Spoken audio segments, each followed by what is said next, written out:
without you knowing it, we are bound to do.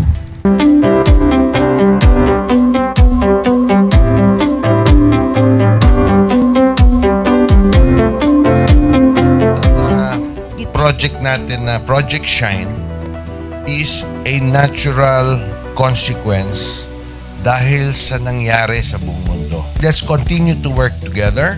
I think it's very Filipino to practice bayanihan in anything or most of the things that we do. And this is a manifestation of that.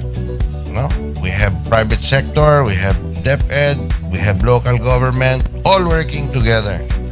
And I hope the parents of some of these children, especially the parents that did not graduate from school or hindi nakapag-aral nung sila ay bata, sana naman gamitin na nila itong opportunity na mag-schooling na rin sila kasama ng mga anak nila para mag-bonding pati ang mga magulang sa mga bata.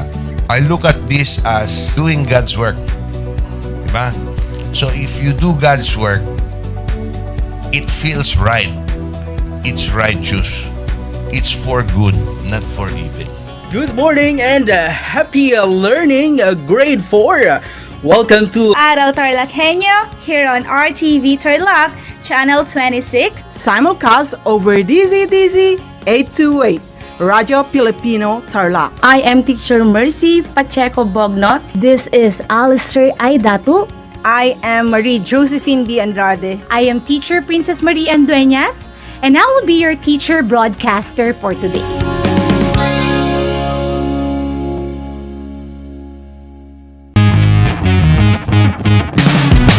I'm back.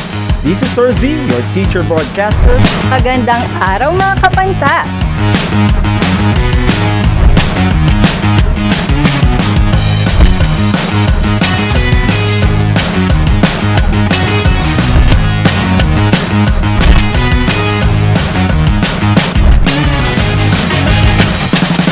Welcome to Aral TarlakHenyo.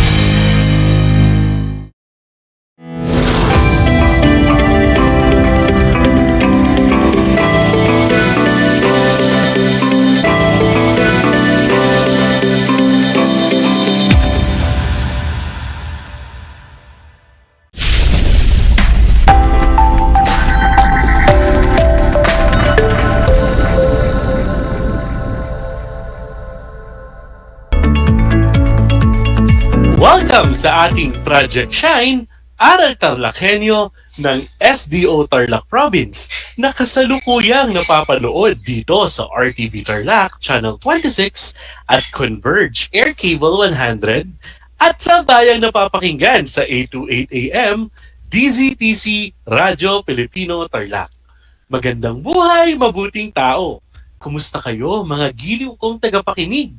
Ang aking pagbati at paghanga sa inyong pagpapahalaga sa edukasyon at pagpupursiging matapos ito ng nagtatagumpay sa kabila ng hamon ng pandemya.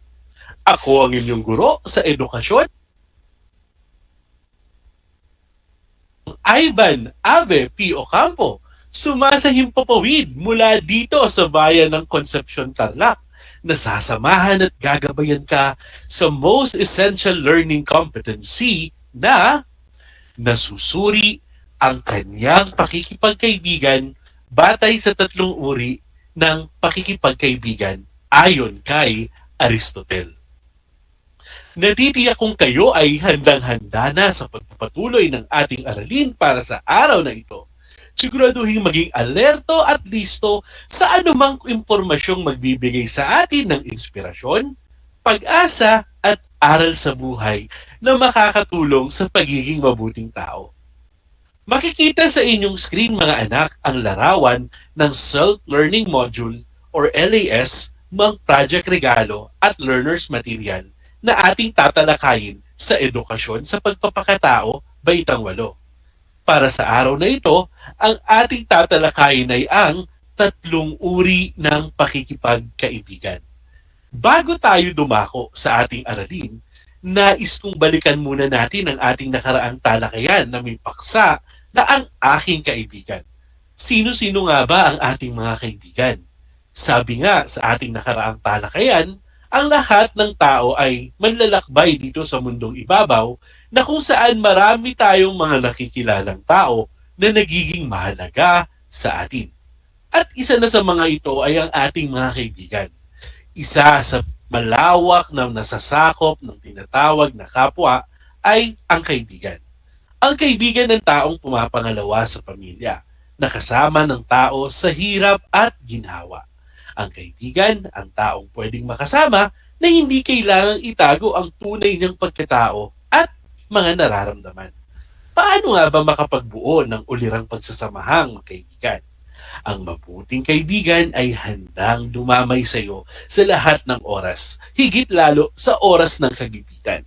Ang mabuting kaibigan ay matapat. Ang mabuting kaibigan ay marunong magbigay. At ang panghuli, ang mabuting kaibigan ay mapagkakatiwalaan. Ilan lamang ang mga ito na dapat tandaan at matutuhan ng isang mabuting kaibigan. Ngayon, tunghayan natin ang isang kwento ng magkaibigan na pinamagatang si Paul at ang matalik na kaibigang si Mike.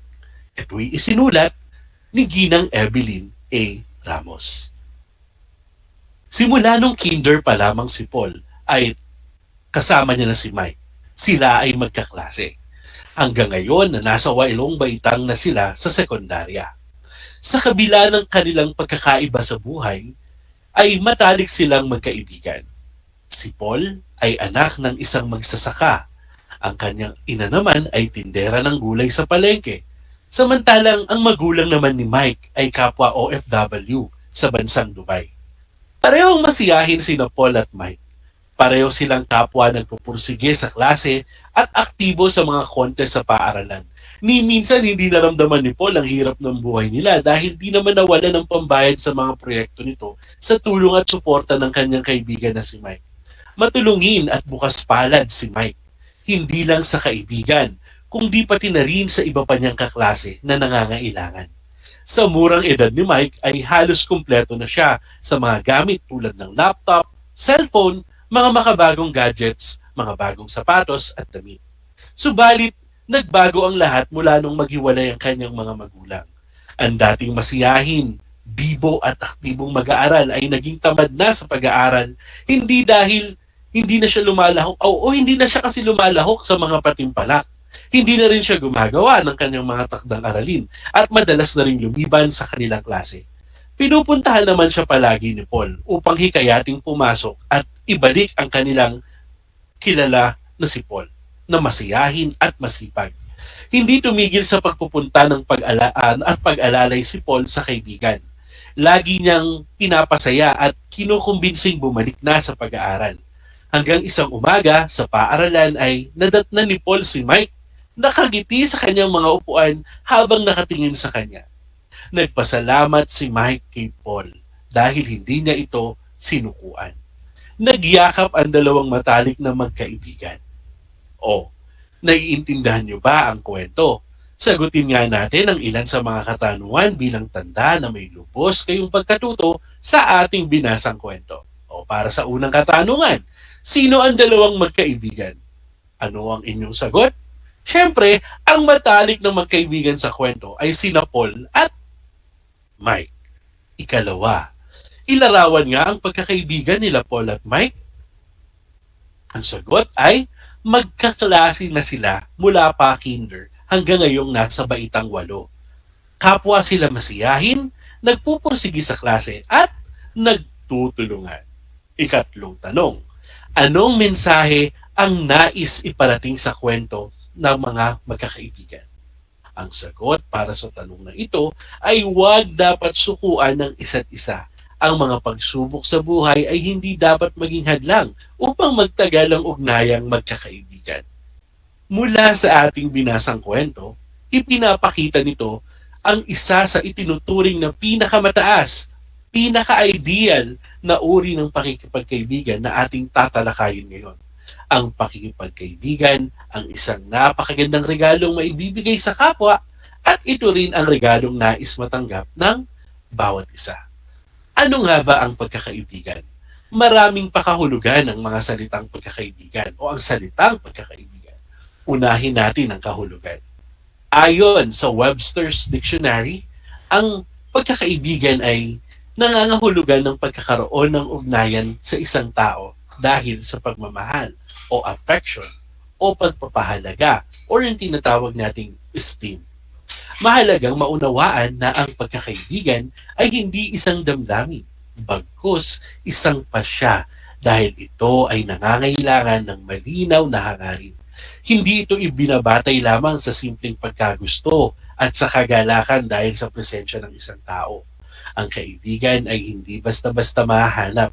Hindi maaaring pagkakita mo sa isang tao ay mararamdaman mo na magiging malapit kayo sa isa't isa. Dumadaan ito sa isang mahaba at masalimuot na proseso. Kaya nga, kapag nakahanap ng mga kaibigan, lalo na kung mabuti at tunay ang mga ito, ay mahirap. Huwag na huwag mo itong pakawalan. Ayon naman kay Aristotle, natural na hangarin ng isang tao na makipagkaibigan sa kanyang kapwa. Likas itong dumadaloy sa isang tao dahil likas sa kanya ang magmahal at likas din sa tao ang panlipunang nilalang. Natalakay natin yan noong mga nakaraang talakayan. Ang tao ay kailangang makipag-ugnayan, makisalamuha at makihalubilo sa iba. Walang sino man ang pipiliin ng mabuhay ng walang kaibigan, kahit pa nasa kanya na ang lahat ng mga mabubuting bagay. At tandaan ninyo, kaya kaya ng taong makabuo ng ugnayan sa lahat ng taong kanyang nakakasalamuha. Ngunit hindi lahat ng ito ay maaari niyang maging kaibigan. Ngunit mahalagang maunawaan na ang lahat ng malalim na pagkakaibigan ay nag-uugat sa isang simpleng ugnayan, interpersonal. Walang nag-uumpisang pagkakaibigan sa malalim na ugnayan. Lahat ay nagsisimula sa simple, sa payak na pakikipag-ugnayan. Kung kaya't hanggat napagyayaman ang simpleng ugnayan na ito, hindi magiging imposible ang makabuo ng malalim na pakikipagkaibigan. Ayon naman kay Emerson, isang psychologist, ang biyaya ng mabuting pagkakaibigan ay hindi lamang makakamit sa ngiti at saya ng isang pangkat na magkakaibigan o ng tulong at pabor ng maibibigay nila, kundi ito ay mararamdaman sa inspirasyong nagmumula sa taong naniniwala at nagtitiwala sa atin. Mas higit pa sa halakhak ang sayang maibibigay na makatagpo ng isang taong naniniwala at nagtitiwala sa atin. Hindi madaling makahanap ng mga ganitong tao, ha? Kung kaya't hanggat kayang talagang natatangi o kung kaya't talagang natatangi ang inyong maging turing sa taong matatagpuan mong nagtataglay nito. Tiyak na iingatan nyo siya at aalagaan dahil nais nyong maging pangmatagalan at panghabang buhay ang inyong pagkakaibigan. Posible nga kaya na maging panghabang buhay ang pakikipagkaibigan? Well, sabi ni William James, ang wagas na pagkakaibigan ay bunga ng pagsisikap na dalisayin at patatagin ang ugnayan sa pangmatagalang panahon. Kung kaya, dapat na unawain na kailangan ng pagsisikap upang tumagal ang pagkakaibigan. Ang pagsisikap ng sinuman na alagaan ang ugnayan ng isang kaibigan ang nagpapatingkad ng halaga ng isang samahan. Hindi magiging wagas ang pagkakaibigan nang walang aksyon o pagpupursiging, dalisayin at patatagin ito. Si Aristotle, isang Griegong pilosopo, ay nagbigay din ng makabuluhang pananaw sa pagkakaibigan. Ang sabi niya, ang tunay na pakikipagkaibigan ay sumisibol mula sa pagmamahal ng mga taong palalim na nakikilala ang pagkatao sa pananaw ng sarili at sa iba. Ito ay isang natatanging damdamin para sa espesyal na tao na masigit ang halaga sa isang ordinaryong kakilala lamang. Hindi ito pumapanig sa kabutihan ng iisa, kundi para sa isa't isa. Nabanggit nito o naiaangat nito ang antas ng buhay tungo sa positibong ugnayan ng isang lipunan. Ikumpara ang nararamdaman ninyo sa isang ordinaryong kakilala sa isang kaibigan. alin ang mas matimbang? Hindi ba ang kaibigan? Ibig sabihin, mas mangingibabaw ang pagmamahal na nararamdaman ng isang kaibigan kumpara sa ordinaryong kakilala mo lamang.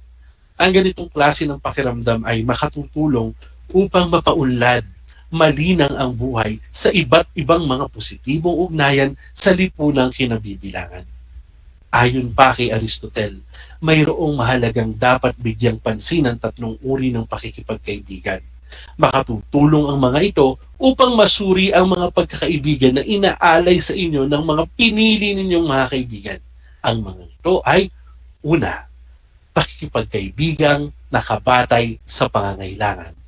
Pangalawa, ang pakikipagkaibigang nakabatay sa pansariling kasiyahan. At ang ikatlo, ang ikatlo ay ang pagkakaibigang nakabatay sa kabutihan. Tignan natin sa mga uring ito kung anong uri ng pagkakaibigan meron ng ating binasang kwento kanina. Ito ba ay nakabatay sa pangangailangan, sa pansariling pangangailangan, o nakabatay sa kabutihan? Ating isa-isahin ang mga ito upang lubusan ninyong maunawaan. Ang una ay ang pagkakaibigang nakabatay sa pangangailangan. Anong klase kayang pagkakaibigan ito? Ito ay ang pagkakaibigang inilalaan sa isang tao dahil sa pangangailangan ng isang tao. Dito ay kinakaibigan ka lamang sapagkat may kailangan sila sa iyo.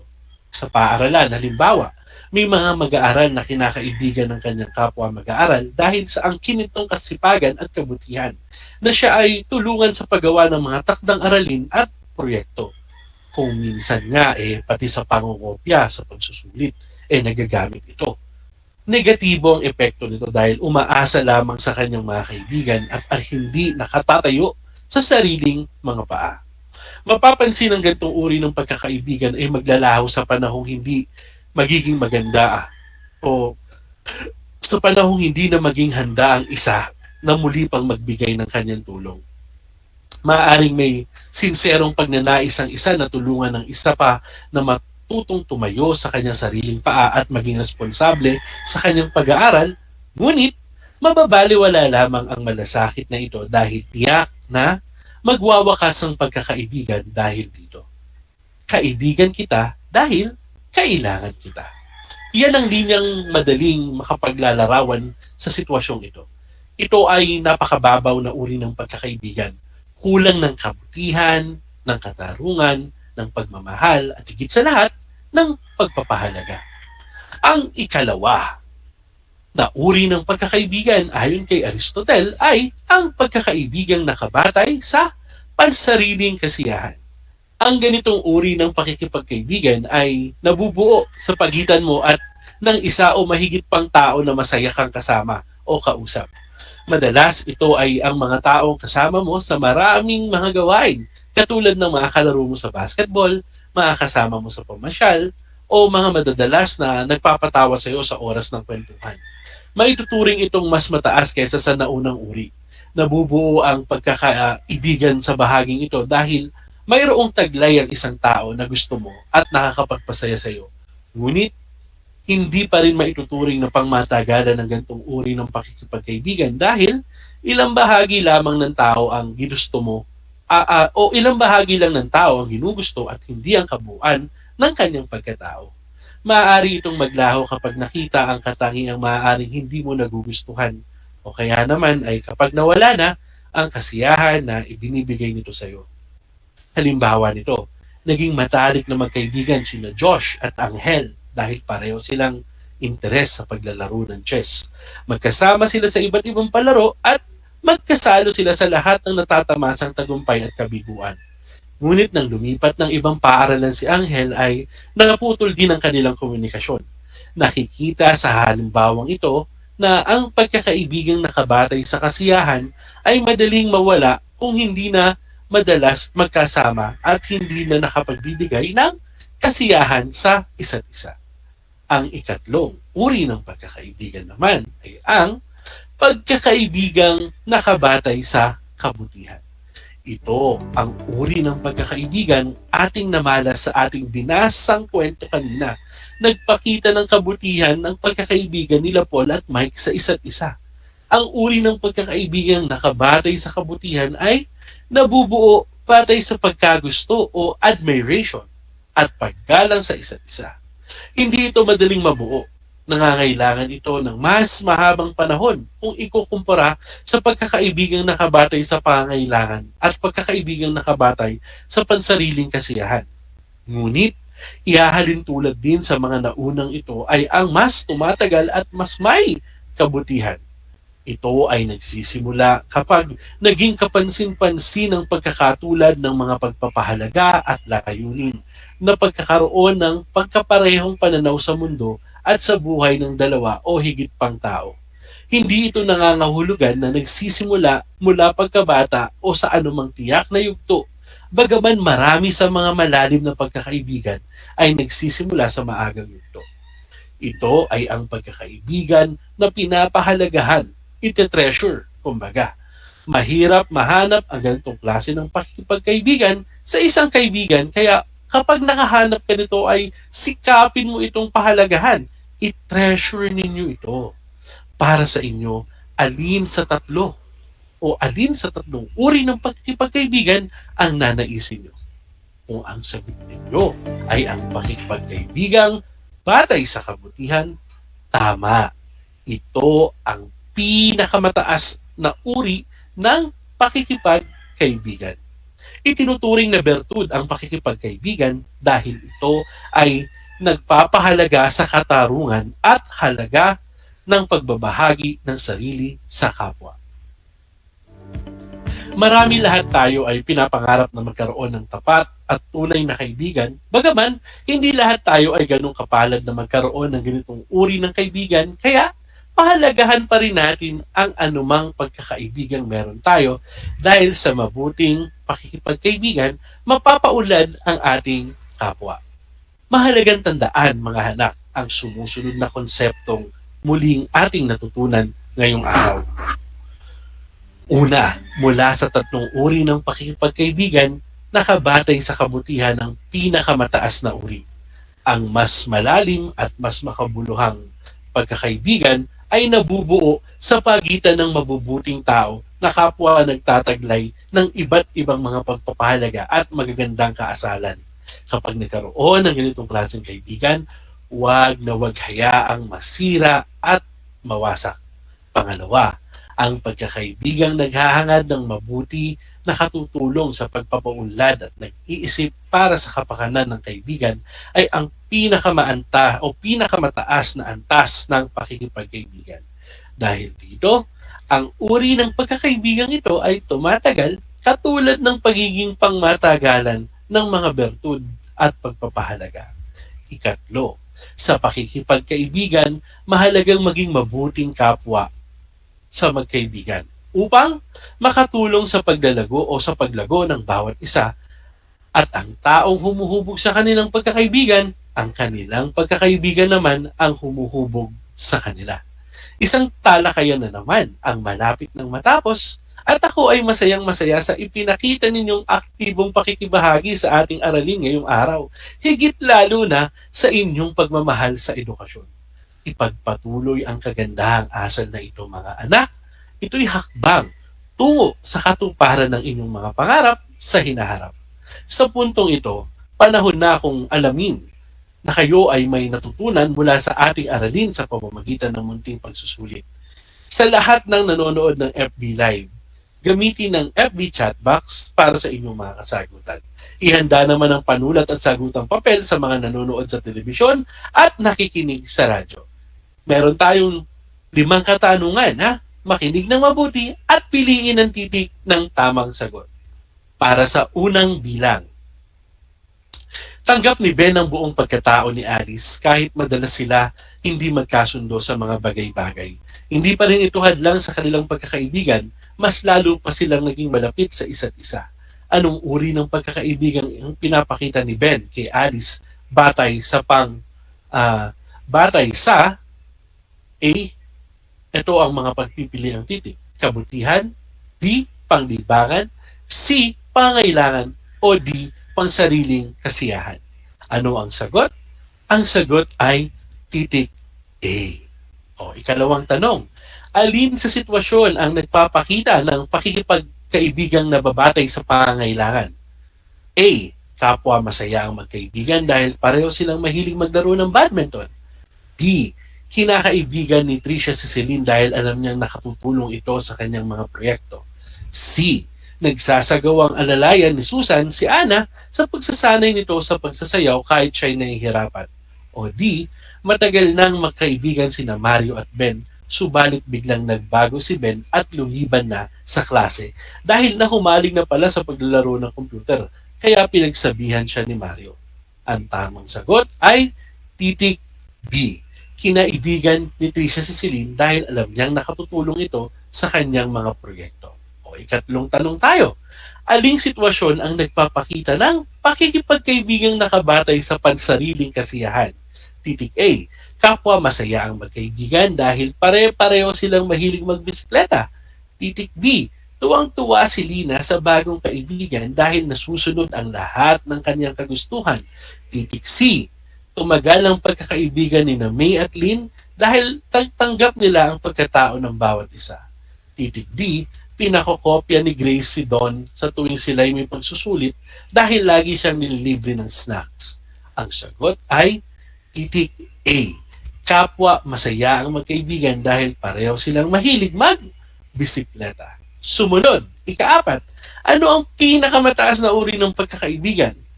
A. Ang paghahangad ng mabuti para sa sarili. B. Paghahangad ng mabuti para sa lipunan. C. Paghahangad ng mabuti para sa buong pamilya. At D. Paghahangad ng buti para sa isang kaibigan. Ang tamang sagot ay D. Paghahangad ng mabuti para sa kaibigan. O, dako na tayo sa panghuling tanong. Matataas ang mga marka ni Pe sa halos lahat ng asignatura dahil magagaling sa klase ang kanyang mga kaibigan. Inililibre niya ang mga ito sa anumang materyales na kakailanganin at lahat ng proyektong basta igagawa siya rito, ano ang pagkakaibigang may hinuha natin sa kanila. Batay sa ang mga pagpipilian, titik A, kabutihan, titik B, panlibangan, titik C, pangailangan, at titik D, pansariling kasiyahan. Ang tamang sagot ay titik C. Ayan! Binabati ko kayong lahat mga anak sapagkat natitiyak ko na nakuha ninyo lahat ng tamang sagot mula sa ating pagsusulit. Mula sa akin, tanggapin ninyo ang mga salitang magaling at mahusay, mabuting tao. At mga bata, ako ay naghanda ng mga gawain at refleksyon sa inyong learning activity sheets. Inaasahan ko na ito ay inyong sasagutan ng buong sigasig sa abot ng inyong makakaya. Sakali man na kailanganin ninyo ng patnubay ng inyong pamilya at mga guro, huwag kayong mag-atubiling sila ay tawagin upang kayo ay magabayan ng tama. Panalangin ko na sa anumang konseptong higit lalo ang mag-aral sa buhay na inyong natutuhan sa araw na ito ay inyong maisasabuhay sa araw-araw. Muli, ako ang inyong guro sa edukasyon sa pagpapakatao baitang 8, Ginoong Ivan Abe Ocampo, kasama ang manunulat ng script na si Ginang Evelyn A. Ramos na nagpapaalala na piliing maging mabuting tao sa lahat ng panahon at pagkakataon. Hanggang sa muli, paalam!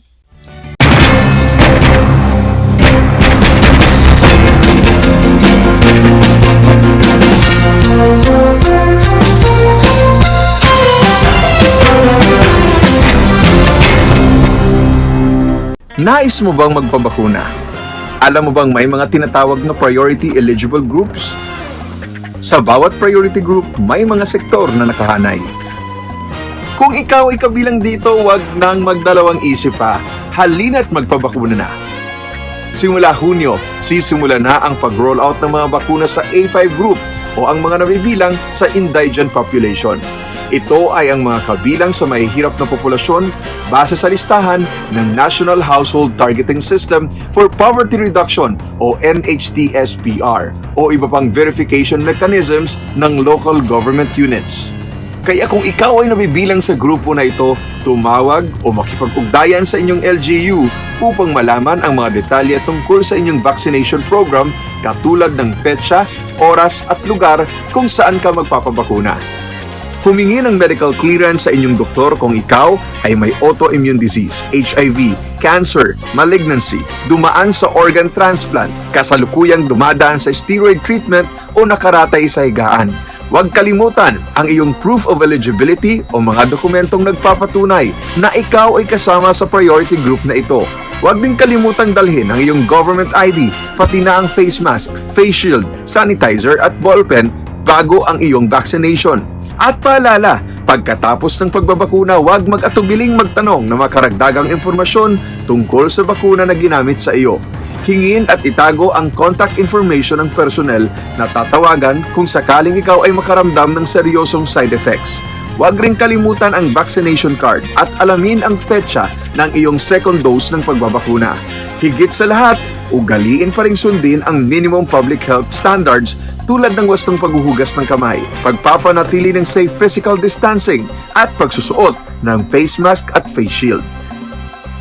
Ano pang hinihintay mo? Tara na sa Vida Vaccination!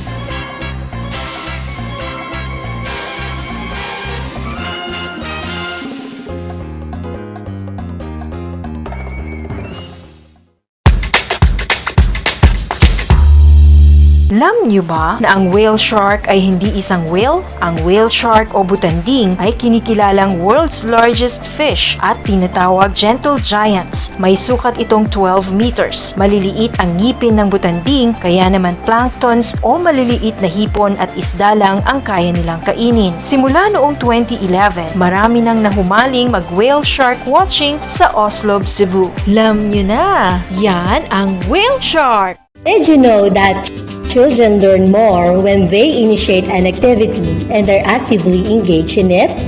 This is your science teacher broadcaster, Princess Diana L. Ronquillo for Aral TarlakHenyo. Let's learn science together on Aral TarlakHenyo. Catch us live every Monday to Friday from 8:30 a.m. to 5:30 p.m. Watch Aral TarlakHenyo on RTV Tarlac, Channel 26, simulcast over Radyo Pilipino, DZTC, 828 kHz, and streamed live on FB page and YouTube channel of RTV Tarlac, Channel 26.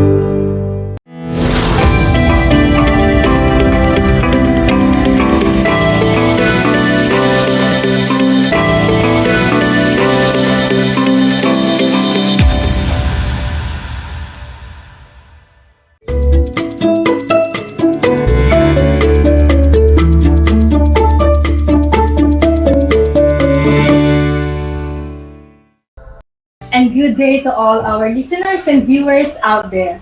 Welcome to Aral TarlakHenyo here on RTV Tarlac, Channel 26, simulcast over DCTC, Radyo Pilipino Tarlac. And we are also live via Facebook page of RTV Tarlac, Channel 26, and Channel 100 of Converge Cable TV. I am teacher Odessa Ortiz, your teacher anchor for Science Grade 8. Broadcasting live here at Victoria Tarlac. How are you, learners? Hoping that you are all in good condition. Are you guys ready for a new learning journey in science? That's nice. Grade 8 learners are indeed certified grade. So I hope you're also ready with your science learning modules, your learning activity sheets, and of course, your pen and paper. Join me for a 25-minute fun learning experience in science. Your active participation will be highly appreciated, so feel free to type your answers on the comment box on our FB Live. So let us begin. In our previous lesson with teacher Eileen Valiete, we learned how earthquake waves provide information about the interior of the Earth. Let us check if you kept something in your mind. Here is a short review. So for the direction, choose the letter that describes the best answer. You will be given 5 seconds to answer each item. Let us start. Number 1.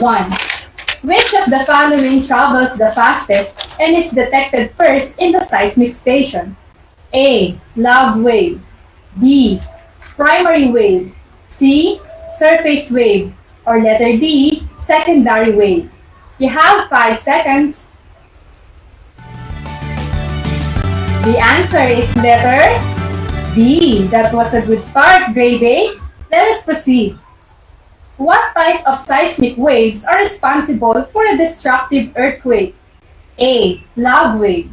B. Primary wave. C. Secondary wave. Or letter D. Surface wave. You have 5 seconds. The answer for this question is D. Surface wave. Next, number 3. If P wave passes through solid to liquid media, what will happen to its velocity? A. Increases. B. Decreases. C. Speeds up. Or letter D. Stays the same. 5 seconds. What is your answer? Did you write letter B? Then you got it right, grade 8. For the next number, what consists of a body wave? A. Primary and lobe waves. B. Surface and primary waves. C. Secondary and surface waves. Or letter D. Primary and secondary waves. 5 seconds. The answer here is letter D. And for the last number, how do rock particles move during the passage of primary waves? A. No motion. B. In circular motion. C. Back and forth, parallel to the direction of the waves. Or letter D. Back and forth, perpendicular to the direction of the waves. You have 5 seconds. Let us reveal the answer. It is letter C.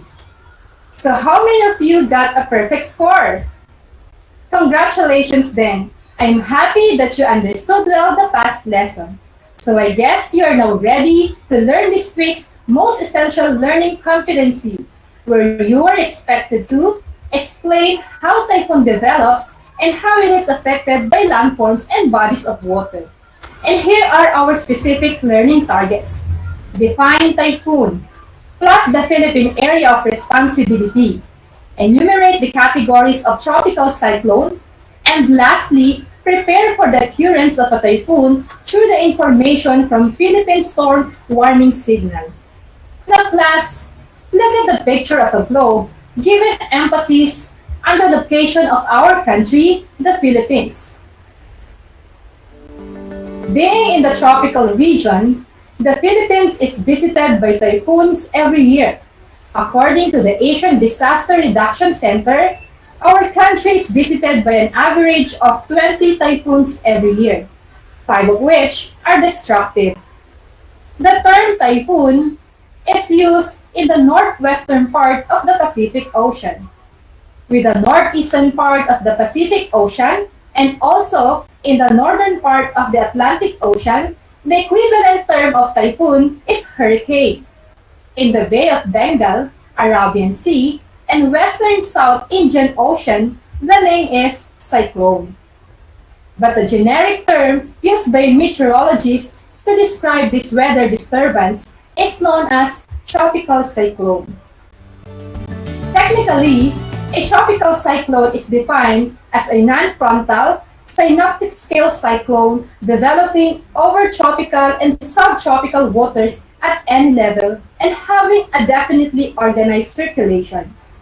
In simple terms, a tropical cyclone is a system of thunderstorms moving in a circular direction. Of course, we already know what to expect when typhoon comes, right? We get many rains and strong winds. You may not have noticed it, but the winds in every typhoon move in an exceedingly circular direction. Let us take this picture as an example. The picture shows a satellite image of the tropical cyclone Yolanda that hit the Philippines on November 8, 2013. Do you see the clouds in a spiral arrangement? They are being blown by winds in a counterclockwise direction. Always remember, class, that tropical cyclones always spin counterclockwise in the northern hemisphere of the globe, and spin in the opposite direction or clockwise in the southern hemisphere. The spinning motion of the tropical cyclones is due to the rotation of the Earth, while the difference in the direction of the spinning in the northern and southern hemisphere is due to the phenomenon known as Coriolis effect, which is characterized by a body moving in a rotating system which experiences a Coriolis force, acting perpendicular to the direction of the motion and to the axis of rotation. Coriolis effect causes these wings to be deflected toward the right in the northern hemisphere and toward the left in the southern hemisphere. Of course, learners, monitoring the formation of a tropical cyclone and its movement is very important since it greatly affects our living.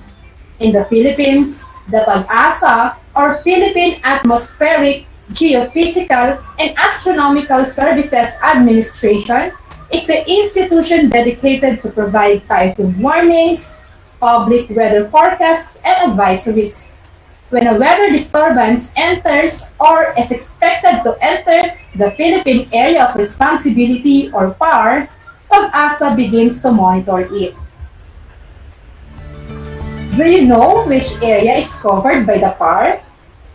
Let us find out by doing the activity Let's Plot the PAR. So get your module and turn it to page 4, where we can see the illustration of the map of the Philippines and its vicinity. Then, plot these 6 points on the map, and later on, we will connect the plotted points to identify regions within the PAR. Are you ready, grade 8? Great! Let us start. Let us plot point A at 5 degrees north, 115 degrees east. There it goes. Next, point B at 15 degrees north, 115 degrees east.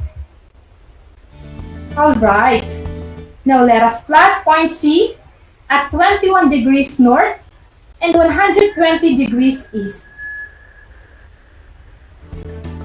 Do you follow? Very good, grade 8. Then point D at 25 degrees north and 120 degrees east. There it goes. Next is point E at 25 degrees north and 135 degrees east. Alright, lastly, point F at 5 degrees north, 135 degrees east. Were you able to follow plotting the points? Good job, learners! Now, let us connect the points. We can see now the region of the Philippine Area of Responsibility. It means that when a weather disturbance like a tropical cyclone crosses this line, then the PAG-ASA declares that a tropical cyclone has entered our country. Then once the tropical cyclone moves out of the boundary line, the PAG-ASA declares that it is no longer in our area. For example, class, a tropical cyclone is located at 17 degrees north and 138 degrees east. If you will plot this in the map like this, we can say that it is outside the PAR. How about if the tropical cyclone is located 19 degrees north and 126 degrees east? Is it inside or outside the PAR? You were right. It is inside the PAR. So how did you find the activity? I hope you were able to plot the PAR correctly and determine whether a tropical cyclone is inside or outside the Philippine Area of Responsibility. Moving forward, I mentioned that a tropical cyclone is a system of thunderstorms moving in a circular direction. The motion is due to wind energy. As the wind strengthens or weakens, the category is upgraded or downgraded accordingly. Yes, you heard it right. The classification of a tropical cyclone is based on its wind speed. A tropical depression has a maximum sustained wind speed up to 61 km per hour. A tropical storm has a sustained wind speed between 62 to 88 km per hour. The next category is known as severe tropical storm, with a wind speed between 89 to 117 km per hour. While a typhoon has a wind speed ranging from 118 to 220 km per hour.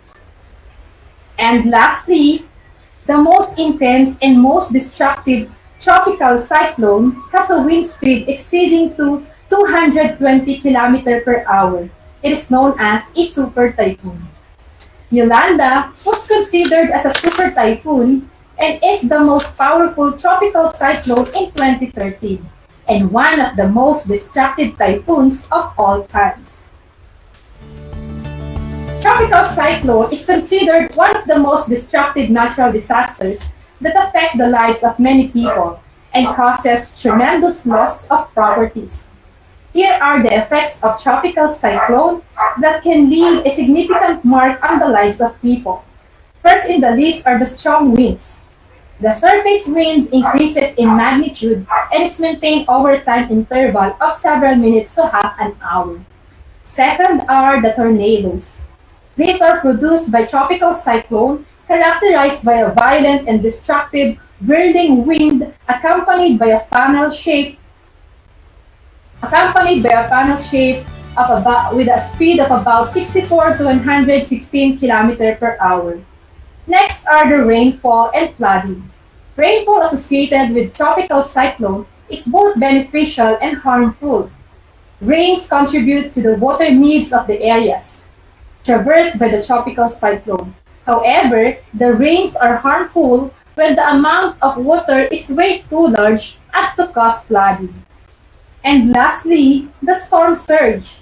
It is an abnormal rise of water due to tropical cyclone, and it is an oceanic event. These devastating surges occur along coast with low-lying terrain.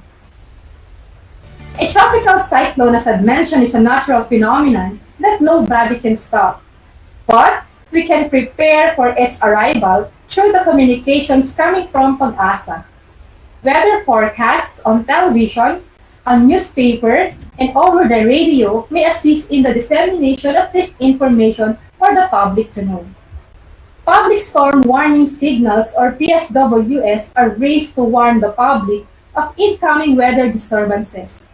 Once a storm signal is raised, conditions are not yet necessarily felt in the given area. There are 5 public storm warning signals based on Pag-asa. The weather disturbance is expected in 36 hours once public storm warning signal number 1 is raised. The tropical cyclone might have a wind speed ranging from 30 to 60 km per hour.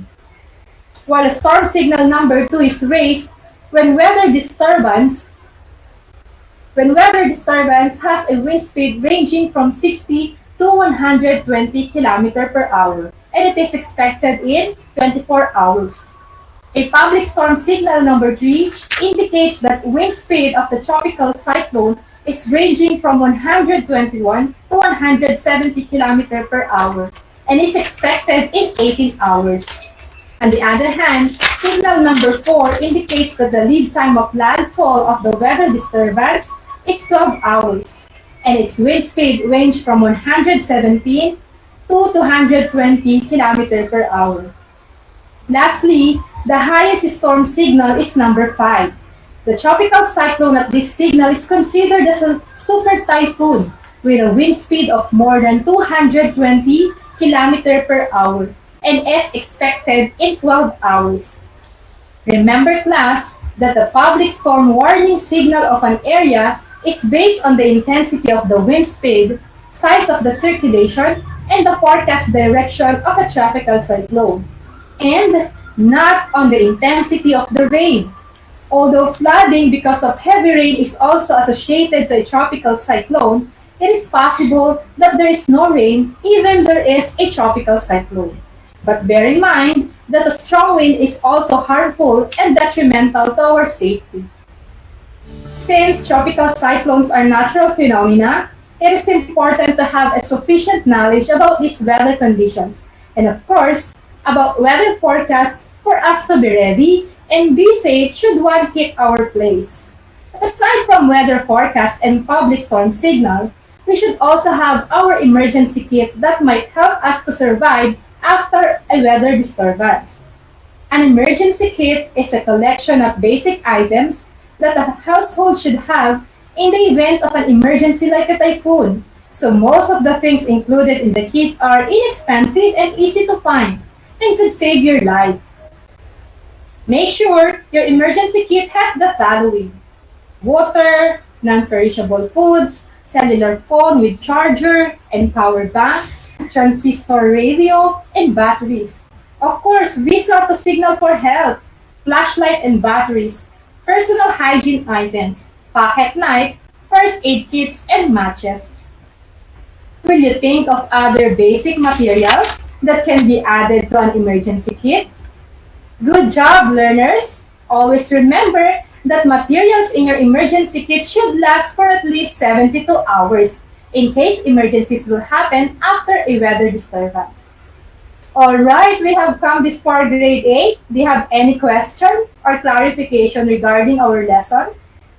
To sum it up, a tropical cyclone is a system of thunderstorms moving in a circular direction. It is also referred as typhoon or hurricane depending on a specific region. Tropical cyclones always spin counterclockwise in the northern hemisphere of the globe and spin in the clockwise direction in the southern hemisphere. There are 5 categories of tropical cyclone based on its wind speed. These are tropical depression, tropical storm, severe tropical storm, typhoon, and super typhoon. Strong winds, tornadoes, rainfall and flooding, and storm surge are the effects of tropical cyclone. The Philippine Area of Responsibility or PAR is an area in the northwestern Pacific where PAG-ASA, the Philippines National Meteorological Agency, monitors weather occurrences. Public storm warning signals are raised to warn the public of incoming weather disturbances. Warning signals depend on the intensity of the wind speed, circulation, and forecast direction of a tropical cyclone. And lastly, an emergency kit is a collection of basic materials that a household should have in the event of an emergency like a typhoon. So with that, I think you are now ready for a short quiz. So grade 8, get your paper and pen to write your answers, or you may type your answers in the comment section of our FB Live. Are you ready? So here is the direction. Choose the letter that corresponds to the best answer in each number. Number 1. What is the other term for tropical cyclone? A. Earthquake. B. Tsunami. C. Typhoon. Or letter D. Wildfire. Let me repeat. What is the other term for tropical cyclone? A. Earthquake. B. Tsunami. C. Typhoon. Or letter D. Wildfire. You have 5 seconds. The correct answer is letter C. Now, let us examine number 2. What public storm warning signal indicates that a tropical cyclone has a wind speed of 160 km per hour? Again, what public storm warning signal indicates that a tropical cyclone has a wind speed of 160 km per hour? A. 1. B. 2. 3. C. 3. D. 4. You have 5 seconds. Did you answer letter C? Then you are correct. Let us proceed to number 3. What agency takes charge of giving information about incoming typhoon? A. Department of Environment and Natural Resources or DENR. B. Philippine Institute of Volcanology and Seismology or PHIVOLCS. Letter C, National Disaster Risk Reduction and Management Council or NDRRMC. Or letter D, Philippine Atmospheric, Geophysical, and Astronomical Services Administration or PAGASA. Again, which agency takes charge of giving information about incoming typhoon? A, DENR, B, PHIVOLCS, C, NDRRMC, or letter D, PAGASA. 5 seconds. What is your answer? Alright, it's letter D. Very good, grade A. We are moving to number 4. Here it is. What is the cyclonic circulation of tropical cyclone if it is located in the southern hemisphere of the globe? A, clockwise. B, upward rotation. Letter C, counterclockwise. Or letter D, downward rotation.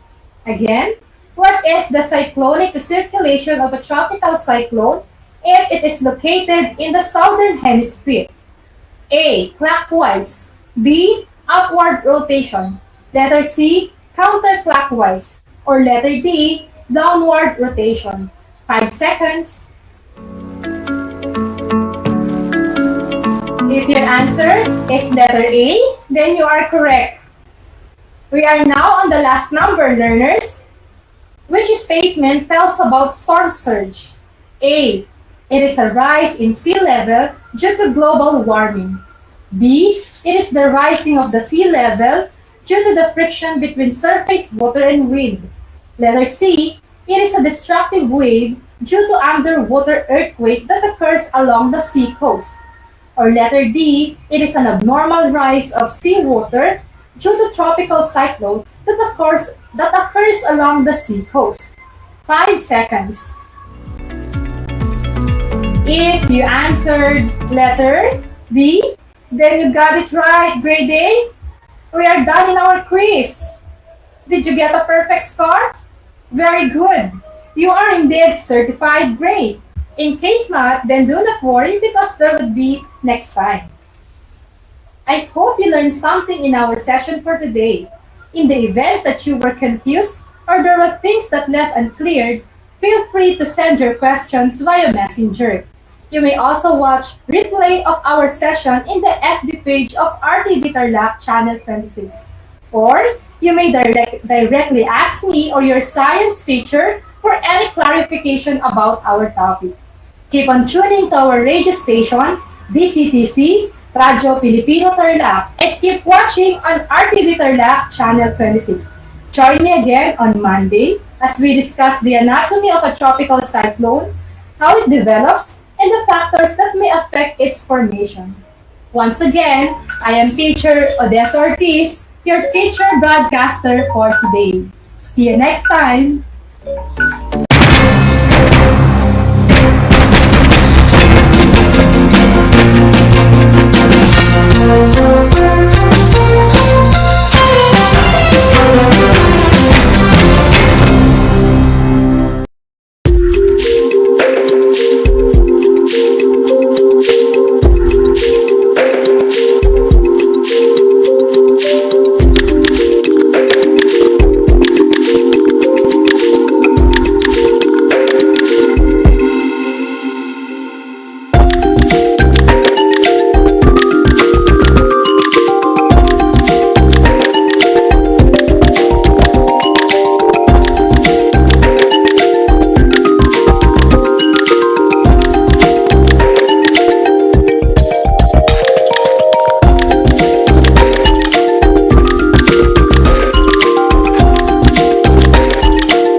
niyo ba na ang jeep ay ang pinakasikat na uri ng transportasyon sa Pilipinas?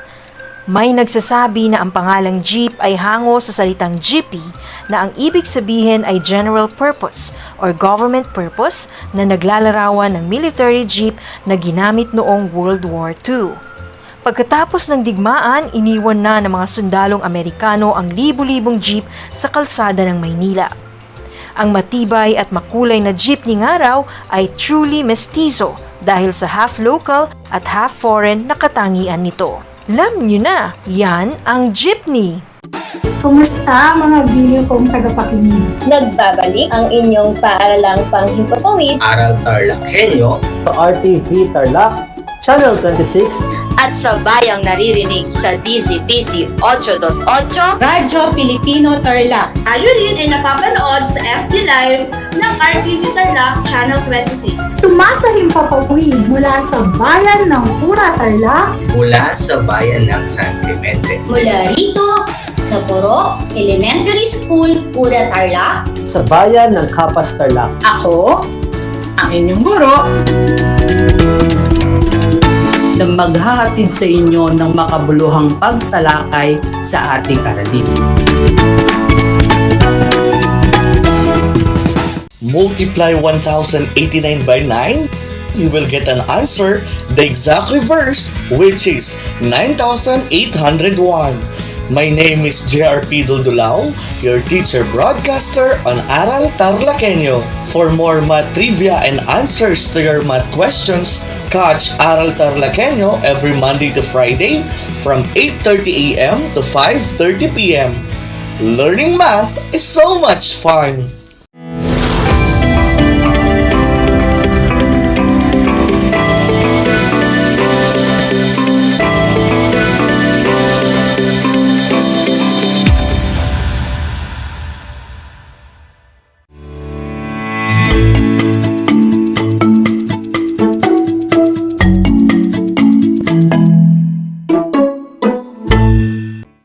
Welcome to Aral TarlakHenyo here on RTV Tarlac Channel 26, simulcast over DZTC Radio Filipino Tarlac, and we're also live on Channel 100 of Converge Cable TV.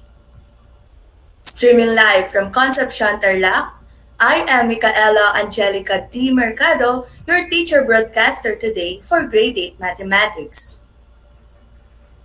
Before we start today's lesson, kindly prepare your learner's material, learner's activity sheet, your pen and paper to write your answers as we progress with our discussion.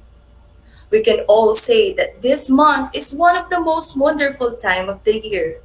We are all excited about the upcoming holiday, but most importantly, we should be feeling optimistic in the new learnings we will be discussing today because we are now on our second quarter, week 4, lesson 2. Join me for another 25-minute discussion of today's lesson about linear functions. In this learning episode, you are expected to graph and illustrate a linear function and its domain, range, table of values, slope. To give you a flashback of last week's lesson discussed by Ma'am Joymi A. Kaisip, we will have first a matching activity. Your task is to match the correct domain and range of the given item. You have 5 seconds to answer each item. You may write your answers on your math notebook or type them at the comment section of our Facebook livestream here on RTV Tarlac Channel 26.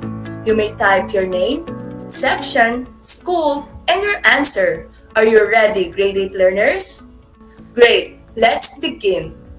Let's have question number 1. Given the ordered pairs 0, 1, 2, 3, 4, 5, 6, 7, find its domain and range. Again, given the ordered pairs 0, 1, 2, 3, 4, 5, 6, 7, find its A, where the domain is 0, 2, 4, 6, and the range is 1, 4, 5, 7? Or is it B, where the domain is 0, 2, 4, 6, and the range is 1, 3, 5, 7? You have 5 seconds to type in your answer. That's right. The correct answer is letter B. Let's proceed to number 2. Determine the domain and range of the given set of points plotted in the Cartesian plane. Is it A, where the domain is -4, -2, 0, 2, and the range is 4, 2, 0, -2? Or is it B, where the domain is 4, 2, 0, -2, and the range is -4, -2, 0, 2? You have 5 seconds to type in your answer. Yes, the correct answer is letter A. Let's have question number 3. Given the function f of x equals 4x minus 3 and the domain given is 1, 3, 5, 7, find its range. Is it A, range is 1, 9, 17, 25? Or is it B, range is 1, 10, 20, 30? You have 5 seconds to type in your answer. Very good, grade 8 learners. The correct answer is letter A. And lastly, for our review, number 4, in the same function f of x equals 4x minus 3, describe its domain and range given its graph below. Is it A, the domain of the function is the set of all x such that x is an element of real numbers and the range is the set of all y such that y is greater than or equal to -3? Or is it B, the domain and range of the function are both the set of real numbers? Your 5 seconds starts now.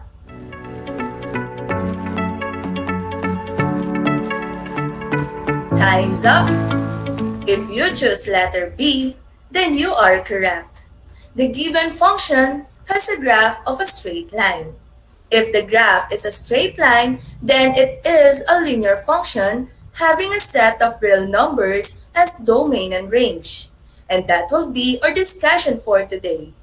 Were you able to get all the answers correctly? That's great. Well done, grade 8 learners. With the excellent performance you did, I know you are now ready to listen and learn our lesson for today, which is linear function. Let's first illustrate what is a linear function. A linear function is the most basic algebraic function. It is useful in describing real-life situations where there is a constant change in the variables, such as a total income in terms of the number of working hours, distance traveled in terms of the time consumed in traveling, and many others. A linear function is a function which ordered pairs satisfy a linear equation.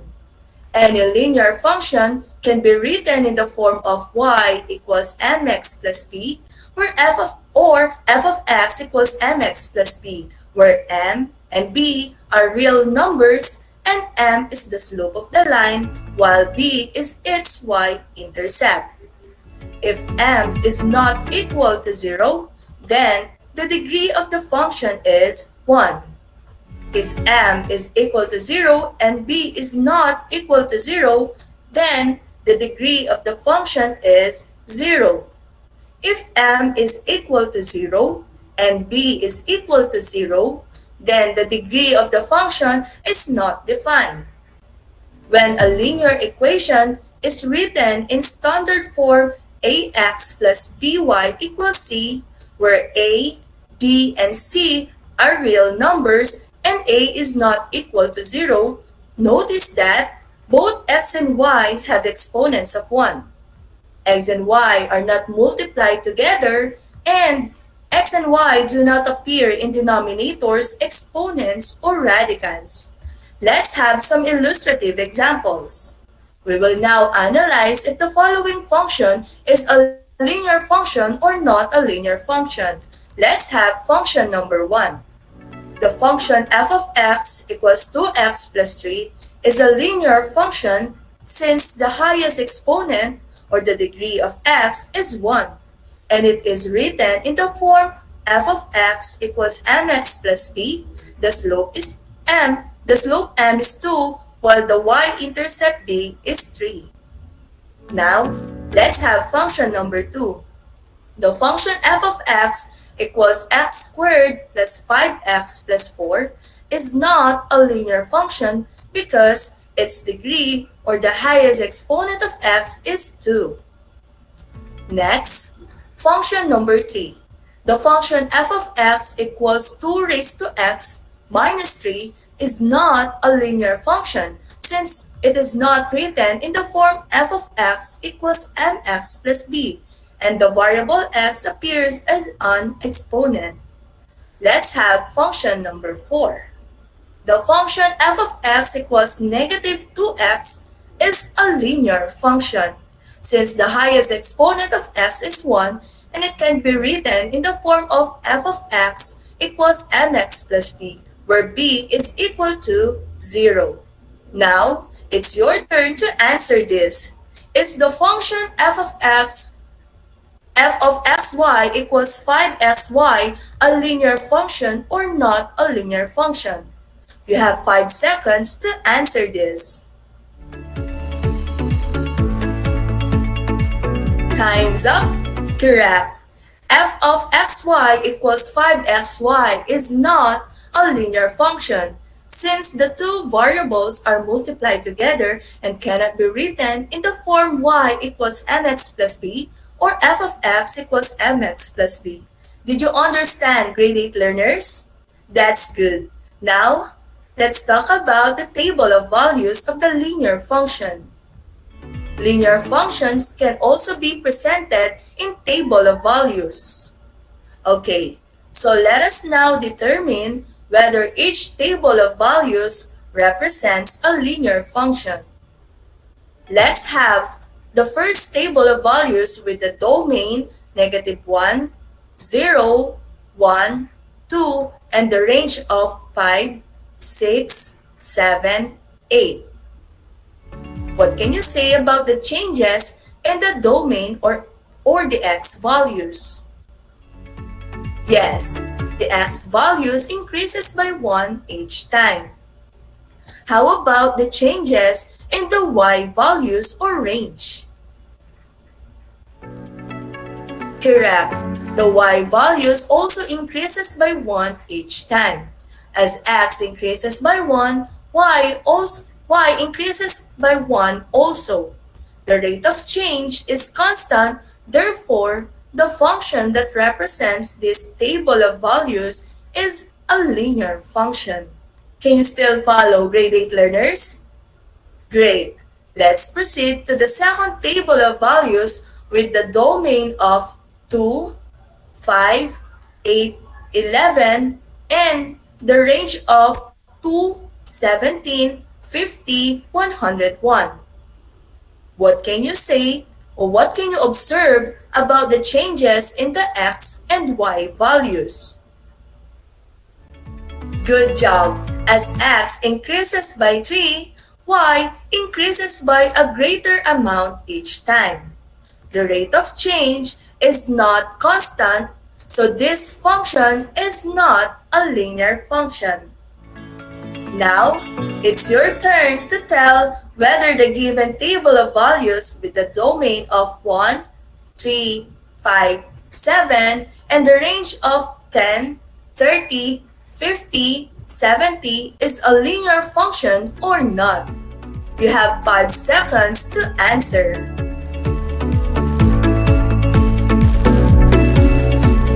Time's up. I know you got the correct answer, grade 8 learners. We can tell here that as x increases by 2, y increases by 20 each time. The rate of change is constant, therefore the function that represents this table of points is a linear function. At this juncture, let us now describe the domain and range of the linear function. If a function is defined by f of x equals mx plus b, where m is not equal to 0, the domain of the function is the set of real numbers, and the range R of the and the range of the function is the set of real numbers. In symbols, we read it as the domain of the function is the set of all x such that x is an element of the set of real numbers, and the range of the function is the set of all y such that y is an element of the set of real numbers. Let's have some illustrative examples. Find the domain and range of the following linear functions. Letter A, f of x equals 3x plus 5. Since the function is in the form f of x equals mx plus b, the domain and range of the function are both the set of real numbers. In symbol, we read it as the domain of the function is the set of all x such that x is an element of real numbers, and the range of the function is the set of all y such that y is an element of real numbers. Letter B, f of x equals 7x. Since the function is in the form f of x equals mx plus b, where b is equal to 0, the domain and the range of the function are both the set of real numbers. In symbol, the domain of the function is the set of all x such that x is an element of real numbers, and the range of the function is the set of all y such that y is an element of real numbers. Okay, we are now down to the last topic of our discussion. But before we continue, I want you to send a heart react and have a comment of I am learning here on our Facebook live stream on RTV Tarlac Channel 26. Okay? Very good, grade 8 learners. Let's have now the slope and the slope and intercept of the linear function. We know that the graph of a linear function is a non-vertical straight line. And to graph it, we can use the slope and y-intercept. This can be done by identifying the slope and the y-intercept of the linear function. Let's have an illustrative example. Graph the function f of x equals 2x plus 1. Solution, step 1. Identify the slope m and the y-intercept b. In the function, slope m is 2 and y-intercept b is 1. Step 2. Plot first the y-intercept. Since b equals 1, plot 1 on the y-axis. Step 3. Find the other point using the slope. Remember that slope m equals rise over run, and the value of the slope m, which is 2, can be written as 2 over 1, which means rise equals 2 and run equals 1. Using the y-intercept as the starting point, we move 2 units upward since rise equals 2 and 1 unit to the right since run equals 1. Then, make a line that passes through the 2 points. And there you have it. We have graphed the linear function f of x equals 2x plus 1 using the slope and the y-intercept. So to sum it up, our today's lesson about the linear function, let us remember this. F of x equals mx plus b, where m and b are real numbers and m is not equal to 0. Standard form of linear function, ax plus by equals c, where a, b, and c are real numbers and a is not equal to 0. The domain of a linear function is the set of real numbers. The range is also the set of real numbers. The graph of linear function is a straight line. Good job, grade 8 learners! And we are done with our today's discussion. You were able to illustrate and graph a linear function. Now, it's activity time! For items 1 to 4, identify what is asked in the given function for. Again, you may type your answers on the comment section. Are you ready, grade 8 learners? Let's begin. For number 1, is the function f of x equals negative 2x minus 3 a linear function or not a linear function? You have 5 seconds to answer. Time's up. The correct answer is yes, it is a linear function. Question number 2. Now with linear function f of x equals negative 2x minus 3, find its range using the given domain negative 2, negative 1, 0, 1 in the table of values. Is it range is negative 1, 1, 3, 5, or range is 1, negative 1, negative 3, negative 5? For this, I will give you 15 seconds to answer. Your timer starts now.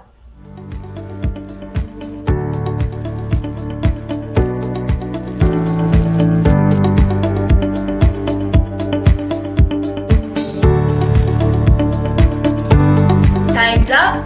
Very good. The answer is range is 1, negative 1, negative 3, negative 5. Let's proceed to question number 3. Identify the slope m and y-intercept b of the linear function f of x equals negative 2x minus 3. Is it slope m equals 2 over 1, y-intercept b equals negative 3, or slope m equals negative 2 over 1, y-intercept b is equal to negative 3? You have 5 seconds to answer. Time's up! Wow, you got it right! The correct answer is slope m equals negative 2 over 1, y-intercept b equals negative 3. And lastly, for question number 4, graph the linear function f of x equals negative 2x minus 3 using the slope m equals negative 2 over 1 and y-intercept b equals negative 3. I will give you this time 10 seconds to answer. Your timer starts now.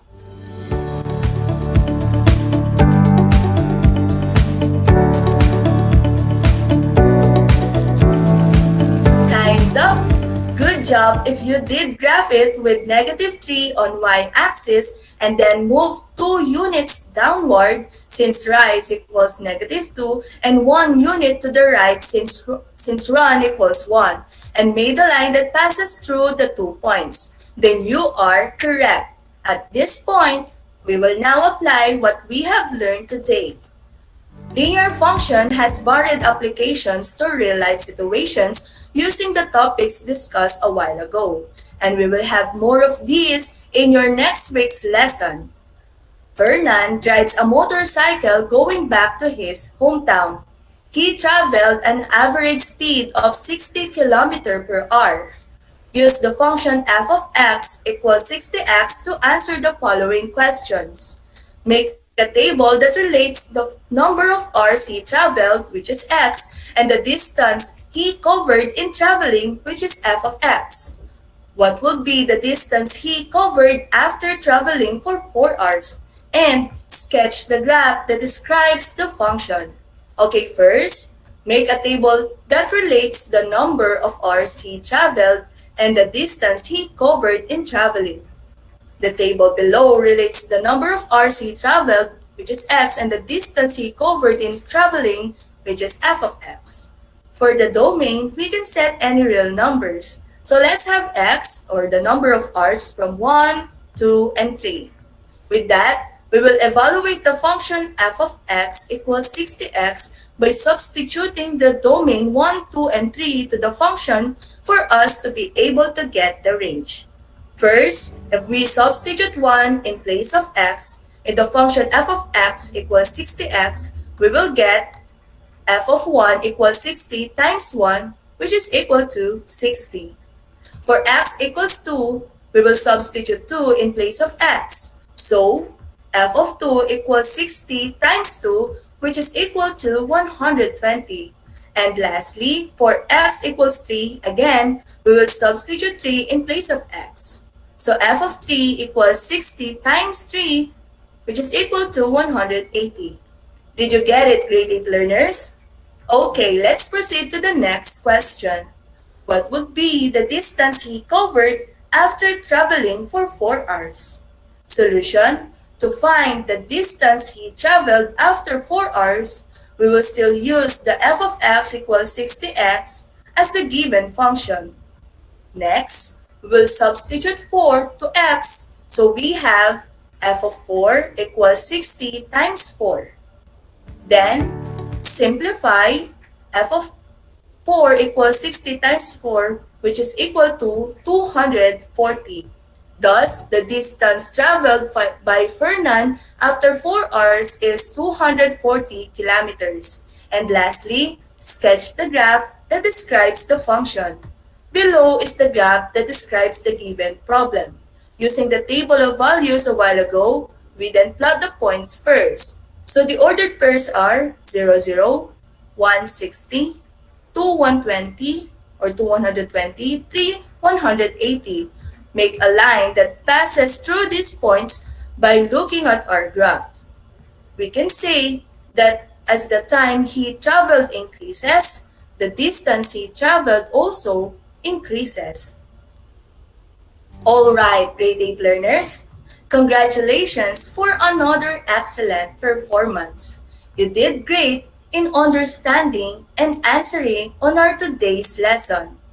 Give yourself a clap. That concludes our fun learning activity this afternoon. You may take a screenshot of your answers and type in your scores. For your assignment, answer drill 1 and 2 on page 19 of your instructional support in Mathematics 8. Well, that's it for today. I hope you learned a lot and enjoyed our lesson. Don't forget to send your answers to your respective math teacher. Also, tune in every Mondays and Wednesdays on Aral TarlakHenyo here on RTV Tarlac Channel 26 and on Channel 100 of Converge Cable TV. Again, this is Mom Micaela Angelica D. Mercado, your teacher broadcaster for today. Until next time, have a nice day, be safe, and God bless.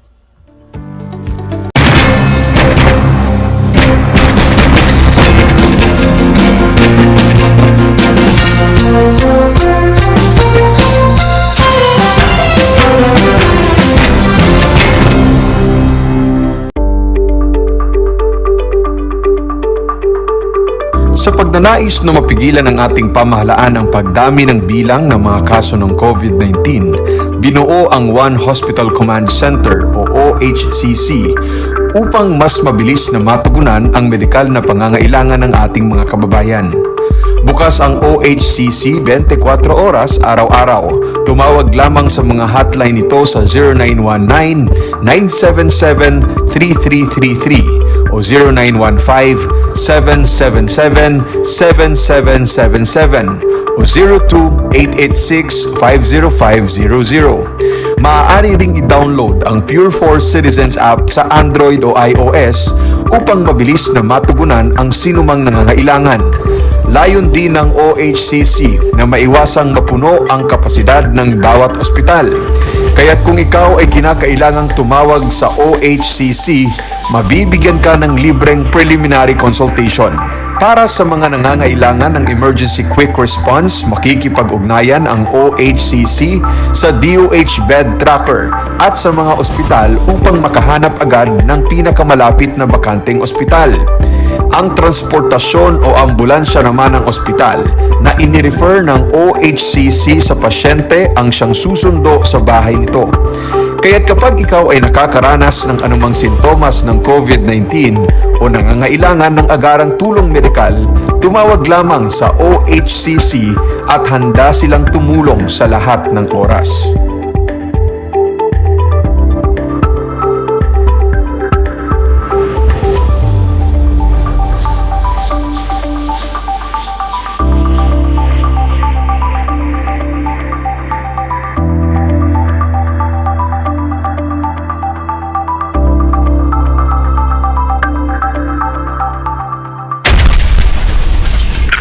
Communications Operations Office.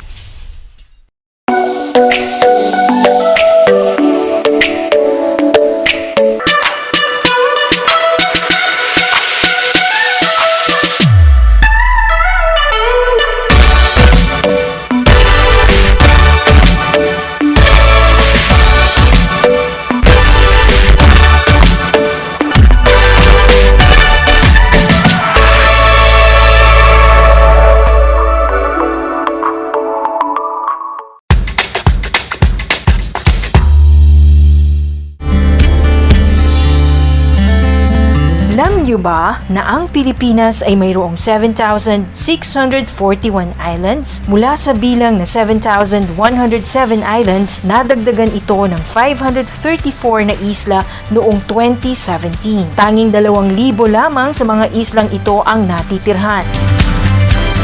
Alam nyo na! Yan ang mga isla sa Pilipinas.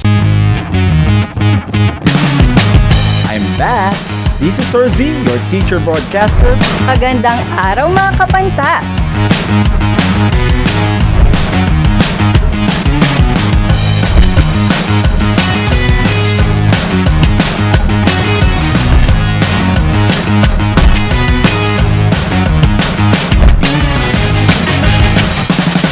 Welcome to Aral TarlakHenyo. Ang Tagalog ay ang wika ng mga taga Quezon, Batangas, Bulacan at ng iba pang katutubong nagsasalita nito. Ang Filipino ay ang pambansang wika batay sa tanaghana ng 1987 Constitution. Tara na at matuto ng salitang Filipino.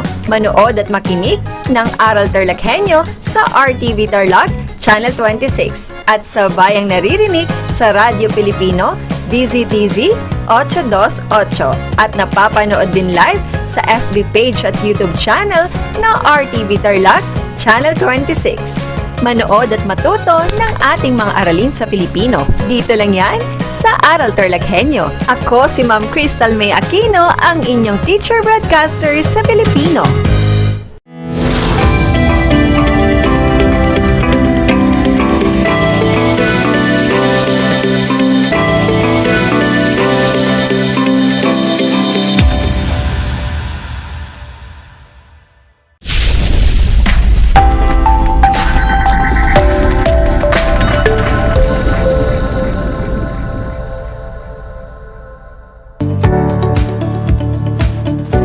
Magandang araw, Tarlac.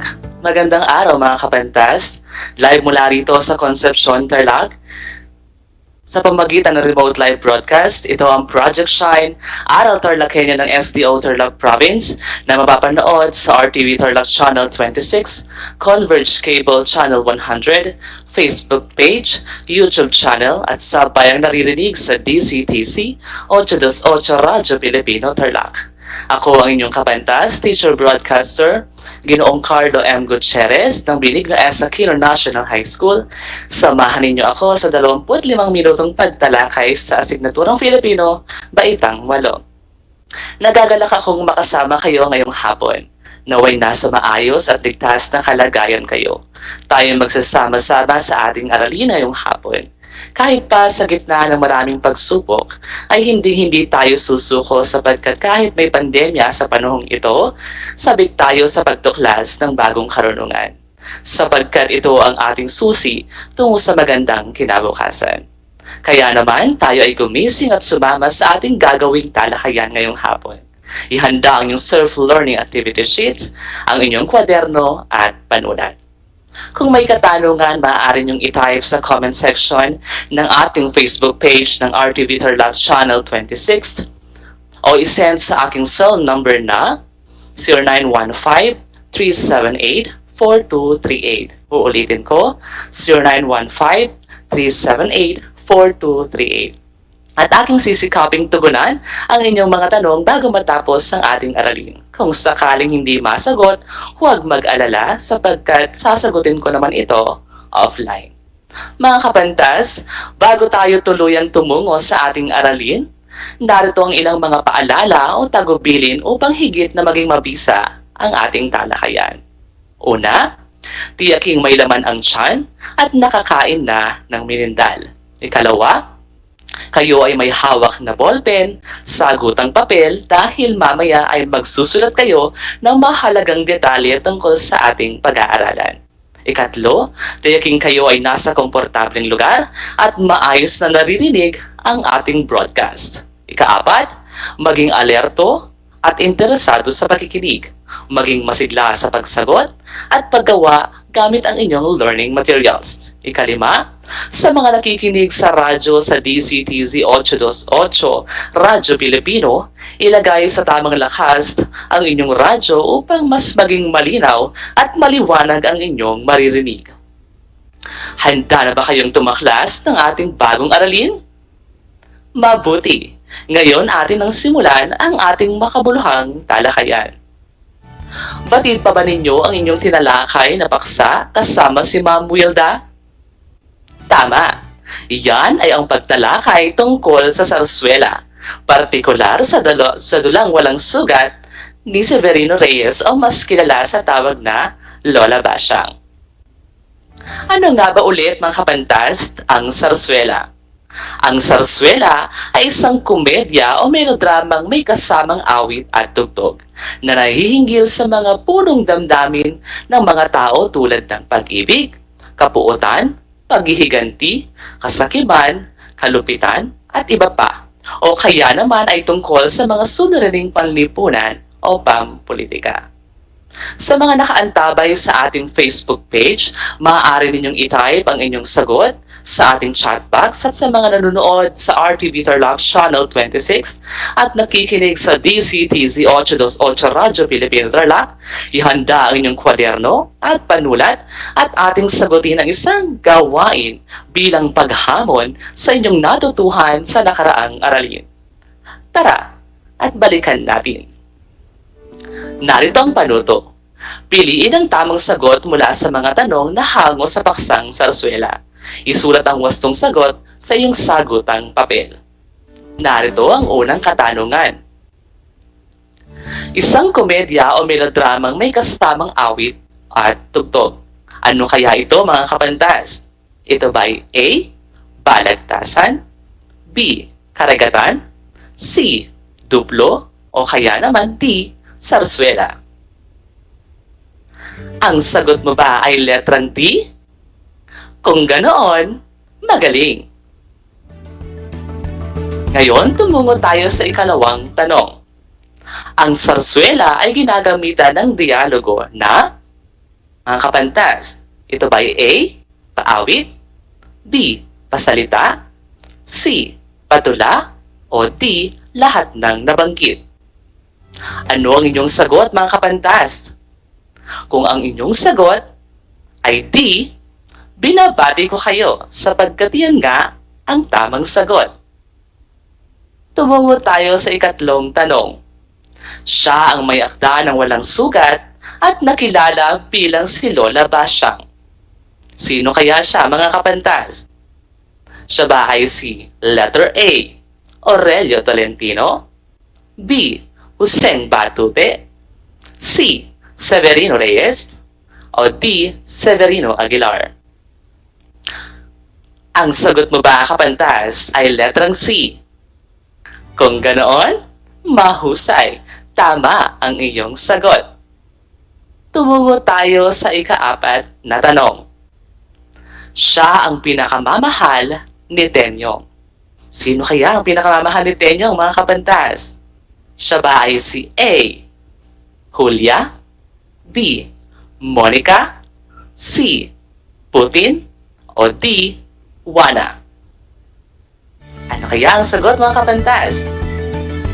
Kung ang sagot ninyo ay A, kayo ay tama. Ngayon, tumungo tayo sa ikalimang tanong. Siya ang pinakamamahal ni Julia at nagpanggap na malapit ng bawiin ng buhay. Sino kaya siya mga kapantas? Siya ba ay si A. Miguel, B. Tenyong, C. Kapitan Ingo, o D. Lucas? Para sa huling tanong at ang tamang sagot ay letrang B. Nakuha ba ninyo mga kapantas sa mga tamang sagot? Kung ganoon, magaling. Tiyak nga akong handa na kayo sa ating bagong aralin. Dumako na tayo sa ating paksa ngayong hapon. Mula ito sa Most Essential Learning Competencies na naibibigay ang denotatibo at konotatibong kahulugan, kasing kahulugan at kasalungat na kahulugan ng malalim na salitang ginamit sa akda. Bilang panimula mga kapantas, nais kong tuklasin at basahin natin ang mga sumusunod na pahayag. Ang unang pahayag. Isang buwaya ang natagpuan nila sa ilog. Ikalawang pahayag. isa kang buwaya. Mga kapantas, ano ang napansin ninyo sa mga pahayag? I-type. Ayan, ang sabi ni Pete RJ ng konsepsyon, ang mga pahayag po ay may parehong buwaya. Magaling na obserbasyon, RJ. Ang mga pahayag ay may salitang buwaya.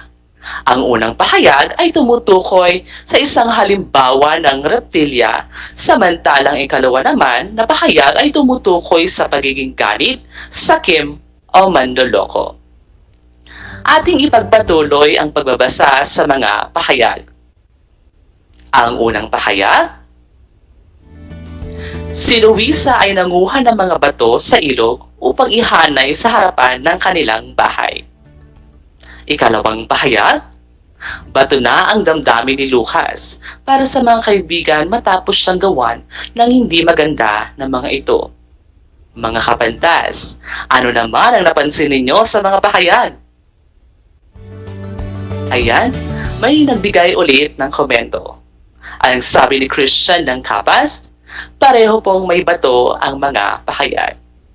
Magaling na pagsusuri, Christian. Ang mga pahayag ay ginamitan ng salitang bato.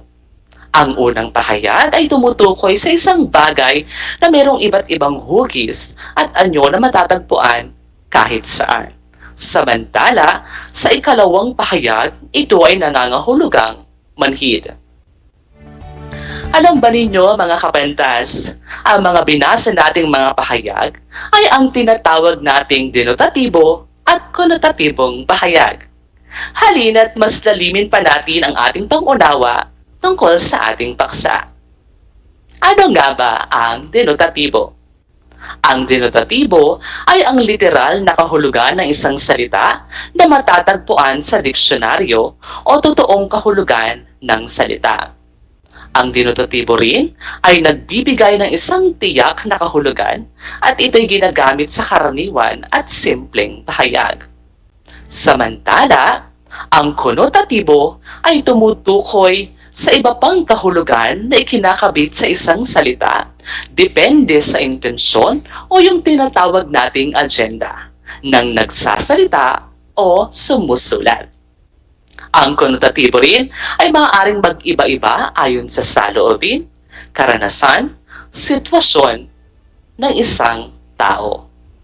Ang konotatibo ay nagtataglay ng mga pahiwatig ng emosyonal o pansaloobin ang mga salita. Upang palawigin pa ang ating kaalaman tungkol dito, mga kapantas, narito ang mga halimbawa ng denotatibo at konotatibong pahayag. Ang unang halimbawa natin ay ang salitang nilalangaw. Atin itong gamitin sa pangungusap. Sa unang gamit, nilangaw na ang pagkain sa mesa. Ayaw nyo bang kainin? Ito ay nangangahulugang literal na may umaaligid na langaw sa sinasabing bagay, tao o pagkain. Sa makatuwid, ito ay may uuri natin sa denotatibong kahulugan. Tignan naman natin ang ikalawang gamit sa pangungusap. Nilangaw ang palabas dahil nanonood ang mga tao ngayon ng paligsahan sa kanilang bahay. Ito ay nangangahulugang hindi masyadong pinuntahan. Ibig sabihin, ito ay may uuri natin sa konotatibong pahayag. Mga kapantas, narito naman ang ikalawang halimbawa. Ang salita ay dinaga. Atin itong gamitin sa pangungusap. Sa unang gamit, dinaga ang likuran ng bahay dahil maraming basura doon. Ito ay nangangahulugang pinagpiestaan ng daga ang isang bagay o pagkain. Sa makatuwid, ito ay ating may uuri sa denotatibong pahayag sapagkat ito ay may literal na kahulugan. Tignan naman natin ang ikalawang gamit sa pangungusap. Dinaga akong magsabi sa kanya ng totoo kong nararamdaman. Ito ay nangangahulugang natakot o pinangunahan ng takot. Ibig sabihin, ito ay konotatibong pahayag sapagkat may ibang kahulugan ang dinaga at hindi ito literal. Mga kapantas, narito naman ang ikatlong halimbawa. Ang salita ay virus. Atin itong gamitin sa pangungusap. Ang unang gamit, marami na ang namamatay at nagkakasakit dulot ng kumakalat na COVID-19 virus. Ito ay nangangahulugang isang klase ng mikrobyo na nakikita sa tao o hayop at madalas magdulot ng sakit. Kung kaya, atin itong may uuri sa denotatibong pahayag sapagkat ito ay may literal na kahulugan. Tignan naman natin ang ikalawang gamit sa pangungusap. Tila isang matinding virus si Miguel sa buhay ni Tenyo. Ito ay nangangahulugang tawag sa tao na nagbibigay o nagdudulot lamang ng kasamaan sa iyo. Ibig sabihin, ito ay may uuri natin sa konotatibong pahayag sapagkat may ibang kahulugan ng virus at hindi ito literal. Alam ba ninyo mga kapantas, bukod sa denotatibo at konotatibo, pinagamit din natin ang kasing kahulugan at kasalungat na kahulugan upang mabigyan ng linaw ang malalalim na salita na ginagamit sa teksto o akda. Ang kasing kahulugan ay ang dalawang magkaibang salita na pareho o magkatulad ang kahulugan o ibig sabihin. Narito mga halimbawa. Maganda, marikit. Ikalawang halimbawa, mabango, masamyo o maaari nating sabihin mahalimuyak. Bukod pa riyan, narito ang kasalungat na kahulugan. Pag sinabi natin kasalungat na kahulugan, ito ay ang kabaliktaran ng isinasaad ng salita. Narito ang halimbawa. Maganda, pangit. Ikalawang halimbawa, mabango, mabaho, maamoy, o kaya naman maaari natin sabihin masangsang. Ngayon mga kapantas, nais kong sariwain natin at sabay-sabay nating basahin ang bahagi ng dulang akda ni Severino Reyes na pinamagatang Walang Sugat. Nalaman ni Tenyong na namatay na ang kanyang ina at ang pag-iisang dibdib ni Julia at Miguel. Balisa at malungkot sa nabasa. Humingi siya ng tulong sa kanilang general. Umatake ang mga Kastila at nagsimula ang labanan. Bumalik si Lucas kay Julia na walang nakuhang sagot mula kay Tenyong. Bumisita muli si Miguel kay Julia at nagsabing magiging enggrande ang kanilang kasalan. Nagkunwari si Julia na masakit ang ulo upang iwasan si Miguel. Dumating na ang nakatakdang araw ng kasal at napilitan na rin si Julia na pumayag. Sa pag-aakalang patay na si Tenyong at sa kagustuhang hindi mapahiya ang kanyang ina. Engrandeng selebrasyon ang magaganap at nagkatipon ang buong bayan. Pero bago mairaos ang seremonya, dumating si Lucas na may balitang nakita na si Tenyong. Pero agaw buhay itong nakaratay sa katre. Dinala si Tenyong sa pinagdausan ng kasal ni Julia. Sa muling pagtatagpo ng magkasintahang sawi, hiniling ni Tenyong sa pari na yaman din lamang na mamamatay na siya, ikasal na sila ni Julia.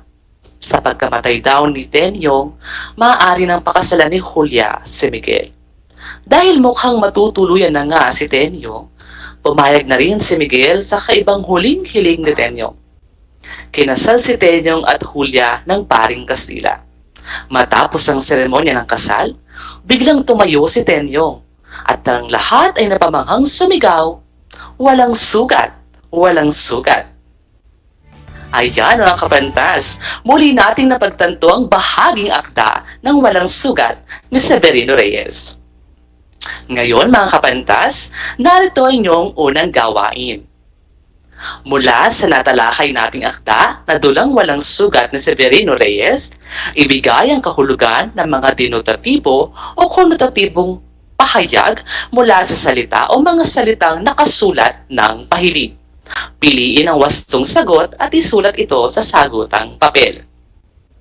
Para sa unang bilang, dumating si Lucas na may balitang nakita na si Tenyong pero agaw buhay itong nakaratay sa katre. Ano kaya ang tamang sagot, mga kabantas? Ito ba'y A. Malapit ng mamatay? B. Kinuha ng Diyos? O C. Nakikipag-agawan sa buhay? Ang sagot mo ba, kapantas, ay letrang A? Kung ganoon, magaling. Tumungo tayo sa ikalawang bilang. Nalaman ni Tenyong na namatay na ang kanyang ina at ang pag-iisang dibdib nina Julia at Miguel. Ang salitang nakapahilig ay ang pag-iisang dibdib. Ano kaya ang sagot dito, mga kapantas? Ito ba'y A. Isa lang ang dibdib? B. Pagpapakasal? O C. Pag-iisahin ang kanilang dibdib? Ang tamang sagot ay letrang B. Ikatlong tanong. Bumisita muli si Miguel kay Julia at nagsabing magiging engrande ang kanilang kasalan. Ang salitang nakapahilig ay engrande. Ano kaya ang ibig sabihin nito, mga kapantas? Ito ba'y A. Malaking selebrasyon? B. Maraming pupunta? O C. Sikat ang mga bisita? Ang tamang sagot ay A. Ika-4 na bilang. Nagkunwari si Julia na masakit ang ulo upang iwasan si Miguel. Ang salitang nakapahilig ay nagkunwari. Ano kaya ang tamang sagot, mga kabantas? Ito ba'y A. Nagtago? B. Nagtapat? O C. Nagpanggap? Ang inyo bang sagot sa ika-4 na bilang ay letrang C? Kung ganoon, mahusay. Para sa panghuli at ika-5 tanong, engrandeng selebrasyon ang magaganap sa kasalang Miguel at Julia, kung kaya nagkatipon ang buong bayan. Ang nakapahilig ay nagkatipon ang buong bayan. Ano kaya ang kahulugan nito, mga kapantas? Ito ba'y A. Maraming taong nagkatipon? B. Maraming bayan? C. Maraming nagsama para mabuo ang bayan? Ang tamang sagot ay letrang A. Nakuha ba ninyo ang mga tamang sagot, mga kapandas? Kung ganoon, magaling. Tanggapin ninyo ang aking palakpak. Dumako na tayo sa ikalawang gawain. Narito ang panuto. Ibigay ang kasing kahulugan at kasalungat ng mga salitang nakasulat ng pahilig. Piliin ang sagot sa loob ng kahon at isulat ito sa talahanayan. Narito ang mga pagpipilian at gawain. Para sa pagpipilian mula sa kahon, nariyan ang nakatayo, pagtitiis, wagas, kaunlaran, kalungkutan, pagpapakasaya, natumba, kahirapan, kaligayahan, bumibilis, huwad, bumabagal. Narito naman ang mga malalalim na salitang bibigyan ninyo ng kasing kahulugan at kasalungat. Basahin natin ang mga parirala. Kaakibat ng pagbabata. Sumisinsin ang tibok. Matinding pagkasiphayo. Pag-ibig na dalisay. Daging na buwal. Uulitin ko, ang mga salitang nakapahilig ay ang bibigyan ninyo ng kasing kahulugan at kasalungat. Yan ay ang pagbabata, sumisinsin, pagkasiphayo, dalisay, at nabuwal. Isiping mabuti, mga kapantas, kung ano ang kasing kahulugan at kasalungat ng mga salitang nakapahilig. Ayan, mga kapantas. Narito ang mga susi sa pagwawasto para sa ikalawang gawain. Sa unang bilang, ang malalim na salita ay ang pagbabata. Ang kasing kahulugan nito ay pagtitiis at ang kasalungat ay pagpapakasaya. Ikalawa, ang salita ay sumisinsit. Ang kasing kahulugan nito ay bumibilis at ang kasalungat ay bumabagal. Ikatlo, ang malalim na salita ay pagkasiphayo. Ang kasing kahulugan ay kalungkutan at ang kasalungat naman ay kaligayahan. Ika-4, ang malalim na salita ay dalisay. Ang kasing kahulugan nito ay wagas at ang kasalungat naman ay huwad. Ang ika-5 bilang, ang salita ay nabuwal. Ang kasing kahulugan nito ay natumba at ang kasalungat ay nakatayo. Nakuha ba ninyo, mga kabantas, sa mga tamang sagot? Kung ganoon, pahusay. Binabati ko kayo, tanggapin niyo muli ang aking palakpak. Para sa inyong karagdagang gawain, narito ang panuto. Ibigay ang denominatibo at konotatibo, kasing kahulugan at kasalungat ng mga pahayag. Punan ang talahan na yan. Piliin ang tamang sagot mula sa kahon. Narito ang mga pagpipilian at gawain. Para sa mga pagpipilian mula sa kahon, nariyan ang pinagsasabihan, inuhugasan ng tubig, binabaliwala, dinudumihan, pinagpapayuhan, nililinis, nalusaw, nawala, tumigas, napahiya, pinagtawanan, napuri, kinakabahan, tumatapang, kinakain ng daga, peste, walang daga, bumabait, bumuti, sumasama, nagiging mahina, lumalantik, tumitibay, tinratraidor, kinakalaban, tapat, at nangangamba. Narito naman ang mga salitang ginamit sa pahayag na bibigyan nyo ng konotatibo at denotatibong pahayag. Kasing kahulugan, kasalungat mula sa talahan na yan. Una ay ang binanlawan ng sermon. Ikalawa, binanlawan ang panyo. Ikalawa, natunaw ang kandila, natunaw sa kahihiyan. Ikatlo, dinadaga ang dibdib. Ikalawa, dinadaga ang palay. Ikaapat na bilang, lumalambot ang puso. Ikalawa, lumalambot ang hawakan. Para sa ikalimang bilang, inaahas ang bahay ni Mang Berto pagkat pugad ito o pugad ng mga ito ang ilalim nito. Ikalawa, inaahas ni Cora ang kanyang kaibigan. Yan ay magiging takdang aralin ninyo mga kapantas. I-send ang inyong mga kasagutan o aktibidad sa inyong Google Classroom o kaya naman sa Messenger. Kung may tanong, mag-message sa ating Facebook page. Ilagay lamang ang code na #kapantas, tanong, pangalan, baitang, at paaralan. At aking itong tutugunan. Laging isa-isip mga kapantas at isa puso na kahit na may pandemya sa panahong ito, palakasin ang katawan at maging sabik sa pagtuklas ng karunungan. Laging tandaan, walang ligaya sa lupa na hindi dinilig ng luha. Ang pag-aaral ng mabuti ay ang susi sa magandang kinabukasan. Inaasahan ko na kayo natuto sa ating aralin ngayong araw. Ginoong Carlo M. Gutierrez, ang inyong guro sa Filipino A. Mga kapantas, hanggang sa muli!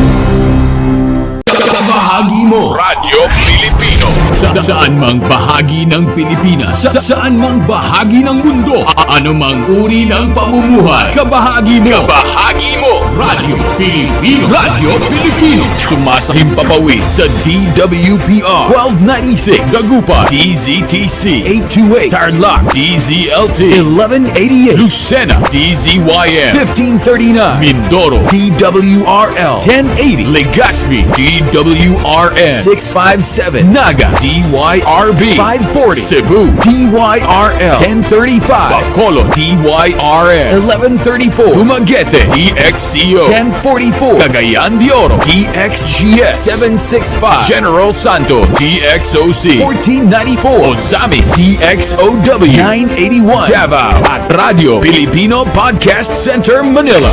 Ito ang kabahagi mo Radyo Pilipino, napapakinggan on air and online sa buong mundo sa pamamagitan ng www.radiopilipino.com. radiopilipino.com. Impormasyong may kalidad at serbisyong may halaga. Kasama katuwang Kapinoy. Kabahagi mo Radyo Pilipino. Radyo Pilipino.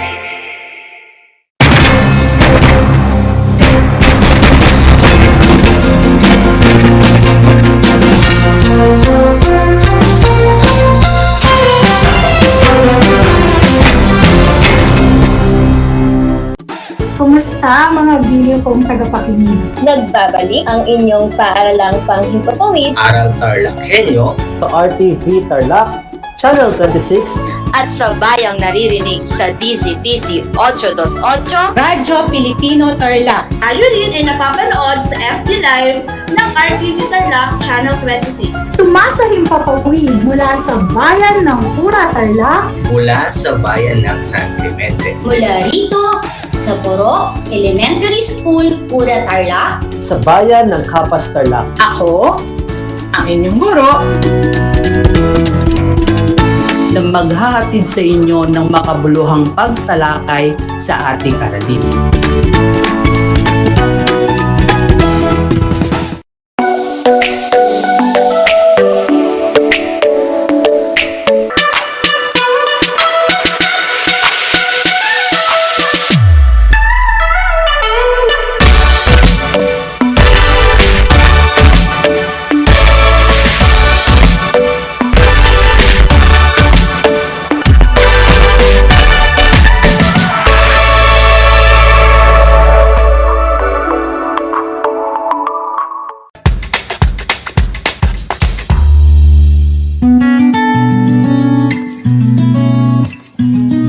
Alam niyo ba na ang kinikilalang Guinness Book of World Records holder bilang pinakamaliit na commercially harvested fish ay isang sinarapan? Ito ay matatagpuan lamang sa Pilipinas, sa Lake Buhi sa Bicol River. Isa itong uri ng goby na may transparent na katawan na may sukat na 12.5 mm. Alam mo na, yan ang sinarapan.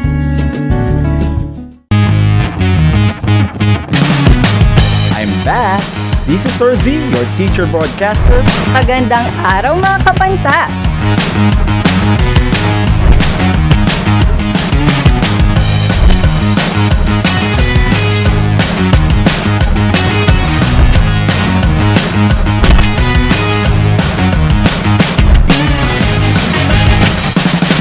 Welcome to Aral TarlakHenyo.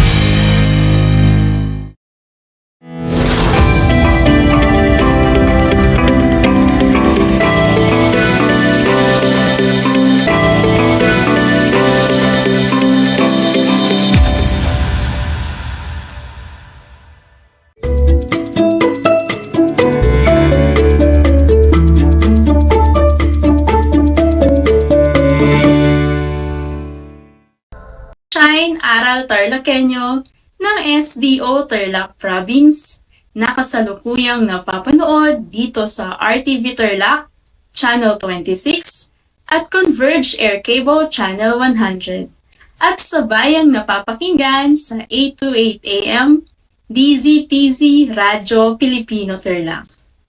Magandang buhay, mabuting tao. Kamusta kayo mga giliw kong tagapakinig? Ang aking pagbati at paghanga sa inyong pagpapahalaga sa edukasyon at pagpupursiging matapos ito nang nagtatagumpay sa kabila ng hamon ng pandemya. Ako ang inyong guro sa edukasyon sa pagpapakatao Baitang Siyam, Binibining Maria Luisa S. Dupa, sumasahimpapawid mula sa bayan ng Victoria, Lalawigan ng Tarlac. Sasamahan at gagabayan ka sa Most Essential Learning Competency na nahihinuha ang pagsunod sa batas na nakabatay sa likas na batas moral o natural law, gumagarantiya sa pagtugon sa pangangailangan ng tao at umaayon sa dignidad ng tao at sa kung ano ang hinihingi ng tamang katuwiran, ay mahalaga upang makamit ang kabutihang panlahat. Natitiyak kong kayo ay handang-handa ng mga anak sa pagpapatuloy ng ating aralin sa araw na ito. Maging alerto at listo sa anumang impormasyong magbibigay sa atin ng inspirasyon, pag-asa, at aral sa buhay na makatutulong sa pagiging mabuting tao. Subalit bago tayo formal na magsimula sa pagtatalakay ng panibagong paksa, magkaroon muna tayo ng maikling pagbabalik-aral sa nakaraang paksa na ating pinag-aralan. Sa ating nakaraang talakayan, ating napag-aralan ang mga batas na umiiral na may kinalaman sa pagprotekta sa mga kabataan at mga tuntunin sa pamilya na nakaugnay sa pagsunod sa likas na batas moral.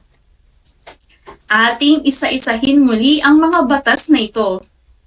Una ay ang RA 9262 o Violence Against Women and Children Act. Pangalawa ay ang RA 9208 o Anti-Trafficking in Person Act. Pangatlo ay ang RA 7877 o Anti-Sexual Harassment Act of 1995. Pang-apat ay ang RA 7610 o Special Protection of Children Against Abuse, Discrimination, and Exploitation. At panglima ay ang RA 10175 o Cybercrime Law. Ang mga batas na ito ay ginawa hindi lamang upang proteksyonan ang mga kabataan, kundi higit sa lahat ay upang mapanatili ang dignidad ng tao, upang ganap na maisabuhay ang layunin ng pagiging makatao o pagpapakatao.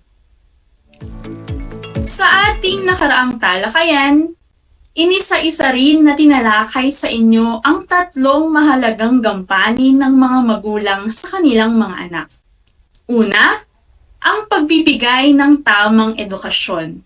Pangalawa, ang paggabay sa paggawa ng mabuting pagpapasya. Ang pangatlo, paghuhubog ng pananampalataya. Mahalaga na ang tatlong bagay na ito ay magampanan ng mga magulang sa kanilang mga anak, sapagkat ito ang magiging susi upang maisabuhay ng isang kabataan ang tunay na diwa ng pagpapakatao. Bilang panghuli, tinalakay sa inyo sa ating nakaraang aralin ang mabuting maidudulot ng pagsunod sa likas na batas moral.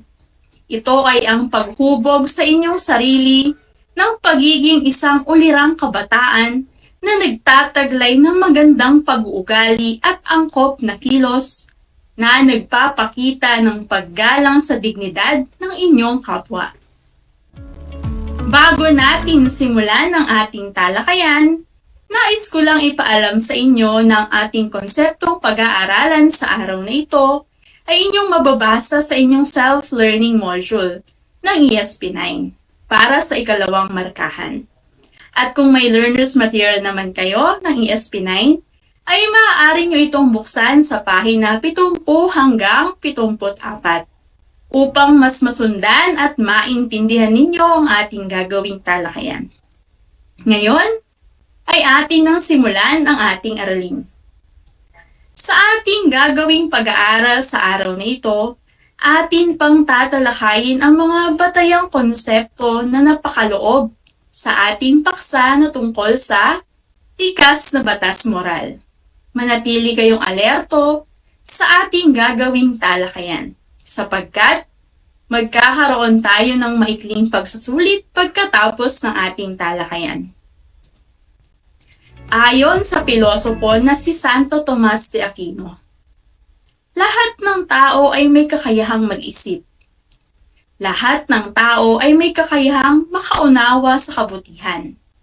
Ayon naman sa pilosopong si Max Scheler, ang pag-alam sa kabutihang ito ay hindi lamang gumagalaw sa larangan ng pag-iisip, kundi sa larangan din ng pakiramdam. Ninanasa ng tao ang mabuti, hindi ang masama. Walang sino man ang magnanais na mapasama siya. Kahit na tinatamad ang isang kabataan na mag-aral, ginagawa pa rin niya dahil alam niyang mabuti ang pag-aaral. Kahit na natatakot ang isang tao na magpatingin sa doktor, kumukonsulta pa rin siya dito kapag may nararamdamang masama sa katawan.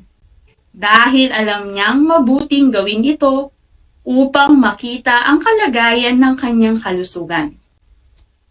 Kahit gustong-gusto mong kunin ang cellphone ng iyong kapatid, hindi mo ginagawa dahil alam mong masama itong gawain. Mula sa mga sitwasyong nabanggit, may isang bagay na kailangan nating bigyan ng pansin. Paano mo nalaman kung ano ang mabuti at ano ang masama?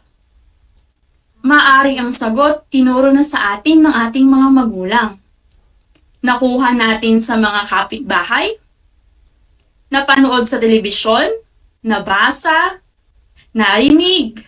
Ang nakamamangha dito ay sa dami ng ating mga narinig, sa dami ng ating mga nalaman, may maliit na tinig pa rin ng kasiguraduhan sa ating loob na nagsasabi sa atin kung ano ang mabuti. Nararamdaman mo ang mabuti. Nararamdaman mo ang tama. Kahit na kung minsan ay parang sinasabi ng isip mo na ito ay mali. At sa kilos ng pakiramdam mo kung ano ang dapat mong gawin. Napapanatag ka at natatahimik kapag sinunog mo ang tinig na ito. Ang tinig na nagsasabi sa iyo na iyan ang tama, na iyon ang mabuti. Konsensya ba ito? Diyos ba ito? Takot ba ito sa aking magulang? Pressure mula sa mga kaibigan? Tukso ng media? Isa lang ang totoo. Naakit ka sa alam mong mabuti. Ngayon ay laliman pa natin ang talakayan sa konsepto ng pagiging mabuti at ang kaugnayan nito sa pagsasabuhay ng likas na batas moral. Sinasabi na may natural na pagkaakit ang tao sa mabuti. Ang mabuti ang laging pakay at layon ng tao. Ang isip at puso ang gabay para kilatisin kung ano talaga ang mabuti. May matinong pag-iisip, pagsusuri, pagtitimbang at paglilinis sa mga motibasyon ang kasabay ng pagkilala sa mabuti. Mabuti bang tumulong sa gawaing bahay? Mabuti bang tumambay kasama ang barkada? Mabuti bang uminom ng alak? Ang tanong na mabuti ba, bago pagawin ng isang bagay ay tanda na ng masikap na paghahangad na matupad ang mabuti. Hindi agad-agad lumulusong sa paggawa nang walang pagtitimpi at pagmumuni-muni sa kabutihan ng gagawin. Nakakatakot at delikado ang taong agad may sagot at hindi nag-iisip dahil malamang ang ginagawa niya ay piliin lamang ang pinaka-kawili-wili sa kanya. Ang nag-iisip ay namimili pa sa pagtimbang kung tama ba talaga ang pipiliin, kung ano ang mga posibleng epekto ng pagpili, at kung mapaninindigan ba niya ang mga bunga ng kanyang kahaharapin. Sa pinakasimpleng paliwanag, ang mabuti ay ang pagsisikap na laging kumilos tungo sa pagbubuo at pagpapalago ng sarili at ng mga ugnayan. Ginagamit na gabay sa pagpili ng mabuti ang isip at puso upang kilatisin kung ano talaga ang mabuti at nararapat gawin. Tulad ng isang doktor, maaring magkamali siya sa diagnosis at prognosis ng sakit ng pasyente. Subalit, hindi iyon nangangahulugang nais at gusto ng doktor na lalong lumala ang karamdaman ng kanyang pasyente. Walang matinong doktor ang nanaisin na mapahamak ang kanyang pasyente. Sa halip, ay gagawin nito ang lahat upang matupad ang sinumpaang tungkulin na iligtas ang buhay ng tao. Bagamat kung minsan ay nagkakamali ang isang doktor, ang pinakamahalaga ay ang paghahangad na makapagpagaling at hindi makapagdulot ng sakit ang ginawa. Sapat na ito upang tawaging mabuti. Ngunit sapat na nga ba talaga ang paghahangad sa mabuti at pagkilos sa inakalang mabuti? Paano kung ang inakalang mabuti ay nakakasakit o nakakasira lamang? Mahirap ang paniniwala na sapat na ang mabuting intensyon para kilalaning mabuti ang gawain. Halimbawa, gusto mong pakainin ng iyong pamilya, kaya magnanakaw ka. Gusto mong manalo sa palaro, kaya dadayain mo ang edad ng mga kasamahan mo sa team. Gusto mong kumita ng malaki, kaya mamanipulahin mo ang timbangan ng tinda mo sa palengke. Kabutihan ang hinahangad ng mga nabanggit sa itaas. Kaya lamang, kailangang maunawa ang hindi maaaring ihiwalay ang mabuti sa tama. Maaari bang sabihin ng ama sa kanyang mga anak, magpasalamat kayo sa ninakawan ko, may nakakain kayo ngayon. O ng alina sa kanyang suki, suki, pasensya ka na. Babawasan kita ng isang guhit dahil may hinuhulugan pa akong alahas? Maibabalik ba ng isang tao ang buhay ng kapwa kung sa maling desisyon niya ay naging dahilan ito ng kamatayan ng kaibigan? Sapat na ba ang sabihing mabuti ang aking hangarin? Iba ang mabuti sa tama. Ang mabuti ay ang mga bagay na tutulong sa pagkabuo ng sarili. Ang tama ay ang pagpili ng mabuti batay sa panahon, kasaysayan, konteksto at sitwasyon. Tinitingnan dito ang mga pangangailangan at kakayahan ng gagawa ng pagpili. Halimbawa, kung nakikita ng isang tao na makakabuti sa kanya ang sports, hindi lang siya basta-basta sasabak sa laro. Kailangan niyang tingnan ang kanyang kakayahan bago siya magsimula sa isang laro. Ano ba ang angkop sa kanya? Gaano ba katagal at kalakas ang kanyang stamina? Ano ba ang pisikal na katangian ng kanyang katawan? Siya ba ay matangkad, maliit, malusog ang katawan o balingkinitan? Ang mga bagay na ito ay kailangang isaalang-alang bago niya mapili ang tamang sport sa kanya. Kung nais nang magpakasal ng magkasintahan, kailangan muna nilang siguraduhin na handa na ang kanilang loob para sa kanilang kinabukasan bilang mag-asawa. Ang bahay, ang pambayad ng kuryente, ng tubig, pagkain at marami pang iba. Mabuti ang pag-aasawa. Tama na ba ito agad? Kahit sa gamot, mabuti ang uminom na gamot. Ngunit, marapat ding tingnan ng doktor ang kakayahan ng pasyente na bumili ng gamot at ang mga partikular na reaksyon ng pasyente sa bisa ng gamot na ibinibigay. Mabuti ang gamot, ngunit may tamang gamot para sa tao. May ibang gamot na nagdudulot ng mga allergies sa mga particular na tao. May mga gamot na hindi mabisa sa mga ibang tao. Ganito ang prinsipyo ng generics. Ang pasyente na ang bahalang humanap ng hihiyang sa kanya, batay sa reseta ng doktor. Mula sa mga konseptong nabanggit, ating natukoy na hindi lahat ng mabuting iniisip ng tao ay tama. Ang iniisip niyang kaparaanan o kilos sa pagsasakatuparan nito. Mahirap humanap ng isang batas na parehong mabuti at tama. Para sa kanya, para sa lahat.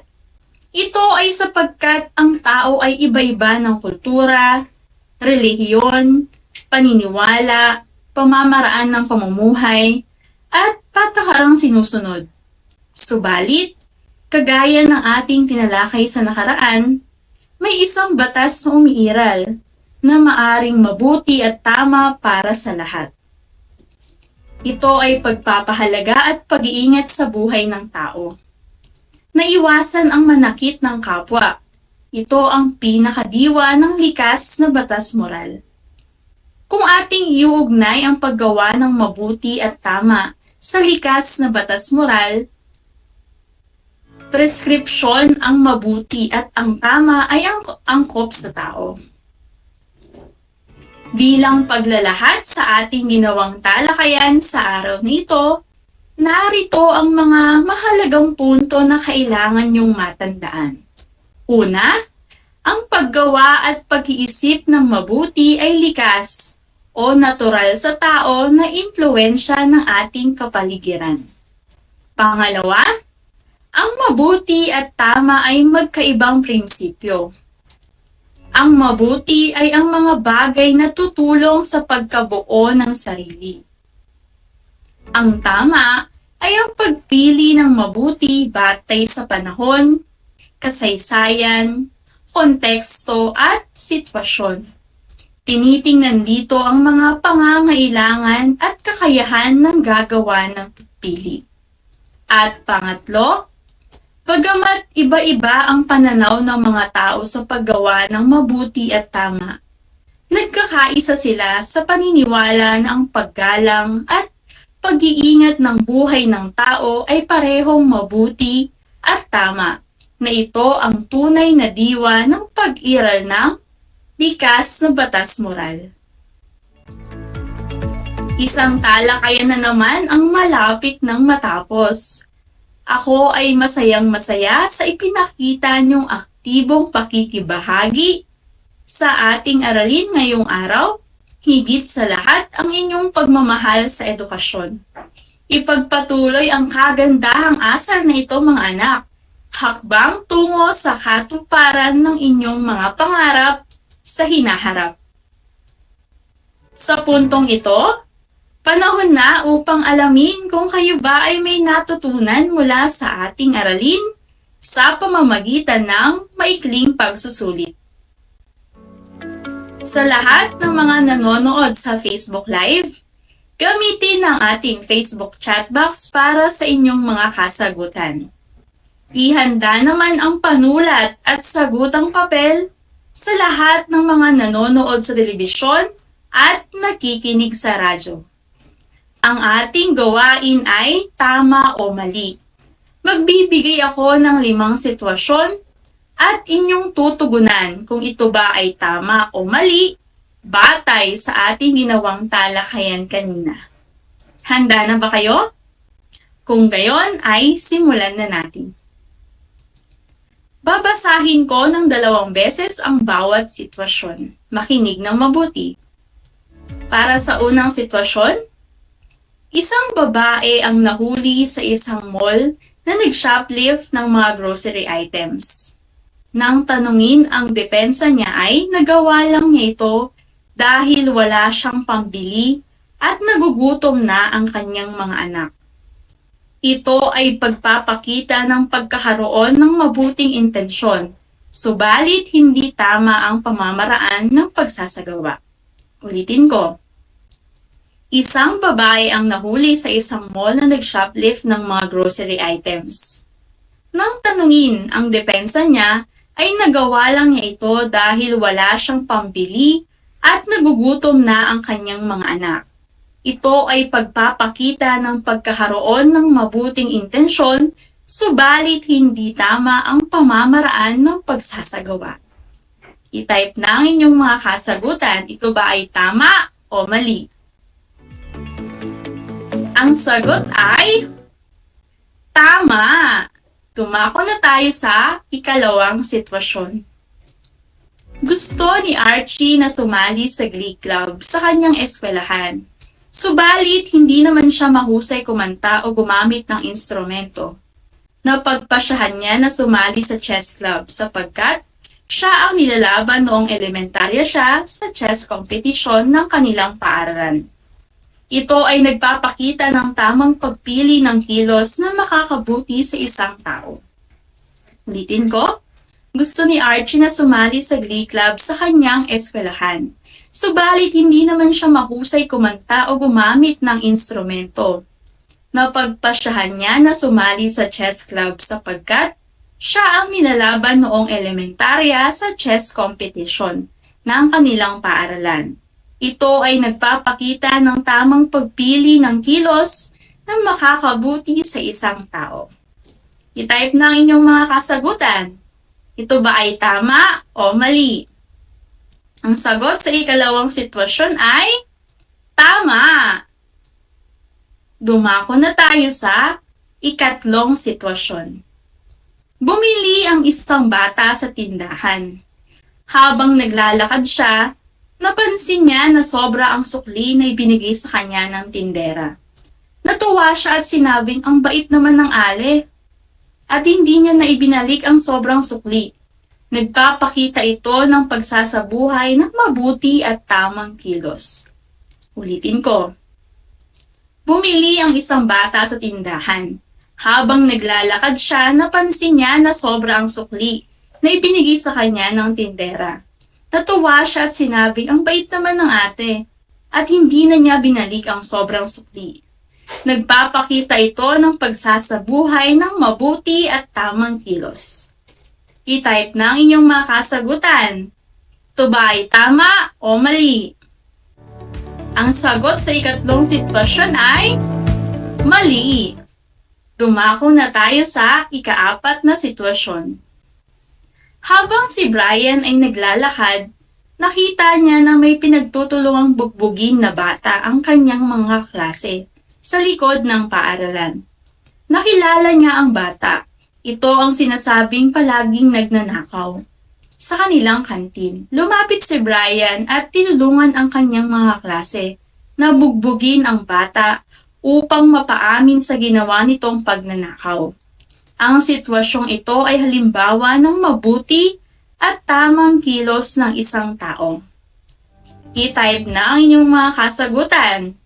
Ito ba ay tama o mali? Ang sagot sa ikaapat na sitwasyon ay mali. Ngayon, dumako na tayo sa ikalimang sitwasyon.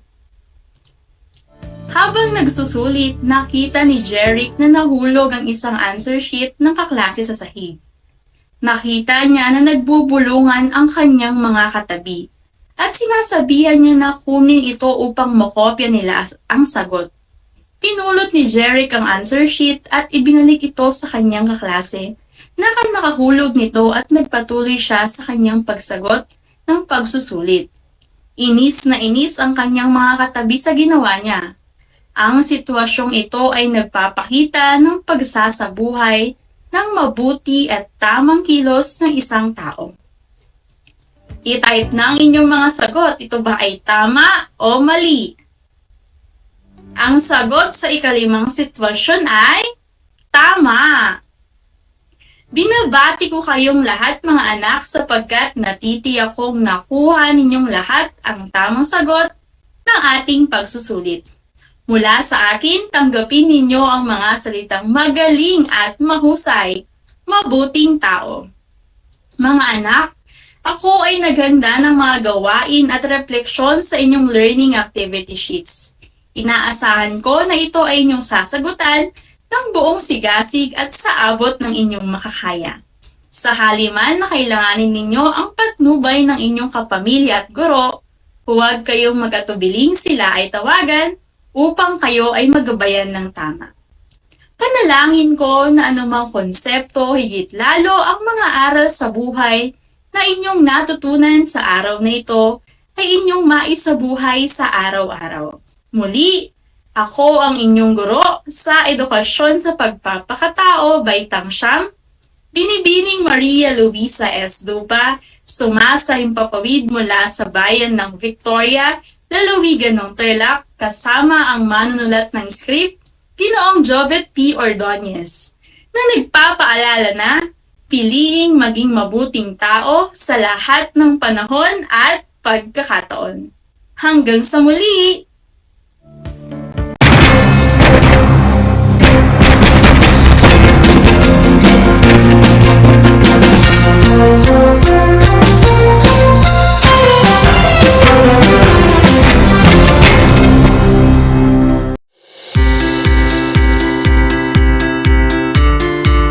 Upang matugunan ang mga kinakaharap na pagsubok ng mga guro at mag-aaral sa gitna ng kasalukuyang pandemya, nagsanib tulong sina Congressman Charlie Cojuangco ng unang distrito ng Tarlac, DEPED Region 3 Regional Director Dr. May B. Eclar at Tarlac Schools Division Superintendent Dr. Ronaldo Pozon para sa isang napapanahong proyekto na tinaguriang Project Shine, Aral TarlakHenyo.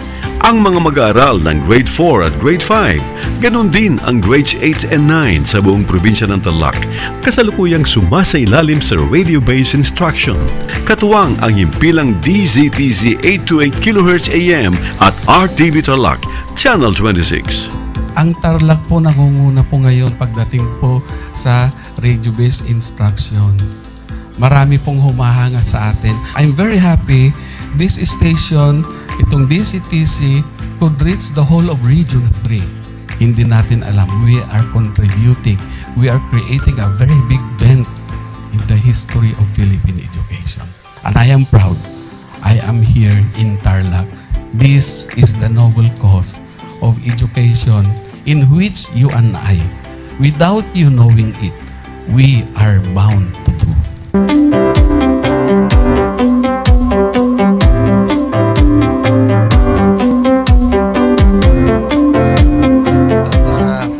Project natin na Project Shine is a natural consequence dahil sa nangyari sa buong mundo. Let's continue to work together. I think it's very Filipino to practice bayanihan in anything or most of the things that we do. And this is a manifestation of that. No? We have private sector, we have DEPED, we have local government, all working together. And I hope the parents of some of these children, especially the parents that did not graduate from school or hindi nakapag-aral nung sila ay bata, sana naman gamitin na nila itong opportunity na mag-schooling na rin sila kasama ng mga anak nila para mag-bonding pati ang mga magulang sa mga bata. I look at this as doing God's work. Diba? So if you do God's work, it feels right. It's righteous. It's for good, not for evil. Good morning and happy learning, grade 4. Welcome to Aral TarlakHenyo here on RTV Tarlac, Channel 26. Simulcast over DZTZ 828. Radio Filipino Tarlac. I am Teacher Mercy Pacheco Bognot. This is Alistair Aidatu.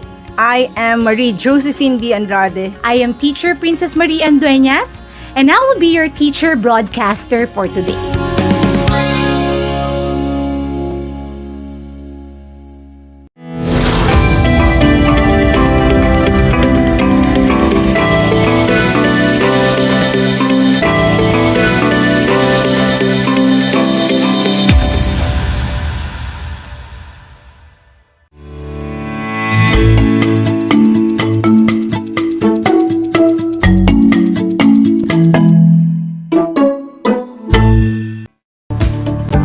Welcome to Aral TarlakHenyo here on RTV Tarlac Channel 26. Simulcast over DCTC, Radio Filipino Tarlac. I am Teacher Odessa Ortiz, your teacher anchor for Science Grade 9, broadcasting live here at Victoria Tarlac. How are you, learners? Are you ready for a new exciting day of learning? Today is indeed a good day, and why not make it a perfect day as you join me in exploring the fascinating world of science at the comfort of your home. And so, I invite you now to bring out your self-learning modules, your science learning materials, and of course, your pen and paper to jot down salient pieces of information. Should you have questions or clarifications, you can always type this in the chat box of our FB Live. In our previous lessons with Teacher Joy and Teacher Uriel, you were able to differentiate ionic compounds and covalent compounds based on their properties like which one has higher boiling and melting point. And you are right, ionic compounds are characterized by high melting and boiling points due to strong ionic bonds that require much energy to break as compared to covalent compounds. Ionic compounds, when dissolved in water, tend to dissociate in ions that allow electricity to flow, and like covalent molecular substances in any states, are insulators. Ionic compounds generally are soluble in water, while covalent compounds are not. On the other hand, covalent compounds are soluble in organic solvent, unlike ionic compounds. And lastly, ionic compounds are generally solid in room temperature, while covalent compounds may exist as solid, liquid, or gas. Okay, class, now let me check if you kept something from our lesson last time. Let's have a short activity. So I will be presenting substances that you commonly see at home, and you will be given 5 seconds to classify each item as ionic or covalent. Are you ready? Let's begin. Number 1. Salt. Your 5-second timer starts now. The correct answer is ionic. Did you get the correct answer? Well, let's try number 2. Bleach. Your 5-second timer starts now. The correct answer is ionic. For number 3, acetone. Your 5-second timer starts now.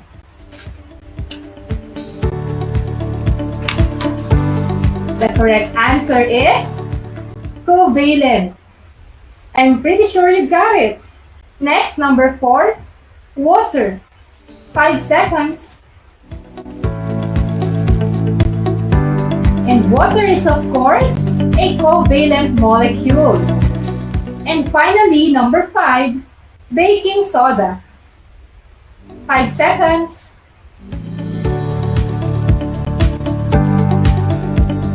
Baking soda or sodium bicarbonate is, of course, a covalent compound. Were you able to get all the correct answers? I'm sure you got them all. Good job, learners! But how did you know that sodium chloride is an ionic compound? Sodium chloride is a typical ionic compound. It is made from a combination of atoms of sodium and chlorine in a ratio of 1:1. Sodium has 1 electron in the outermost shell, as it belongs to group 1 or alkali metal of the periodic table. Its Lewis electron dot structure is as presented. The symbol of the element with 1 dot. On the other hand, chlorine atom has 7 valence electrons as it belongs to group 17. If sodium can transfer its spare electron to chlorine, both atoms will satisfy their full outer shell requirements, and an ionic bond will be formed. So as a result, class, sodium atom becomes sodium ion with charge of positive 1 as there is more protons compared to its electrons, while chlorine atoms becomes negatively charged ion as it receives 1 additional electron. And how did you know that water is a covalent molecule? Hydrogen is the first element of the periodic table, as its atomic number is 1, which means that it has only 1 electron in its atom, in its outermost shell. Oxygen is a member of the chalcogen group on the periodic table. It has 6 valence electrons. It is an essential element in the most of the combustion processes. For hydrogen ion to become stable, it shares only 1 electron with oxygen atom. However, oxygen requires 1 or more electron. Thus, it attracts another hydrogen ion. The electrons are not shared equally within the molecule. This gives the oxygen side of the molecule 2 partial negative and each of the hydrogens is slightly positive charge. Take note, learners, the term sharing of electrons. Water is a covalent compound because there are 2 non-metallic elements that share common electrons to become stable. In ionic compounds, particularly sodium chloride, sodium and chlorine ions don't share electrons. Metal ions give off electrons, while non-metal ions acquire electrons. But how these ions form? How do ionic and covalent compounds form? By definition, an ion is an electrically charged particle produced by either removing electrons from a neutral atom to give a positive ion or adding electrons to a neutral atom to give a negative ion. When an ion is formed, the number of protons does not change. A neutral sodium atom contains 11 protons and 11 electrons.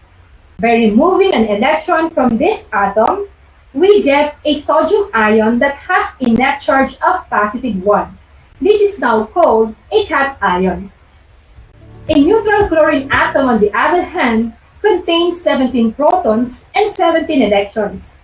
By adding one more electron, we get a chlorine ion with a net charge of negative 1.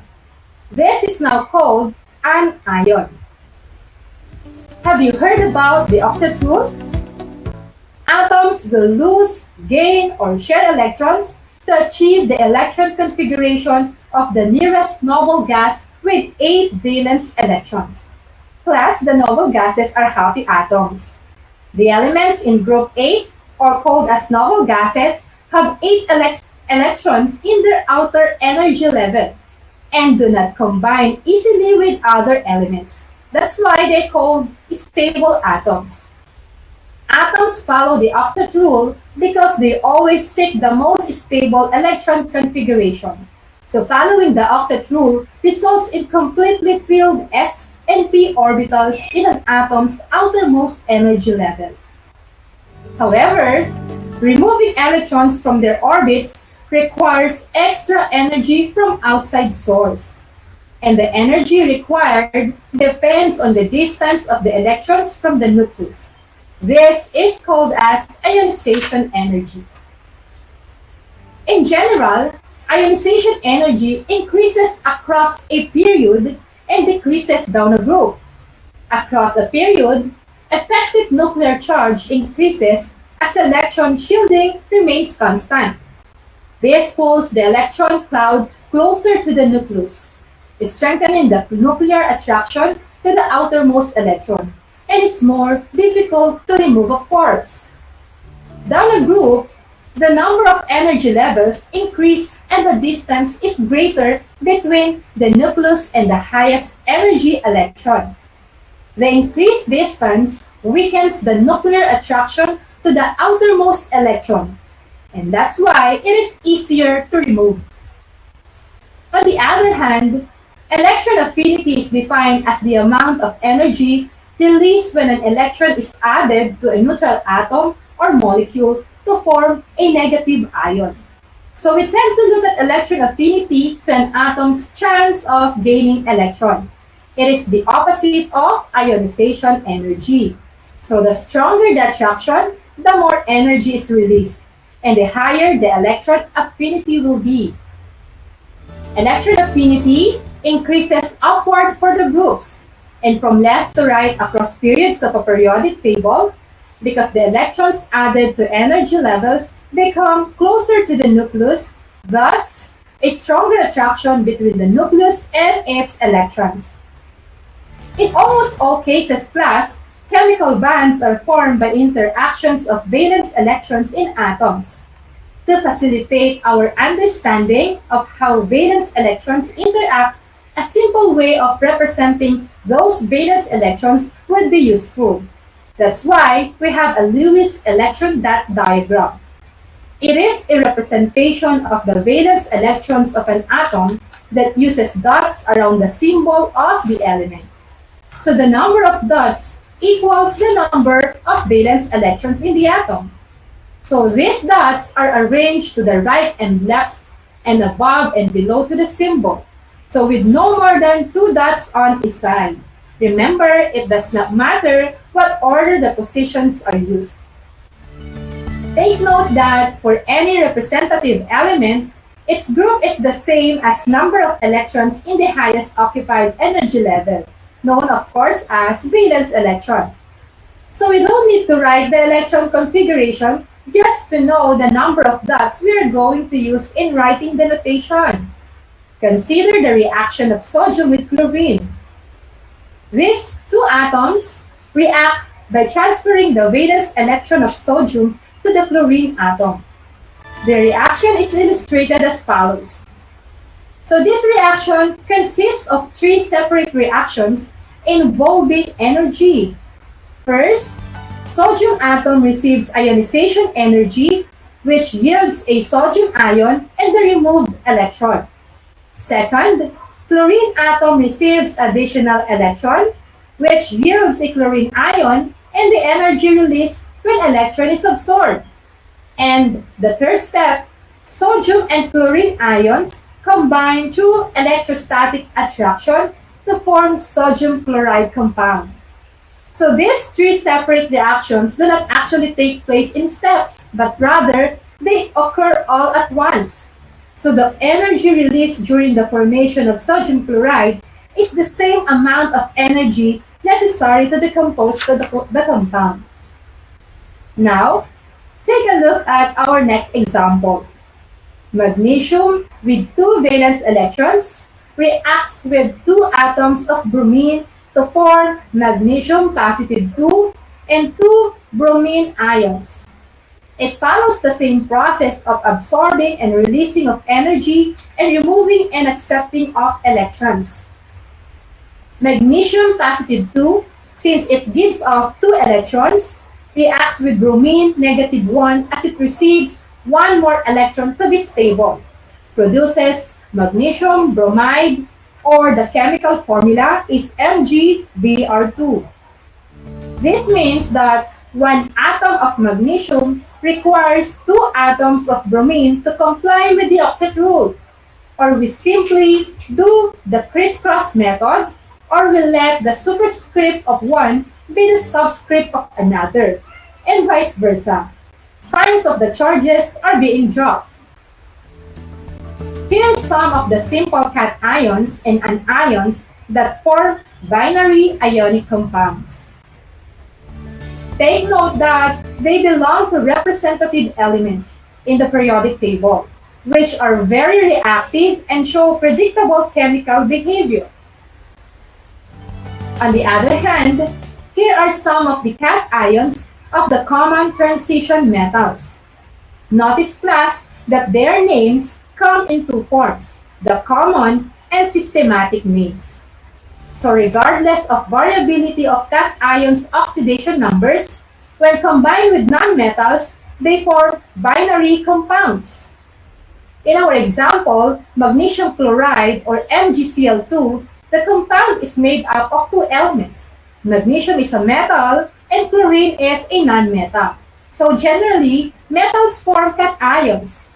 They are electron donors, while nonmetals form anions, or they are electron acceptors. When naming binary ionic compounds, name the cation first. So in our example, MgCl2, the first element and the metal in the compound is magnesium. The second step would be name the nonmetal by its elemental name with an IDE ending. So referring to the same compound, the second element and the nonmetal is chlorine. However, it should be written with IDE ending. Thus, the name is magnesium chloride. But this is true for ionic compounds containing representative metals. Metals with variable oxidation state in binary ionic compounds must be named using Roman numerals to indicate positive charges. Say for example, in FeBr2, iron is a transition metal that has 2 oxidation states, that's positive 2 and positive 3. On the other hand, we know very well that bromine has fixed oxidation number of negative 1. So through careful analysis, we can infer that iron in FeBr2 has charge of positive 2. Applying rule number 3, we therefore have iron 2 bromide, or referring to this table for the common name, ferrous bromide can also be used. Take note that if the valence is numerically equal, there is no need to crisscross since the sum of the valence is 0. For example, Ca positive 2 reacts with O negative 2 to form CaO. Do not write the subscript if it is only 1. It was indeed a stimulating, thought-provoking, yet interesting skill in science, right? So the primary function of chemical nomenclature is to ensure that the spoken or written chemical name leaves no ambiguity concerning which chemical compound the name refers to, because each chemical name should refer to a single substance. And just like any other skills, it has to be consistently practiced. And learners, we will start it at this very moment. Are you ready? Nice. Number 1. What is the Lewis electron dot structure of aluminum? I will give you 5 seconds to write the Lewis electron dot structure of aluminum. Okay, time's up. The correct answer is Al with 3 dots around the symbol regardless the side where you started at. Alright, number 2. What is the Lewis electron dot structure of sulfur? 5-second timer starts now.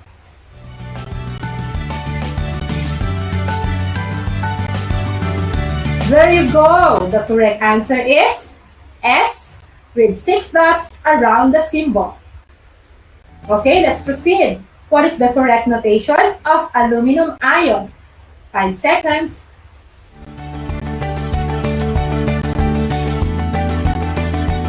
And the correct answer is Al positive 3. Did you get the correct answer? Good job. Next, number 4. What is the correct notation of sulfide ion? 5 seconds. Okay, there you go. The correct answer is S with 8 dots around the symbol and superscript of -2. Next, what is the correct notation of aluminum sulfide ion formation? 5 seconds.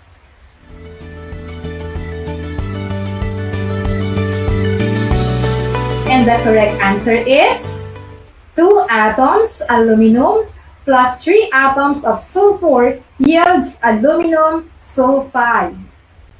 Lastly, what is the correct formula of aluminum sulfide? Your 5-second timer starts now. And the correct chemical formula of it is Al2S3. Congratulations, grade 9! I know you got all the correct answers. In case not, well, you still have the chance to make it up. Just continue practicing. Now, are you ready for a quiz? That's nice. Let's begin. Number 1. Which of the following is the correct notation of barium ion? A. Ba positive. B. Ba positive 2. C. Ba negative. Or letter D. Ba negative 2. Let me repeat. Which of the following is the correct notation of barium ion? A. Ba positive. B. Ba positive 2. C. Ba negative.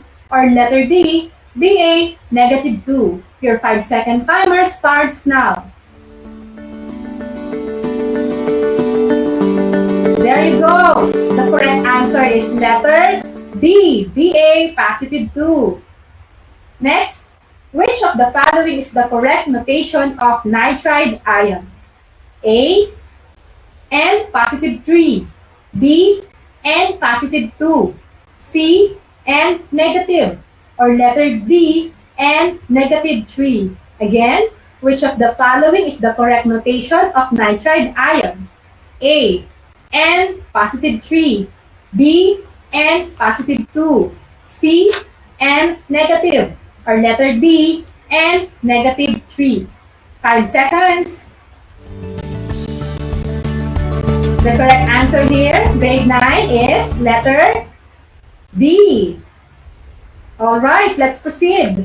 What is the correct ratio of barium ions to nitride ions? Again, what is the correct ratio of barium ions to nitride ions? A. 1Ba is to 2N. B. 2Ba is to 3N. Letter C. 3Ba is to 2N. Or letter D. 2Ba is to 2N. Again, 1 barium is to 2 nitride. 2, letter B, 2 barium is to 3 nitride. C, 3 barium is to 2 nitride. Or letter D, 2 barium is to 2 nitride. 5 seconds. There you go. The correct answer is letter C. Number 4. What is the correct formula of barium and nitride ions combination? A. Ba3N2. B. Ba2N. C. Ba2N3. Or letter D. BaN3. Again, what is the correct formula of barium and nitride ions combination? A. Ba3N2. B. Ba2N. C. Ba2N3.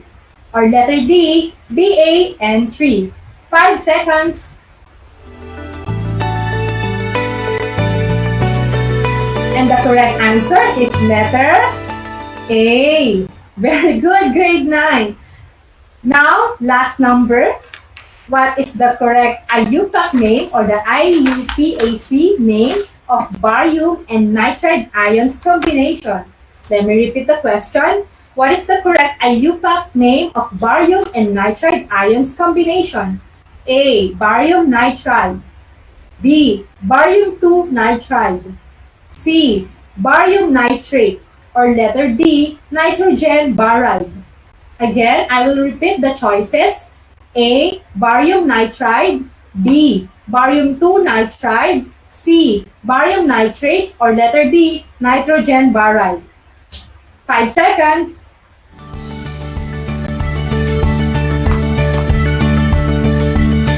The correct answer is letter A. So how are you doing, grade 9? Did you get the perfect score?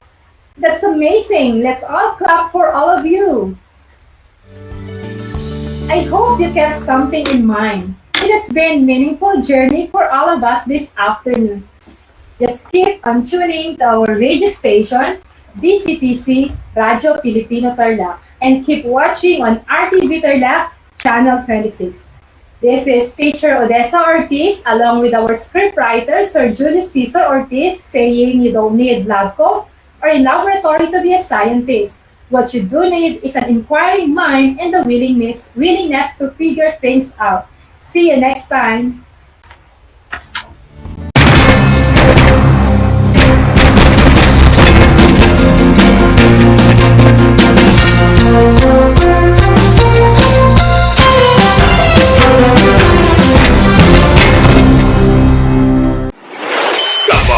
Radyo Pilipino. Impormasyong may kalidad, serbisyong may halaga. Saan mang bahagi ng Pilipinas. On air. Saan mang bahagi ng mundo. Online. Ano mang uri ng pamumuhay. Kasama, katuwang, kapinoy. Kabahagi mo. Radyo Pilipino. Radyo Pilipino. Gutom ka ba sa impormasyon? May namiss ka bang subject at leksyon? Gusto mo bang alalahanin ang nakaraan o dagdagan ang iyong kaalaman? Lahat yan alamin natin because the professor is in. Professor on air and online. Kasama si Professor Willie Perez. Isang oras na kaalaman, isang oras na makabuluhan. Professor on air. Mamangha at tumawa sa mga tips at trivia. Sa gabay at tanong, sagot ka rin niya. Professor on air and online. Kasama si Professor Willie Perez tuwing Sabado alas 10 hanggang alas alas 11 ng umaga, mapapakinggan sa Radyo Pilipino at mapapanood sa RTV Tarlac Channel 26. Professor on Air. This is my story. Ano ang kwento ng buhay mo? Malungkot? Masaya? May kababalaghan? O puno ng aksyon? Ang bawat kwento ng kapwa nating Pilipino ay mahalaga. This is my story. Sama-sama nating ibahagi ito upang magbigay aral at inspirasyon sa ating lahat. This is my story. This is my story. Hosted by Mitch Desunia. Tuwing Sabado, alas 3 hanggang alas 4 ng hapon. Mapapakinggan dito sa Radyo Pilipino at mapapanood sa RTV Tarlac Channel 26. This is my story. Alam niyo ba na ang whale shark ay hindi isang whale? Ang whale shark o butanding ay kinikilalang world's largest fish at tinatawag gentle giants. May sukat itong 12 meters. Maliliit ang ngipin ng butanding, kaya naman planktons o maliliit na hipon at isda lang ang kaya nilang kainin. Simula noong 2011, marami nang nahumaling mag-whale shark watching sa Oslo, Cebu. Alam niyo na, yan ang whale shark!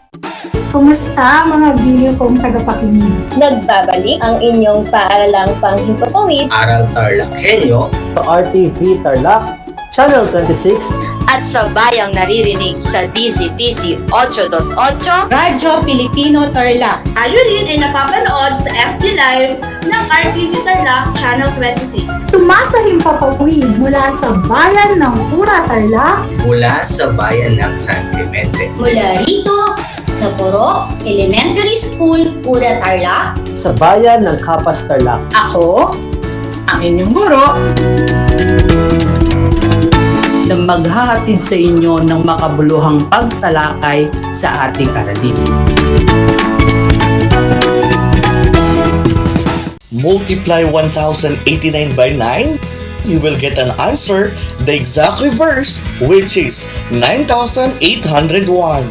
My name is JRP Duldulao, your teacher broadcaster on Aral TarlakHenyo. For more math trivia and answers to your math questions, catch Aral TarlakHenyo every Monday to Friday from 8:30 a.m. to 5:30 p.m.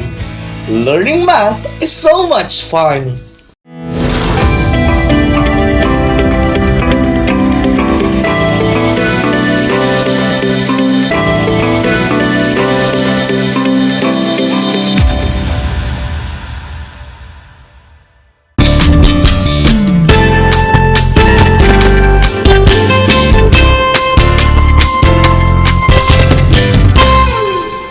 Listeners, welcome to Aral TarlakHenyo here on RTV Tarlac Channel 26, simulcast over DZTC Radyo Pilipino Tarlac. This is teacher Erzel Mileta Bundong, your teacher broadcaster for today's Mathematics 9 radio-based lessons, remotely airing from Moncada, Tarlac. And I will be with you for the next 25 minutes. So try to be focused and be at its best. Before we begin, find a comfortable place. Have your pen and paper with you and make sure you have your learner's material. Let us start. First, let's have some quick recap of our last lesson, which is zero and negative integral exponents. Remember that it has two key concepts. First, the zero exponent, which states that if a is any non-zero real number, then a raised to 0 is equal to 1. Second, the negative integral exponents. It states that a is a non-zero real number and n is a positive integer, then a raised to negative n is equal to 1 over a raised to n. Now that we are already refreshed with the concepts, let's have an activity. Simplify each expression and write your answer at the comment section below. Number 1, simplify the expression 16 raised to 0. Simplify the expression 16 raised to 0.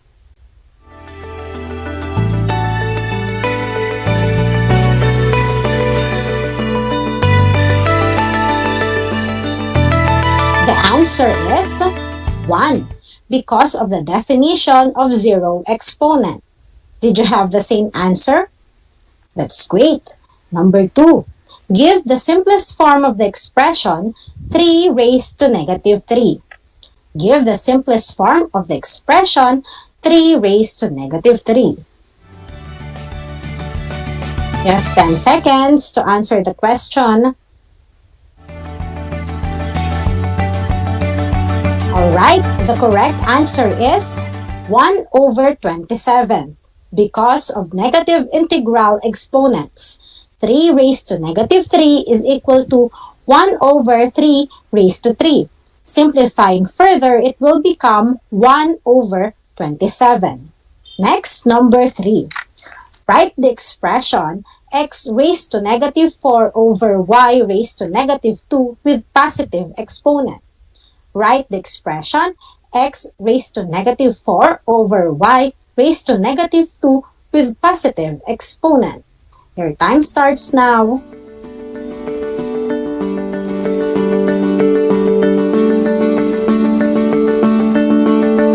Alright, if your answer is y squared over y raised to 4, then you are correct. Number 4. Simplify and write the expression 2x raised to negative 4 over 3y with positive exponents only. Simplify and write the expression 2x raised to negative 4 over 3y with positive exponents only. Your 10 seconds starts now.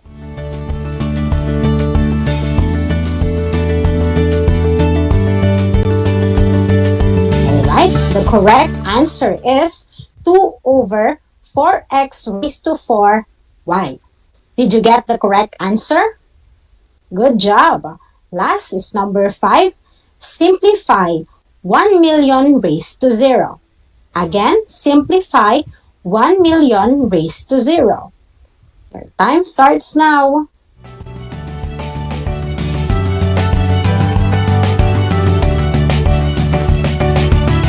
Okay, the correct answer is 1.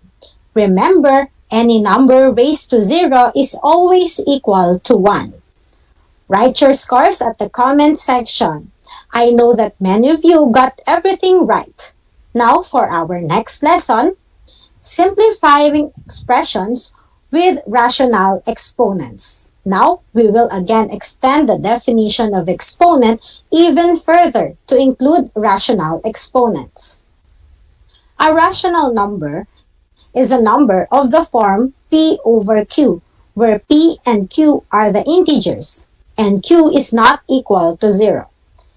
Examples of these numbers are 1/2, 5/3, and negative 4/5. What happens when these rational numbers become exponents? We can answer that by considering these 3 key concepts.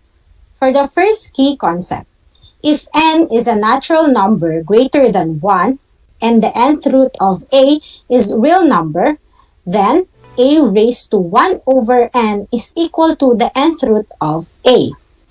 Note that in the nth root of a is the radicand, n is the index, and this one is the radical symbol to signify roots. The expression nth root of a is read as the nth root of a. Any quantity with a fractional exponent represents a radical expression. Using this definition, we can simplify exponential expressions with rational exponents. To further understand the concept, let's have some examples. We will evaluate the following expressions with rational exponents. Number 1, given 16 raised to 1/2. We can transform 16 raised to 1/2 into the square root of 16. And the square root of 16 is equal to 4, since 4 times 4 equals 16. Kinda easy, right? Another example. Evaluate the quantity negative 27 raised to 1/3. Transform it into radical expression. That would be the cube root of negative 27. Simplifying it further, quantity negative 27 raised to 1/3 is equal to negative 3, since negative 3 times negative 3 times negative 3 is equal to negative 27. Did you get it? I hope so. Example number 3. Given the expression 32 raised to 1/5. Let's evaluate by transforming it first to radical expression. So, 32 raised to 1/5 will become the fifth root of 32. Then, simplify. What is the fifth root of 32? That's right. The answer is 2. 32 raised to 1/5 is equal to 2. Let us now proceed with the second key concept. It states that if m and n are positive integers and a raised to 1 over n is a real number, then a raised to m over n is equal to a raised to 1 over n raised to m. Using radical notation, a raised to m over n is equal to quantity the nth root of a raised to m. Simplifying further, a raised to m over n is equal to the nth root of a raised to m. For better understanding of the concept, we will have some examples. We will evaluate the following expressions with rational exponents. First example, we have the expression 27 raised to 2/3. From the definition mentioned, we can write it as the square of 27 raised to 1/3. Afterwards, transform it into radical expression. That would be the square of the cube root of 27. The cube root of 27 is equal to 3. We have 3 square now. So the square of 3 is equal to 9. Therefore, 27 raised to 2/3 is equal to 9. Another example. Given is the expression 32 raised to 3/5. We can also write 32 raised to 3/5 as 32 raised to 1/5 raised to 3. And then, what is the next step? That's correct. We have to transform it into radical expression. So, the cube of 32 raised to 1/5 will become the cube of the fifth root of 32. The fifth root of 32 is equal to 2. We now have 2 cube. And 2 cube is equal to 8. Therefore, 32 raised to 3/5 is equal to 8. Did you have the same answer? That's great. Example number 3. Quantity negative 8 raised to 4/3 is the given expression. We can write it as quantity negative 8 raised to 1/3 raised to 4. After that, transform it into radical expression. So quantity negative 8 raised to 1/3 raised to 4 will become quantity the cube root of negative 8 raised to 4. Simplifying, we will have quantity negative 2 raised to 4, since the cube root of negative 8 is equal to negative 2. And the quantity negative 2 raised to 4 is equal to 16. Therefore, quantity negative 8 raised to 4/3 is equal to 16. For the last key concept, it states that if m and n are positive integers and a raised to 1 over n is a real number, then a raised to m over n is equal to a raised to 1 over n raised to m. Using radical notation, we have a raised to negative m over n is equal to 1 over a raised to m over n, which is also equal to 1 over the quantity nth root of a raised to m, equal to 1 over the nth root of a raised to m. Let's have some examples to further understand the key concept. Number 1. The given expression is 81 raised to negative 1/2. Since we should not have a negative exponent, we will write 81 raised to negative 1/2 as 1 over 81 raised to 1/2. We then transform the denominator into square root of 81. We now have 1 over the square root of 81. Getting the square root of 81, which is equal to 9. So, 81 raised to negative 1/2 is equal to 1 over 9. Did you have the same answer? Alright, example number 2. Our expression is quantity negative 64 raised to negative 2/3. By using the definition stated earlier, we can write it as 1 over quantity negative 64 raised to 2/3. Then transform the denominator into radical expression.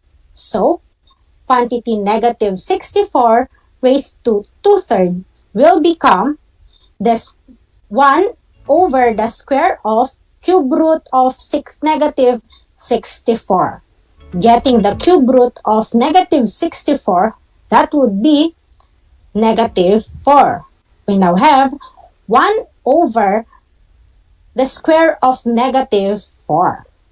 Square negative 4, which is equal to 16. Thus, quantity negative 64 raised to negative 2/3 is equal to 1 over 16. Let us have an activity entitled Keep Guessing to practice what we have learned from our discussion. So refer to the slides and listen attentively so you can follow the instructions. We are about to answer a trivia by simplifying each expression. Then choose the letter of the correct answer. I will give you 10 seconds to answer each question. Write your answers at the comment section. I hope the instruction is clear. Okay, let us begin. The trivia that we need to answer is, cheese is said to combat tooth erosion because it contains blank, which neutralizes acids from sweet drinks and food. There are 6 letters that we need to answer the trivia. Number 1, simplify the expression quantity 100 times 9 raised to 1/2. Simplify the expression quantity 100 times 9 raised to 1/2. The choices are P equals 4, K equals 8, L equals 1, L is 7, A equals 30, I is 3/2, and A equals 1/4.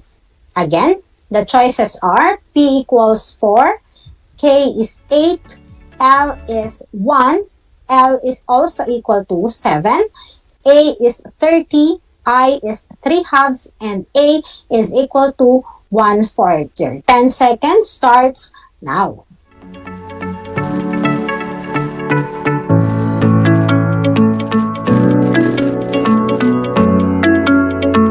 Alright, the answer is letter A, 30. Do not be confused.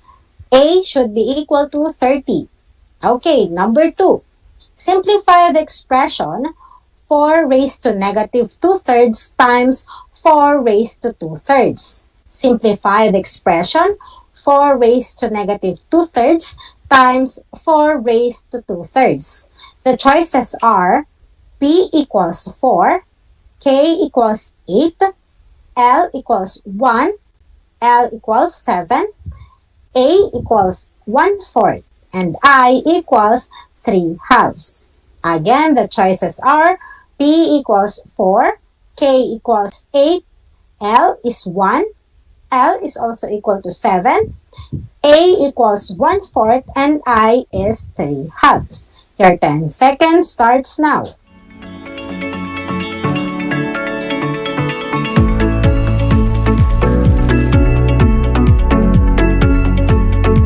The correct answer is letter L, 1. Did you get the right answer?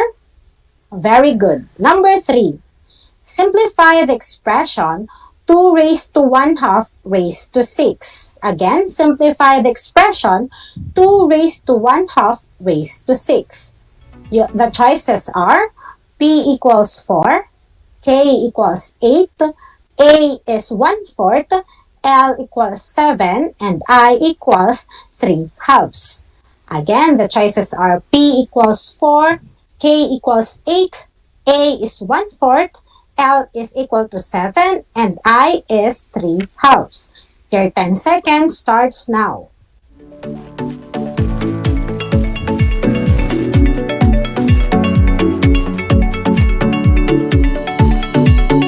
Alright, what's your answer?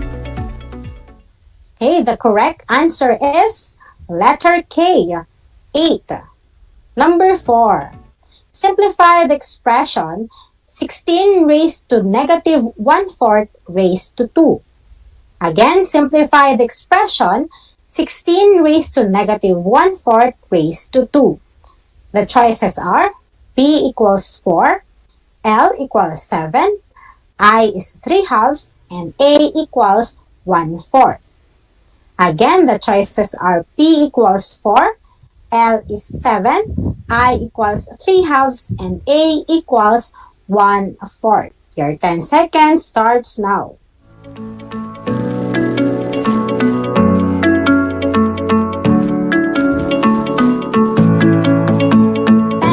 Okay, if your answer is letter A, 1/4, then you are correct. Okay, so there are only 2 letters left. We're almost done. Number 5. Simplify the expression 7 raised to 3/2 over 7 raised to 1/2. Again, simplify the expression 7 raised to 3/2 over 7 raised to 1/2. The choices are P equals 4, L equals 7, I equals 3/2. Again, the choices are P equals 4, L is 7, and I equals 3/2. Your 10 seconds starts now.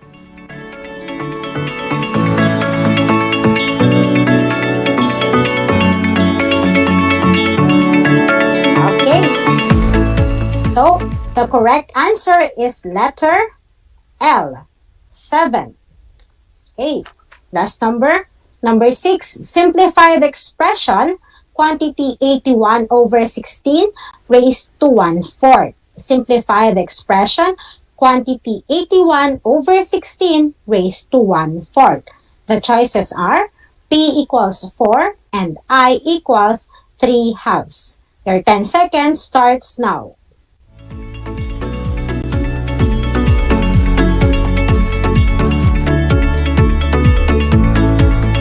The correct answer is letter I, 3/2. We have now answered the trivia. We formed the word alkali. Comment down below if you also formed alkali. Okay, good job everyone. Many of you got everything right. To practice more and master this topic, solve the following which will serve as your assignment. Okay, take a screenshot in 3, 2, 1. There you go. Since answering this activity will take you some time, you can just answer it after this session. Afterwards, submit it to your respective teachers so they can check your answers. To our grade 9 students, I admire you for being good listeners. Now let us have a recap of today's lesson.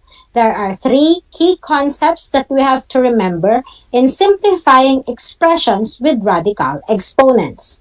For the first key concept, if n is a natural number greater than 1 and the nth root of a is real number, then a raised to 1 over n is equal to the nth root of a. The second key concept states that if m and n are positive integers and a raised to 1 over n is a real number, then a raised to m over n is equal to a raised to 1 over n raised to m. Using radical notation, a raised to m over n is equal to the quantity nth root of a raised to m, equal to the nth root of a raised to m. Last, key concept number 3 states that if m and n are positive integers and a raised to 1 over n is a real number, then a raised to m over n equals a raised to 1 over n raised to m. Using radical notation, a raised to negative m over n is equal to 1 over a raised to m over n, which is also equal to 1 over the quantity nth root of a raised to m, equals 1 over the nth root of a raised to m.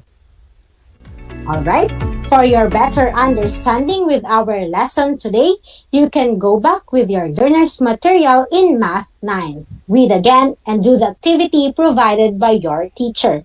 If you have any questions and clarifications about our lesson today, you can message me on Messenger on my Facebook account at Urzel Milet Tamundong.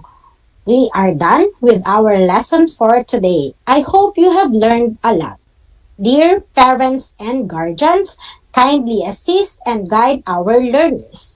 On Wednesday, another fruitful and informative discussion will be done. So don't miss any sessions at Aral TarlakHenyo here on RTV Tarlac, Channel 26. Congratulations! We have come to the end of today's session. Thank you so much to grade 9 learners who have joined me today. Until our next lesson, this has been Urzel Milet Tamundong, your teacher broadcaster for today. Saying numero 1 ang batang TarlakHenyo. Basta't matalino, panalo. Have a great day, everyone.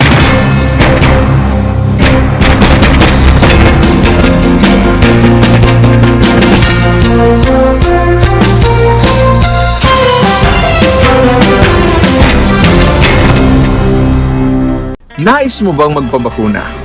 Alam mo bang may mga tinatawag na priority eligible groups? Sa bawat priority group, may mga sektor na nakahanay. Kung ikaw ay kabilang dito, wag nang magdalawang isip pa. Halina't magpabakuna na. Ngayong Hunyo, sisimula na ang pag-rollout ng mga bakuna sa A4 group. Kabilang sa A4, ang essential frontliners tulad ng mga sumusunod. Mga nagtatrabaho sa pribadong sektor na nasa labas ng kanilang mga tahanan. Mga nagtatrabaho sa mga ahensya ng gobyerno, GOCCs at local government units. Mga nagtatrabaho sa mga informal na sektor sa labas ng kanilang mga tahanan. At mga nagtatrabaho sa mga pribadong tahanan. Kaya kung ikaw ay kabilang sa grupong ito, tumawag o makipag-ugnayan sa inyong LGU at sa inyong kumpanya upang malaman ang mga detalye tungkol sa inyong vaccination program, katulad ng petsa, oras at lugar kung saan ka magpapabakuna. Humingi ng medical clearance sa inyong doktor kung ikaw ay may autoimmune disease, HIV, cancer, malignancy, dumaan sa organ transplant, kasalukuyang dumadaan sa steroid treatment o nakaratay sa higaan. Huwag kalimutan ang iyong proof of eligibility o mga dokumentong nagpapatunay na ikaw ay kasama sa priority group na ito. Huwag din kalimutang dalhin ang iyong government ID, pati na ang face mask, face shield, sanitizer at ballpen bago ang iyong vaccination. At paalala, pagkatapos ng pagbabakuna, huwag mag-atubiling magtanong na makaragdagang impormasyon tungkol sa bakuna na ginamit sa iyo. Hingin at itago ang contact information ng personnel na tatawagan kung sakaling ikaw ay makaramdam ng seryosong side effects. Huwag rin kalimutan ang vaccination card at alamin ang petsa ng iyong second dose ng pagbabakuna. Higit sa lahat, ugaliin pa rin sundin ang minimum public health standards tulad ng wastong paghuhugas ng kamay, pagpapanatili ng safe physical distancing at pagsusuot ng face mask at face shield. Ano pang hinihintay mo? Tara na sa Vida Vaccination!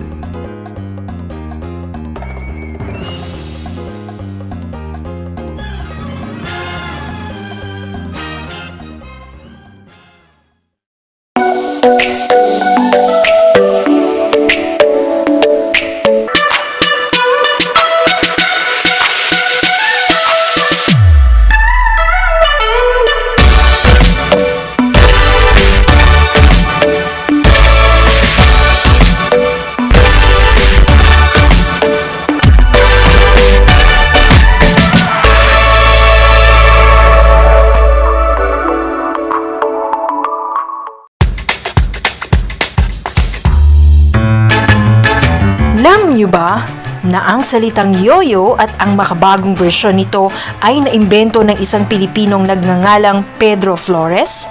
Taong 1920s nang dinala ni Flores ang laruang ito sa Estados Unidos. Sinimulan niya ang paggawa nito sa kanyang maliit na pabrika sa California at ipinakita sa mga tao ang iba't ibang tricks ng paggamit nito.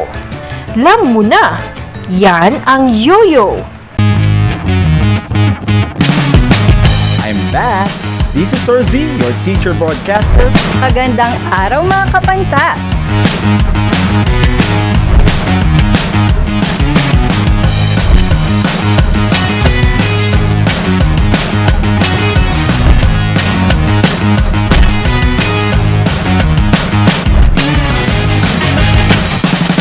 Welcome to Aral TarlakHenyo. Ang Tagalog ay ang wika ng mga taga Quezon, Batangas, Bulacan at ng iba pang katutubong nagsasalita nito. Ang Filipino ay ang pambansang wika batay sa tinadhana ng 1987 Constitution.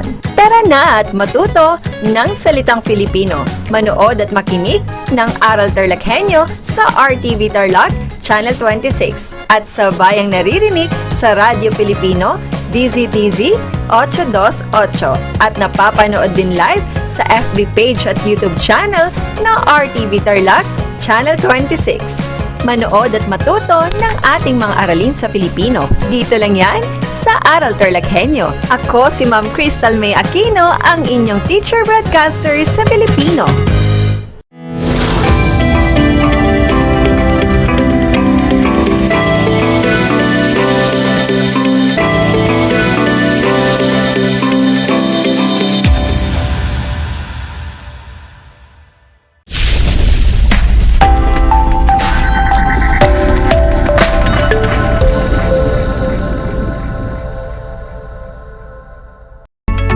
Magandang araw, Tarlac! Magandang araw, mga kapantas! Suma sa inyo ang Aral TarlakHenyo mula sa RTV Tarlac, Channel 26 at sa bayang naririnig sa DCTC 828 Radyo Pilipino Tarlac at napapanood sa Converge Channel 100. Ako si Ma'am Lovely, ang inyong teacher broadcaster para sa Filipino ikasyam na baitang. Ako ay inyong naririnig at napapanood mula rito sa Paniki Tarlac sa pamamagitan ng remote live broadcast. Kumusta? Sa panibagong araw na ito, tandaan ang 3 S. Saglit, subalit, sulit. Saglit lamang ang 25 minutong talakayan, subalit sulit naman ang inyong matututuhan na mayroong 3 T, tumpak, tiyak, at tatatak. Ako'y natutuwa na makasama kayo ngayong hapon para sa isang masayang pagkatuto. Kaya hihanda na ang inyong self-learning activity sheet, ang inyong kwaderno at panulat at pumesto na sa isang komportableng lugar upang makinig at matuto. Natatandaan niyo pa ba ang nakaraang talakayan? Kung natatandaan niyo pa, magaling! Ang nakaraang talakayan ay tungkol sa pabula na kung saan ito ay kwento na ang mga tauhang gumaganap ay hayop na kumikilos, nagsasalita, at nag-iisip na tulad ng tao. Isang magandang halimbawa ay ang pabula ng Korea na ating binasa, na pinamagatang ang hatol ng kuneho. Sino na nga ba sa mga tauhan ang hindi tumupad sa usapan? Kung ang sagot nyo ay tigre, mahusay. Nakita natin sa akda na ang tigre ay hindi tumupad sa usapan nilang dalawa ng lalaki na nagsalba ng kanyang buhay. Masasalamin sa pabulang tinalakay na gaano man kalaki ang tulong na maigagawad mo sa kapwa mo, hindi ito sapat upang masuklian ang kabutihan. Mahahalin tulad ang tigre sa mga taong nakatataas ng antas sa lipunan. At ang lalaking tumulong naman ay nagsisilbing empleyado na nagpapaalipin, walang boses, at walang karapatang magreklamo. Palakpakan nyo ang inyong mga sarili. Mahusay at tunay nga na naalala nyo pa ang nakaraang talakayan. At talagang tumatak sa inyong isipan ang ginawang pang-iisa ng tigre sa lalaki. Naway wag niyong tutularan ang ugaling ipinakita ng tigre sa lalaki. Bago tayo tumungo sa ating panibagong talakayan, magkaroon muna tayo ng isang gawain na may kinalaman sa ating paksa. Ang gawain na ito ay tatawagin nating larawan ating pagnilayan. Tutukuyin niyo lamang ang mga gawaing karaniwang iniuugnay sa mga kababaihan. Maaari niyong isulat ang inyong sagot sa ating comment section. Kung handa na kayo mga kapantas, atin na itong simulan. Para sa ating unang larawan, ano ang napapansin nyo na ginagawa ng isang ina o ng isang babae? Kung ang sagot nyo ay pag-aalaga o pagpapalaki sa anak, tama ka kapantas. Bilang isang ina, karapatan lamang na alagaan at palakihin ang isang anak. Dumako tayo sa ikalawang larawan. Ano ang nakikita nyo sa larawan? Kung ang sagot nyo ay ang paggabay ng ina sa kanyang anak, lalong-lalo na sa pag-aaral ng mga bata, mahusay. Kinakailangan lamang na gabayan ng anak sa maraming paraan at isa na doon ay ang pag-aaral. At para sa huling larawan, ano ang ginagawa ng babae o ng isang ina? Kung ang sagot nyo mga kapantas ay paggawa ng mga tungkulin o gawaing bahay, tama kayo kapantas. Hindi naman lingid sa ating kaisipan na taglay ng mga ina ang kasipagan sa lahat ng bagay. Ilan lamang iyan sa mga gawain ng kababaihan. Pero alam naman natin na nagbago na ang pagtingin sa mga kababaihan sa maraming usapin, gaya sa hanap buhay, politika at pamamahala. Alam nyo ba na may kaugnayan ang ating ginawa sa ating panibagong akdang pampanitikan na siyang ating tutuklasin? Pero bago yon, maglakbay muna tayo sa pinagmulan ng panitikan na ating tatalakayin at isa sa mga bansa sa silangang Asya, ang Taiwan. O kapantas, ano ang kabisera ng bansang Taiwan? Kung ang sagot ninyo ay Taipei, magaling! Ang kabisera ng Taiwan ay Taipei. Demokratiko ang tawag sa uri ng kanilang gobyerno. Makikita rin ang iba't ibang pananim gaya ng bigas, mais at tsaa. At alam nyo ba na ang tawag sa mga mamayan sa Taiwan ay Taiwanese? At ang kanilang ginagamit na wika ay Mandarin at Chinese. At ang isa pang katotohanan, ang kanilang relihiyon ay Budismo at Kristyanismo. Hayan, nadagdagan ang inyong kaalaman patungkol sa bansang Taiwan. Ako'y natutuwa at naibahagi ko sa inyo ang ilan sa mga katotohanan sa bansang Taiwan. Nais niyo bang madagdagan pa ang inyong kaalaman? Kung gayon, tara na't humanda na. Ang ating akdang tatalakayin sa araw na ito ay tungkol sa ang kababaihan sa Taiwan ngayon at noong nakalipas na 50 taon na isinalin sa Filipino ni Sheila C. Molina. Gaya ng lalaki, na inisahan ng tigre sa pabulang ang hatol ng kuneho, ang mga kababaihan ng Taiwan noon ay walang boses na pwede mong ipagsigawan ang iyong karapatan. Gagawa ka man ng mabuti sa kapwa mo, maliit pa rin ang tingin ng mga kalalakihan sa mga kababaihan ng Taiwan noon. Nakatatak kasi sa kanilang isipan na ang lalaki ay simbolo ng lakas o pundasyon ng tahanan. Samantalang ang mga babae ay sunod-sunuran lamang sa lahat ng aspeto sa buhay. Nanaisin niyo bang maging katulad kayo ng mga kababaihan sa Taiwan? O ipaglalaban niyo ang inyong karapatan? Mababago kaya ang kalagayan ng kababaihang Taiwanese sa kanilang lipunan? Malalaman natin iyan sa ating pagbabasa.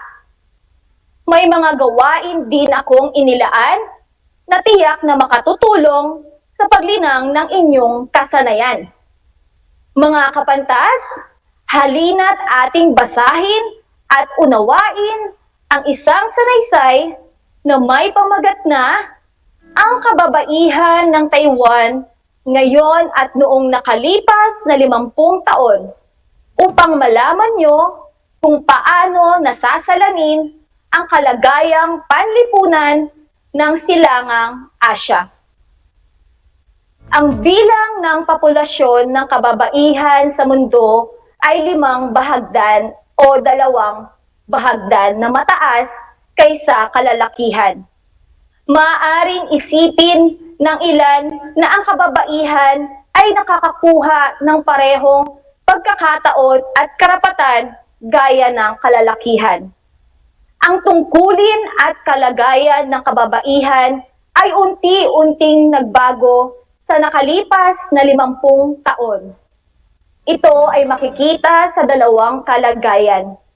Una, ang pagpapalit ng gampanin ng kababaihan at ang ikalawa ay ang pag-unlad ng kanilang karapatan at kalagayan. Nakikita ito sa Taiwan. Ang unang kalagayan noong nakalipas na 50 taon, ang babae sa Taiwan ay katulad sa kasambahay o housekeeper.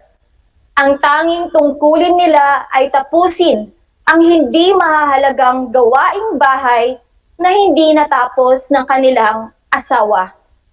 Ang mga babae ay walang karapatang magdesisyon dahil sa kanilang mababang kalagayan sa tahanan. Ngayon, nabago na ang tungkulin ng mga babae. At ito ay lalong naging komplikado. Sa bahay ng mga Taiwanese, sila pa rin ang may pananagutan sa mga gawaing bahay. Ngunit sa larangan ng trabaho, inaasahang magagawa nila kung ano ang nagagawa ng kalalakihan. Sa madaling salita, 2 mabibigat na tungkulin ang nakaatang sa kanilang balikat. Ang ikalawang kalagayan ay pinatutunayan ng pagtaas ng kanilang sahod, pagkakataong makapag-aral at mga batas na nangangalaga sa kanila. Karamihan sa mga kumpanya ay nagbibigay ng halaga sa kakayahan ng babae at ang mga kinauukulan ay handang kumuha ng mga babaeng may kakayahan at masweldohan ng mataas. Tumataas ang pagkakataon na umangat ang babae sa isang kumpanya at nakikita na ring may mga babaeng namamahala. Isa pa, tumataas ang pagkakataon para sa mga babae pagdating sa edukasyon. Ayon sa isang estadistika mula sa gobyerno, higit na mataas ang bilang ng mga babaeng nag-aaral sa kolehiyo kung ihahambing sa kalalakihan makalipas ang 50 taon. At ang huling bahagdan ay ang pagbabago ng mga batas para sa pangangalaga sa kababaihan ay nakikita na rin. Halimbawa, sa sa Acton Incorporation, isa sa nangungunang networking hardware manufacturer sa Taiwan, ginawa ng 1 taon ang maternity leave sa halip na 3 buwan lamang.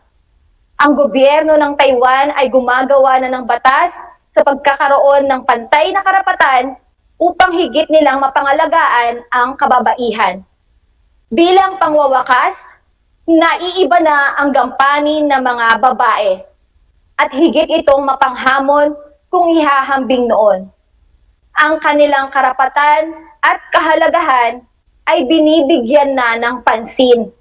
Ngunit hindi ito nangangahulugan na ang mga babae ay tumatanggap na ng pantay na posisyon at pangangalaga sa lipunan. Mayroon pa ring mga kumpanya na hindi makatarungan ang pagtrato sa mga babaeng leader nito. Marami pa ring kalalakihan ang nagbibigay ng mabigat na tungkulin sa kanilang asawa sa tahanan. Ito ay matuwid pa rin sa kanila. Marami pa ring dapat magbago sa kalagayan ng kababaihan sa Taiwan. At malaki ang aking pag-asa na makita ang ganap at pantay na karapatan nila sa lipunan. At dyan nagtatapos ang sanaysay na ang kababaihan ng Taiwan ngayon at noong nakalipas na 50 taon. Para mas malinang pa ang inyong kakayahan sa pagkakaintindi sa kabuuan ng sanaysay, sagutin ang ilang mga katanungan. Para sa mga nakikinig sa radyo, ay makinig mabuti upang maisulat ng maayos ang mga tanong. Para naman sa mga nanonood sa telebisyon at Facebook Live, ay maaari niyong i-screenshot o picturean ang mga tanong na nasa screen. Maaari din kayong magbahagi ng inyong mga kasagutan sa ating Facebook Live comment section. Handa na ba kayo mga kapantas? Kung handa na, atin na itong simulan. Unang tanong, ano ang damdamin na nangibabaw sa binasang sanaysay? Ulitin ko, ano ang damdamin na nangibabaw sa binasang sanaysay? Basahin natin ang mga sagot nyo sa comment section. Ang sabi ni Micah Ravina ng Moncada National High School ay may halong lungkot at saya. Tama ang iyong sagot, kapantas. Malungkot dahil limitado ang dapat gawin ng mga babae. Masaya dahil sa paglipas ng panahon, naging pantay na ang tingin sa mga babae at lalaki. Pangalawa, paano masasalamin sa sanaysay ang kalagayang panlipunan at kultura ng silangang Asya? Mula naman sa Estepona National High School, ang sagot ni Richalyn Bate na ipakita ang paniniwala at kung paano sila mamuhay. Mahusay ka, kapantas! Pangatlo, kung ikaw ang susulat ng ganitong uri ng sanaysay, ano ang paksang nais mong talakayin tungkol sa kalagayan ng mga kababaihan ngayon? Ipaliwanag. Para kay Samantha Lakayanga ng Moncada National High School, ang paksa na kanyang susulatin ay bigyan ng pansin ang galing at kahalagahan ng isang babae. Maging ako man, bibigyan ko rin ng pansin ang tulad ko na babae. Maraming salamat sa iyong kasagutan, Samantha. Nagbago ba ang kalagayan ng Taiwan noong nakalipas na 50 taon at sa kasalukuyan? Magbasa muli tayo ng inyong sagot sa comment section. Ang sagot naman ni Yvonne Marquez ay oo. Tama ka dyan, kapantas. Dahil ang kanilang mga karapatan ay binigyan na ng kahalagahan at ng pansin. At panghuli, anong konklusyon ang nabuo ng mayakda sa wakas ng sanaysay? Basahin naman natin ang sagot ni Irish Evangelista ng Moncada National High School. Nagkaroon na daw ng lakas ng loob ang mga kababaihan para ipaglaban ang kanilang karapatan. Salamat kapantas sa iyong sagot. Karagdagang kaalaman mga kapantas, karamihan sa mga Taiwanese ay may mga tradisyonal na pagpapahalaga batay sa Confucian ethics. Isang industrialisadong bansa ang Taiwan. Ang sanaysay na pinamagatang ang kababaihan ng Taiwan ngayon at noong nakalipas na 50 taon ay nagsilbing pamukaw sa kalagayan ng mga Taiwanese na mga kababaihan noon at ngayon sa estado ng ugnayang sosyal. Ngayon, ating suriin ang kaisipan, layunin, paksa at paraan ng pagkakabuo ng sanaysay na ating binasa. Ano na nga ba muli ang paksa na ating binasa?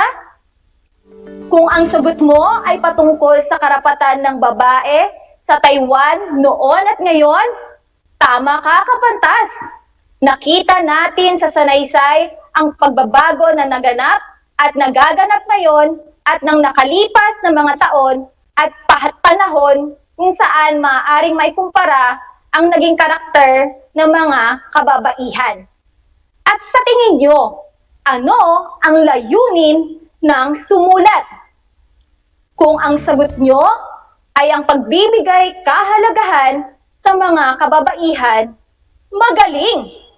Ang layunin ng sumulat ay bigyang halaga ang mga babae at tratuhin sila ng tama at maipahayag ang kanilang kalagayan noong nakaraang 50 taon at kung ano ang naging pagbabago sa panahon ngayon.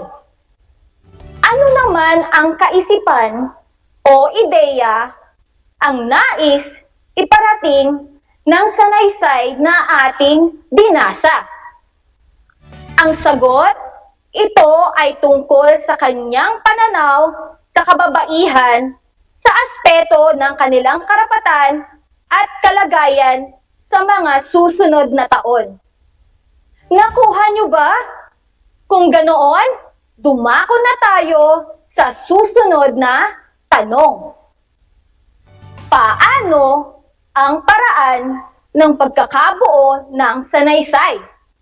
Uulitin ko, paano ang paraan ng pagkakabuo ng sanaysay? Kung ang sagot mo ay realistiko o makatotohanan, mahusay ka kapantas. Dahil ang sanaysay na binasa ay realistiko o makatotohanan. Sapagkat ipinapakita ang mga natatanging karanasan at kalagayan ng mga kababaihan noon at ngayon ng bansang Taiwan. Tunay nga na naunawaan nyo ang ating binasang sanaysay para mas mahasa pa ang inyong galing at kakayahan patungkol sa ating naging aralin, basahin at unawain nating mabuti ang isang awit na pinamagatang Dalagang Pilipina na musika ni Jose G. Santos at letra ni Jose Corazon de Jesus. Ang Dalagang Pilipina parang tala sa umaga, kung tanawin ay nakaliligaya. May ningning na tangi at dakilang ganda. Maging sa ugali, maging kumilos, mayumi, mahinhin, mabini ang lahat ng ayos. Malinis ang puso maging sa pag-irog. May tibay at tining ng loob. Bulaklak na tanging marilag, ang bango ay humahalimuyak. Sa mundo'y dakilang panghiyas, pang-aliw sa pusong may hirap. Batis ng ligaya at galak, hantungan ng madlang pangarap. Iyan ang Dalagang Pilipina. Karapat dapat sa isang tunay na pagsinta. Mga kapantas, nagustuhan niyo ba ang bawat nilalaman ng awiting Dalagang Pilipina? Kung gayon, sagutin natin ang sumusunod na gawain patungkol sa awitin na Dalagang Pilipina. Makinig at intindihing mabuti ang aking panuto. Paghambingin at ipaliwanag ang paksa, layunin, kaisipan at paraan ng pagkakabuo ng Dalagang Pilipina at ng binasa nating sanaysay na ang kababaihan sa Taiwan ngayon at noong nakalipas na 50 taon. Isulat ang inyong sagot gamit ang isang buong papel at ipasa ito sa araw ng retrieval of answer sheets sa araw na itinakda ng inyong guro o paaralan. Para sa inyong pagsagot, gawing gabay ang nasa inyong screen. Bago matapos ang ating talakayan ngayon, ay magbabahagi ako ng ilan sa mga natutunan sa akdang Ang Kababaihan ng Taiwan ngayon at noong nakalipas na 50 taon. Lahat ng tao ay isinilang na malaya at pantay sa dignidad at karapatan. Karapatan ng lahat na mabuhay sa anumang aspeto. Kaya bilang isa ring babae, ipaglaban natin ang ating mga karapatan. Gumawa tayo ng paraan para magbago ang tingin nila sa atin.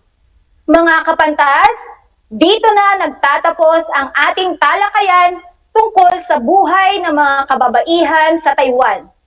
Maraming salamat sa inyong pagsama sa akin sa hapon na ito. Sana nag-enjoy kayo sa ating kwentuhan ngayon. Inaasahan ko muli ang inyong partisipasyon.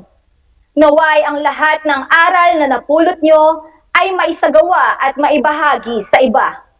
Muli, ako si Ma'am Lovely, ang inyong guro sa Filipino, ika-9 na baitang, na siya ring sumulat ng script na ito at pinagtibay ni Dr. Roland D. Galamay na isang dalog guro ng Corazon C. Aquino High School. Laging tandaan mga kapantas, walang ligaya sa lupa na hindi dinilig ng luha. Ang pag-aaral ng mabuti ang susi sa ating magandang kinabukasan. Hanggang sa muli!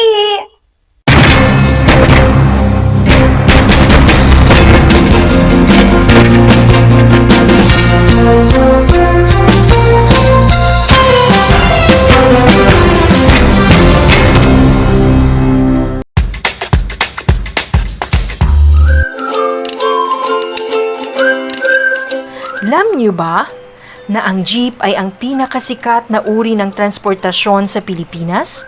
May nagsasabi na ang pangalang jeep ay hango sa salitang jeepy na ang ibig sabihin ay general purpose or government purpose na naglalarawan ng military jeep na ginamit noong World War II. Pagkatapos ng digmaan, iniwan na ng mga sundalong Amerikano ang libu-libong jeep sa kalsada ng Maynila. Ang matibay at makulay na jeepney nga raw ay truly mestizo dahil sa half local at half foreign na katangian nito. Alam nyo na, yan ang jeepney!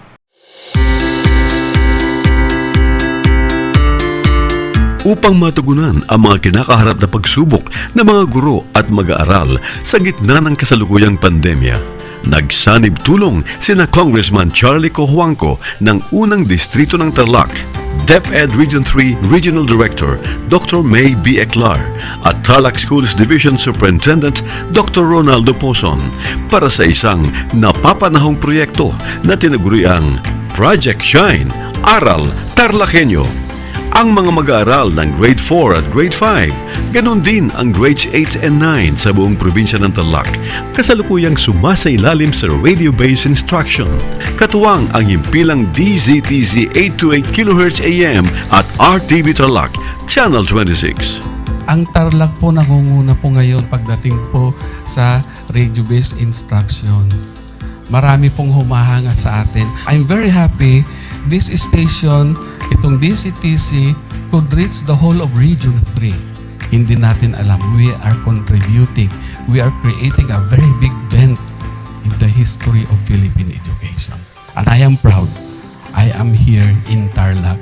This is the noble cause of education in which you and I, without you knowing it, we are bound to do.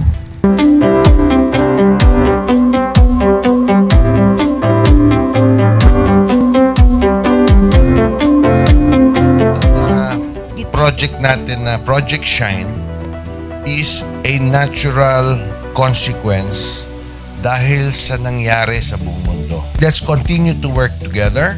I think it's very Filipino to practice bayanihan in anything or most of the things that we do. And this is a manifestation of that. No? We have private sector, we have DEPED, we have local government, all working together.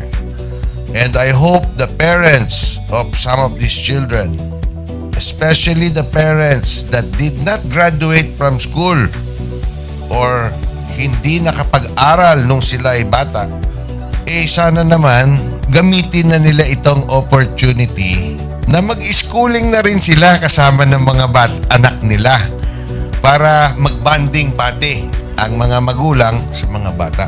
I look at this as doing God's work. Diba? So if you do God's work, it feels right. It's righteous. It's for good, not for evil. Good morning and happy learning, grade 4. Welcome to Aral TarlakHenyo here on RTV Tarlac, Channel 26. Simulcast over DZTC 828, Radyo Pilipino Tarlac. I am Teacher Mercy Pacheco Bognot. This is Alistair Aidatu. I am Marie Josephine B. Andrade. I am Teacher Princess Marie M. Dueñas, and I will be your teacher broadcaster for today.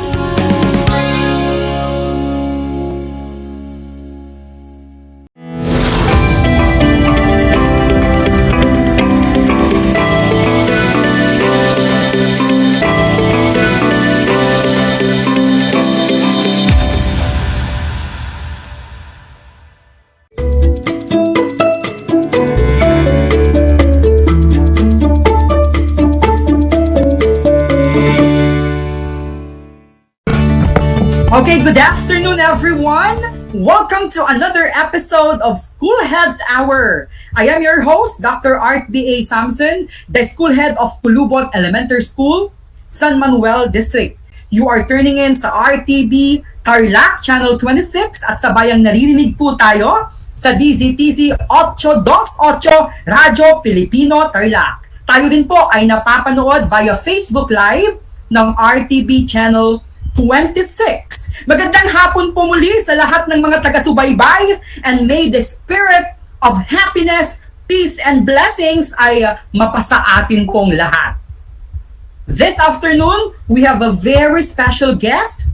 She is the principal po of Bantog Elementary School and Dagundon Elementary School of Anao District, the PESPA President and member po of International or Internal Quality Audit Team of Division of Tarlac Province for the International Organizational Standard, a division resource speaker in K-12 mass training for teachers and school heads.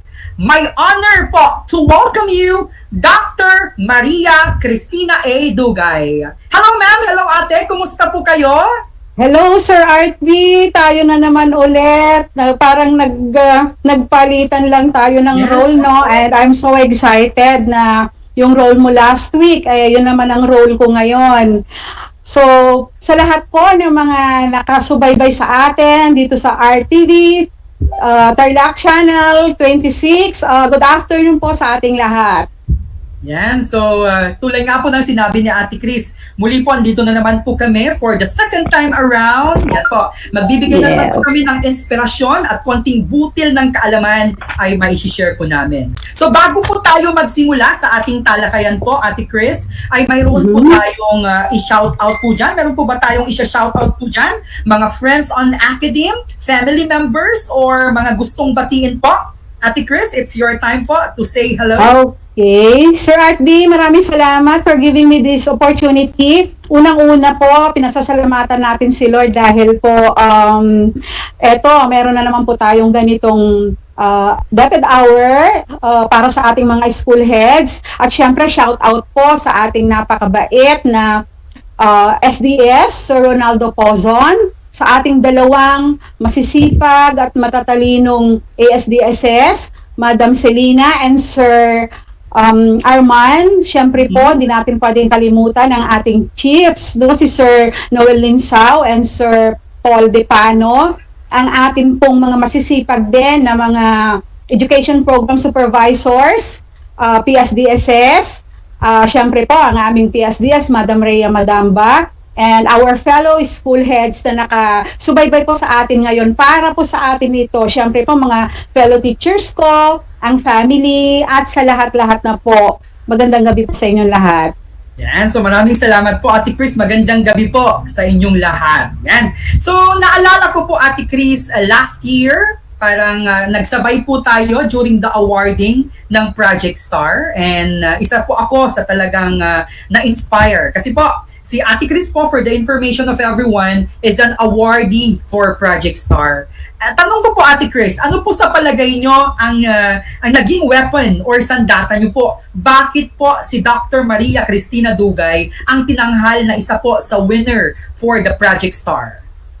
Actually, Sir Art B, ito yung Project Star na to, ito yung pinakauna noon na awarding, di po ba? At tayo yung batch natin po noon, at nasali po ako doon.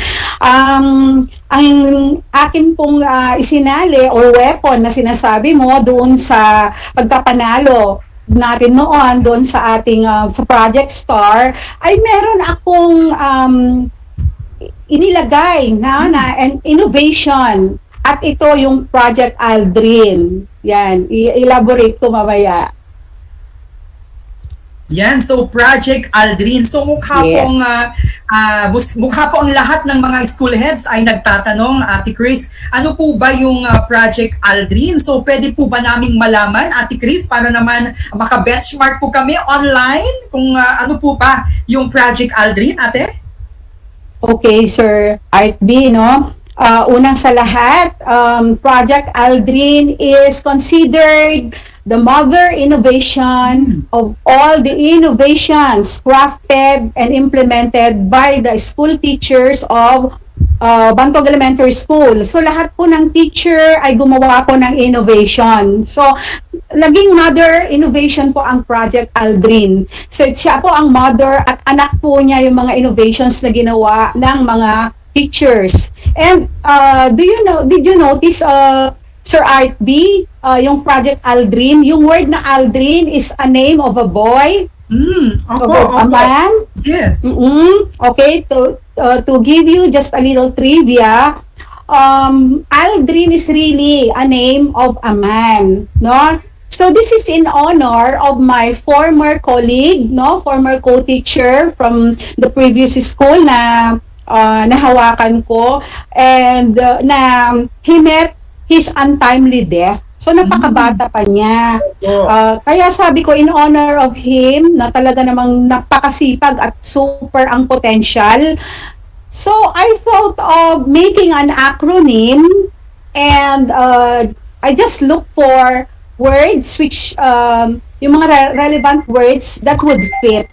No, that's why meron tayong Project Aldrin. But yun nga, acronym siya, and Aldrin means accelerating learning through designed relevant innovations. Wow! Wow.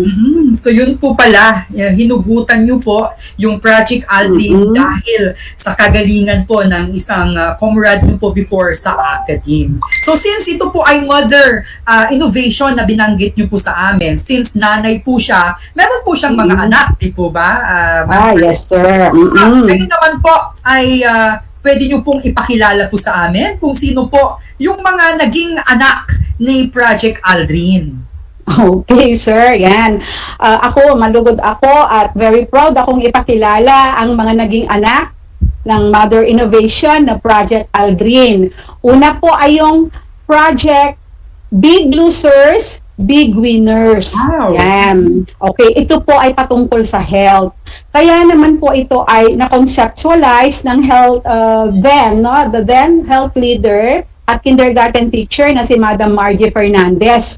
So, ito pong Project Big Losers, Big Winner, ito po ay, kasi Sir Art B, nakaka-alarma yung meron po kaming mga naging pupils noon na mga obese, at saka overweight. ay nako, marami sila, very alarming. Kaya naman, napag-isipan namin, no, ito ay napag-isipan ng ating health leader that time na magkaroon ng innovation about this, no, regarding this, kasi talagang very alarming na ngayon pagkakaroon natin ng ng mga obese and overweight children. Oo. So nag-design siya ngayon ng mga activities like yung regular exercise, yung particularly yung Zumba, no, kasi may tugtog 'yan, 'di ba? And then in-involve din niya mga mothers, kasi yung mga mothers ang nagpe-prepare ng mga pagkain sa ng mga anak nila. At syempre kailangan sila kasi baka mamaya napapabayaan na nga sila sa kusina. So meron talagang weight management program na nangyari at successful to.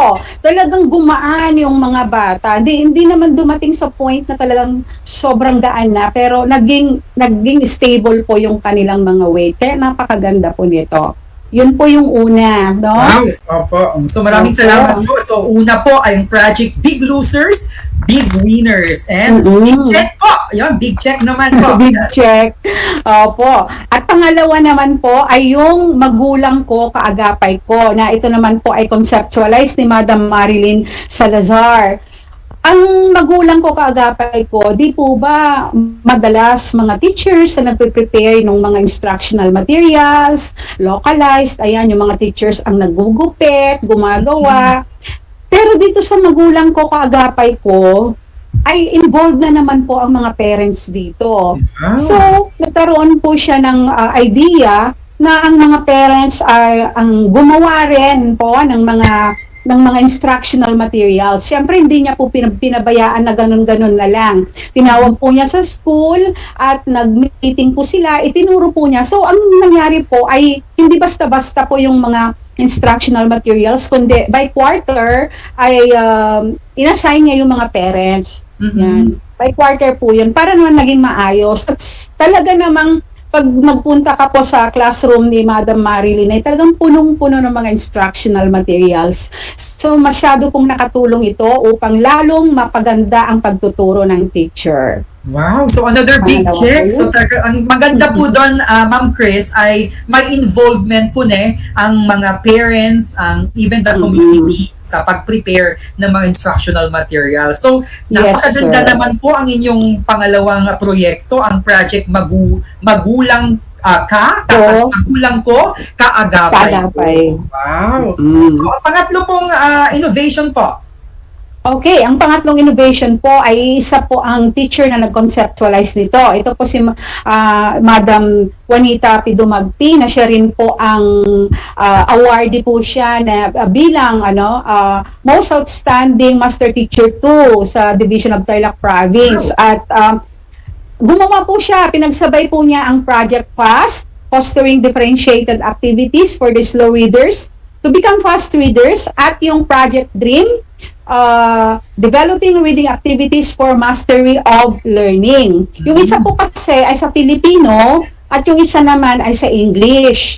And yung objectives nito ay halos pareho, which is to improve the reading ability of the slow readers by employing differentiated activities. Di ba kung minsan kasi tayo kung ano yung nandoon sa mga books, ganon, mga suggested activities, yun na lang po ang ginagawa natin.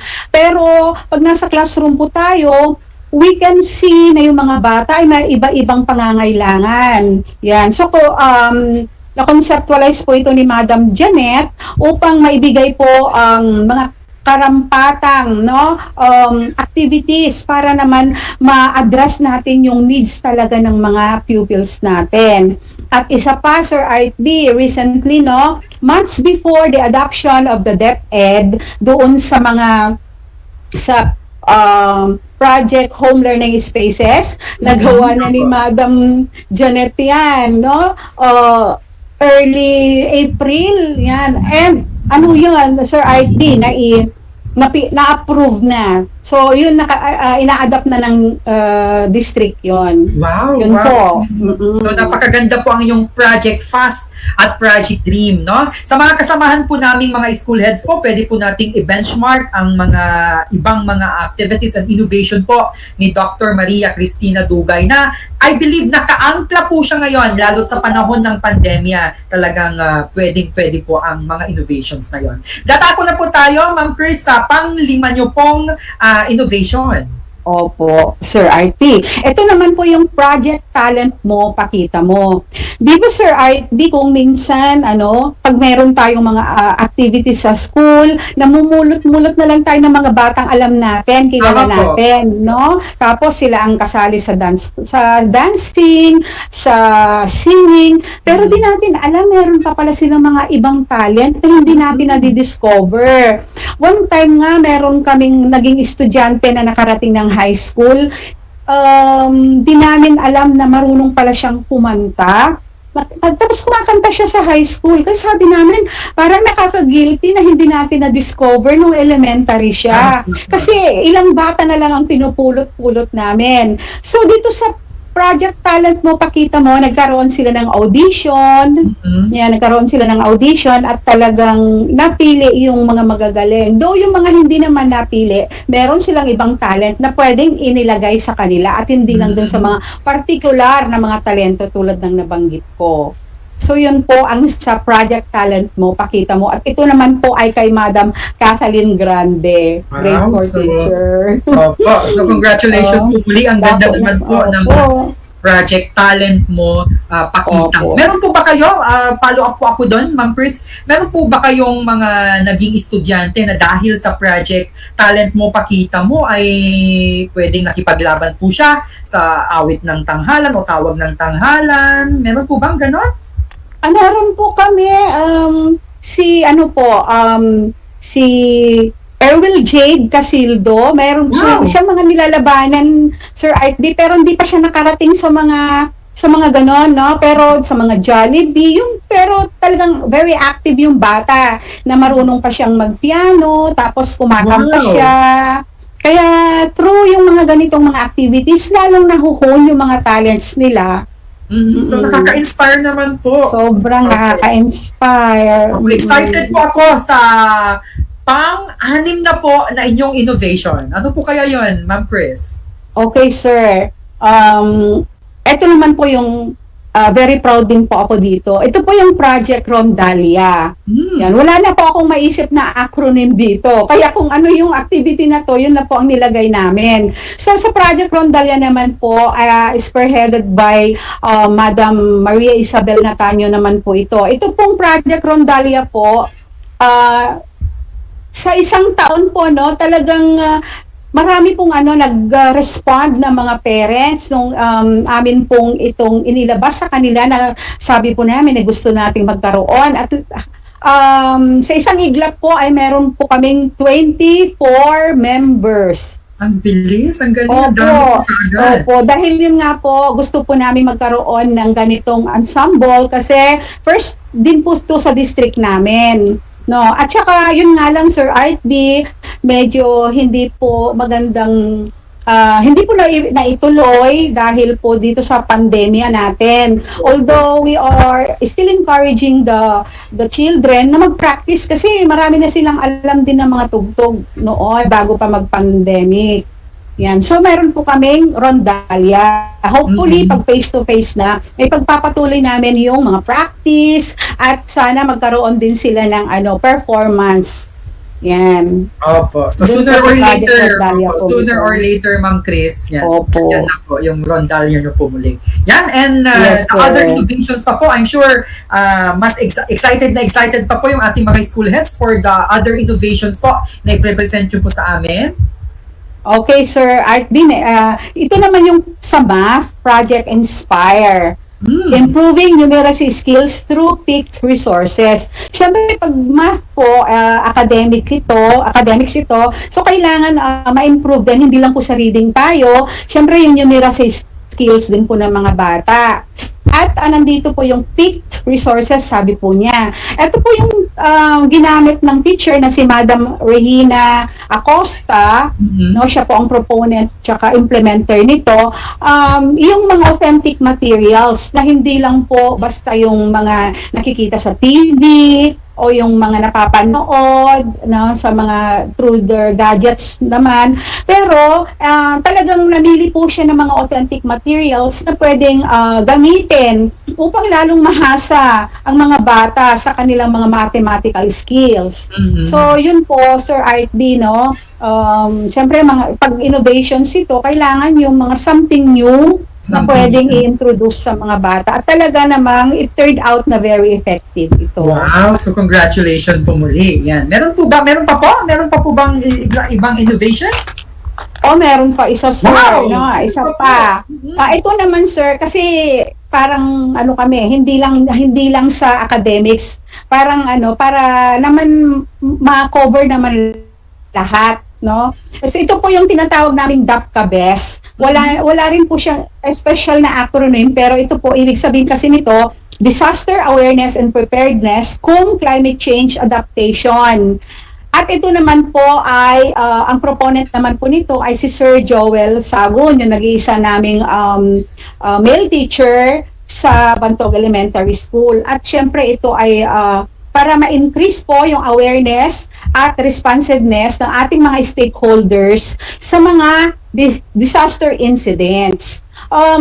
Sir Art, hindi lang kasi yung mga bata ang pwede nating turuan ng mga duck cover and hold, yung mga gano'n. Siyempre pati mga parents, at hindi lang po, pati po yung mga nakapaligid sa atin. Alam man po ng mga bata, alam ng mga parents, how about po yung mga kapitbahay nila, yung mga nakapaligid sa kanila, paano po sila. So, kailangan po, lahat po sila ay involved po dito.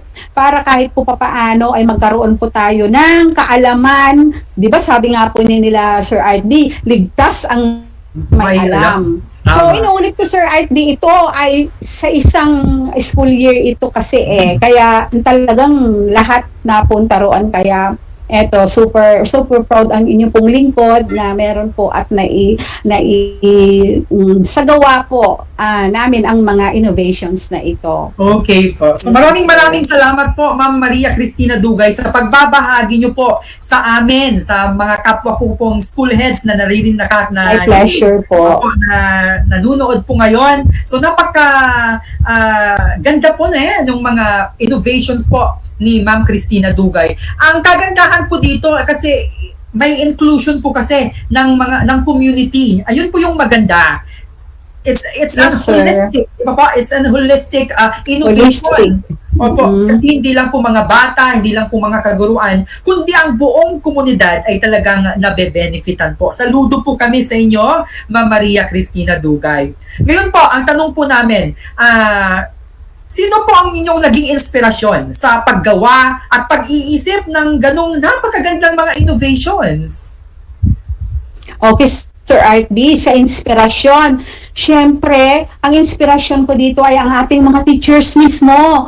At saka yung mga bata na magbe-benefit nitong mga innovations na to. Mga teachers po kasi Sir Art B, nakitaan ko sila ng talagang ang dami nilang mga brilliant ideas, ang dami nilang mga ginagawa, pero less ang documentation. Kaya sabi ko sa kanila, mag-sit down tayo, gumawa tayo ng mga innovations na naaayon doon sa kung ano man yung kailangan nating gawin ngayon. Kasi ang innovations to address, di ba? To address the learning gaps, saka yung kung ano ang kailangan talaga. So, ang inspiration ko talaga, syempre dito na sa school naman to, gawain sa school, sila mismo yung ating mga teachers and yung mga pupils natin. So sila ang ating mga inspiration at syempre may mga taong nagpupush sa atin na ginagawa ko rin inspirasyon. Yun ay ang ating district supervisor at syempre family na rin. Yun mga families natin. Yan.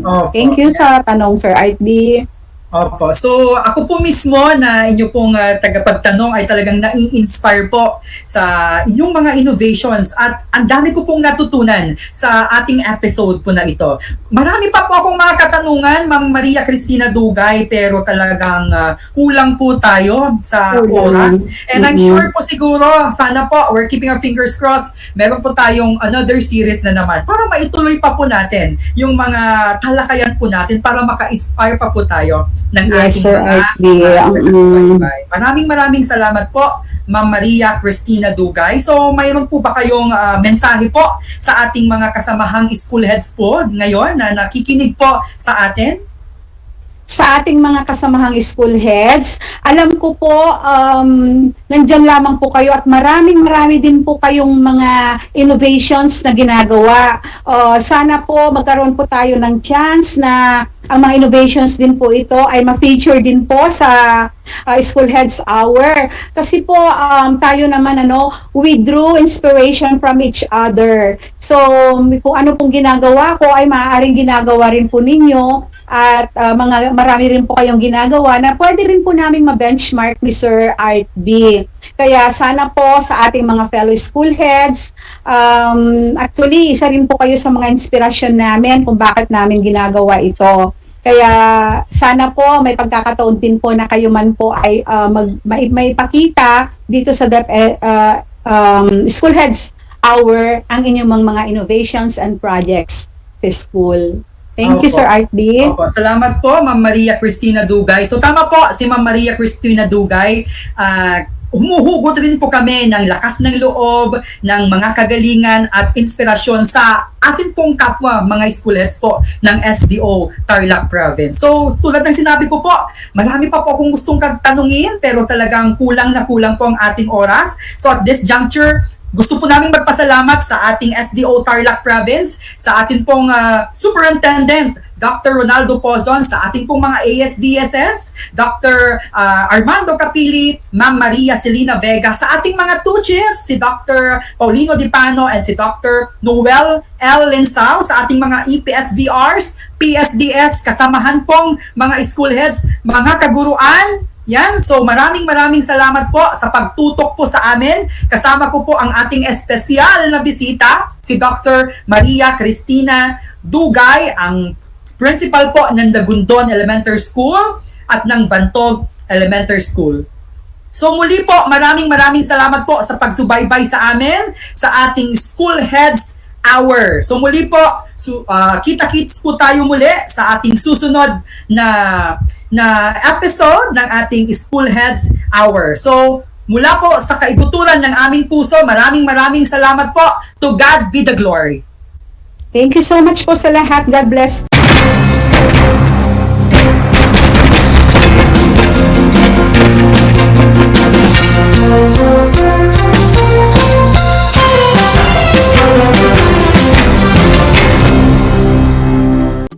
Kumusta mga giliw kong tagapakinig? Nagbabalik ang inyong paaralang panghimpapawid, Aral TarlakHenyo, RTV Tarlac, Channel 26, at sa bayang naririnig sa DZTC 828, Radyo Pilipino Tarlac. Tayo rin ay napapanood sa FB Live ng RTV Tarlac Channel 26. Sumasahim papawid mula sa bayan ng Pura Tarlac, mula sa bayan ng San Clemente. Mula rito sa Puro Elementary School, Pura Tarlac, sa bayan ng Capas Tarlac.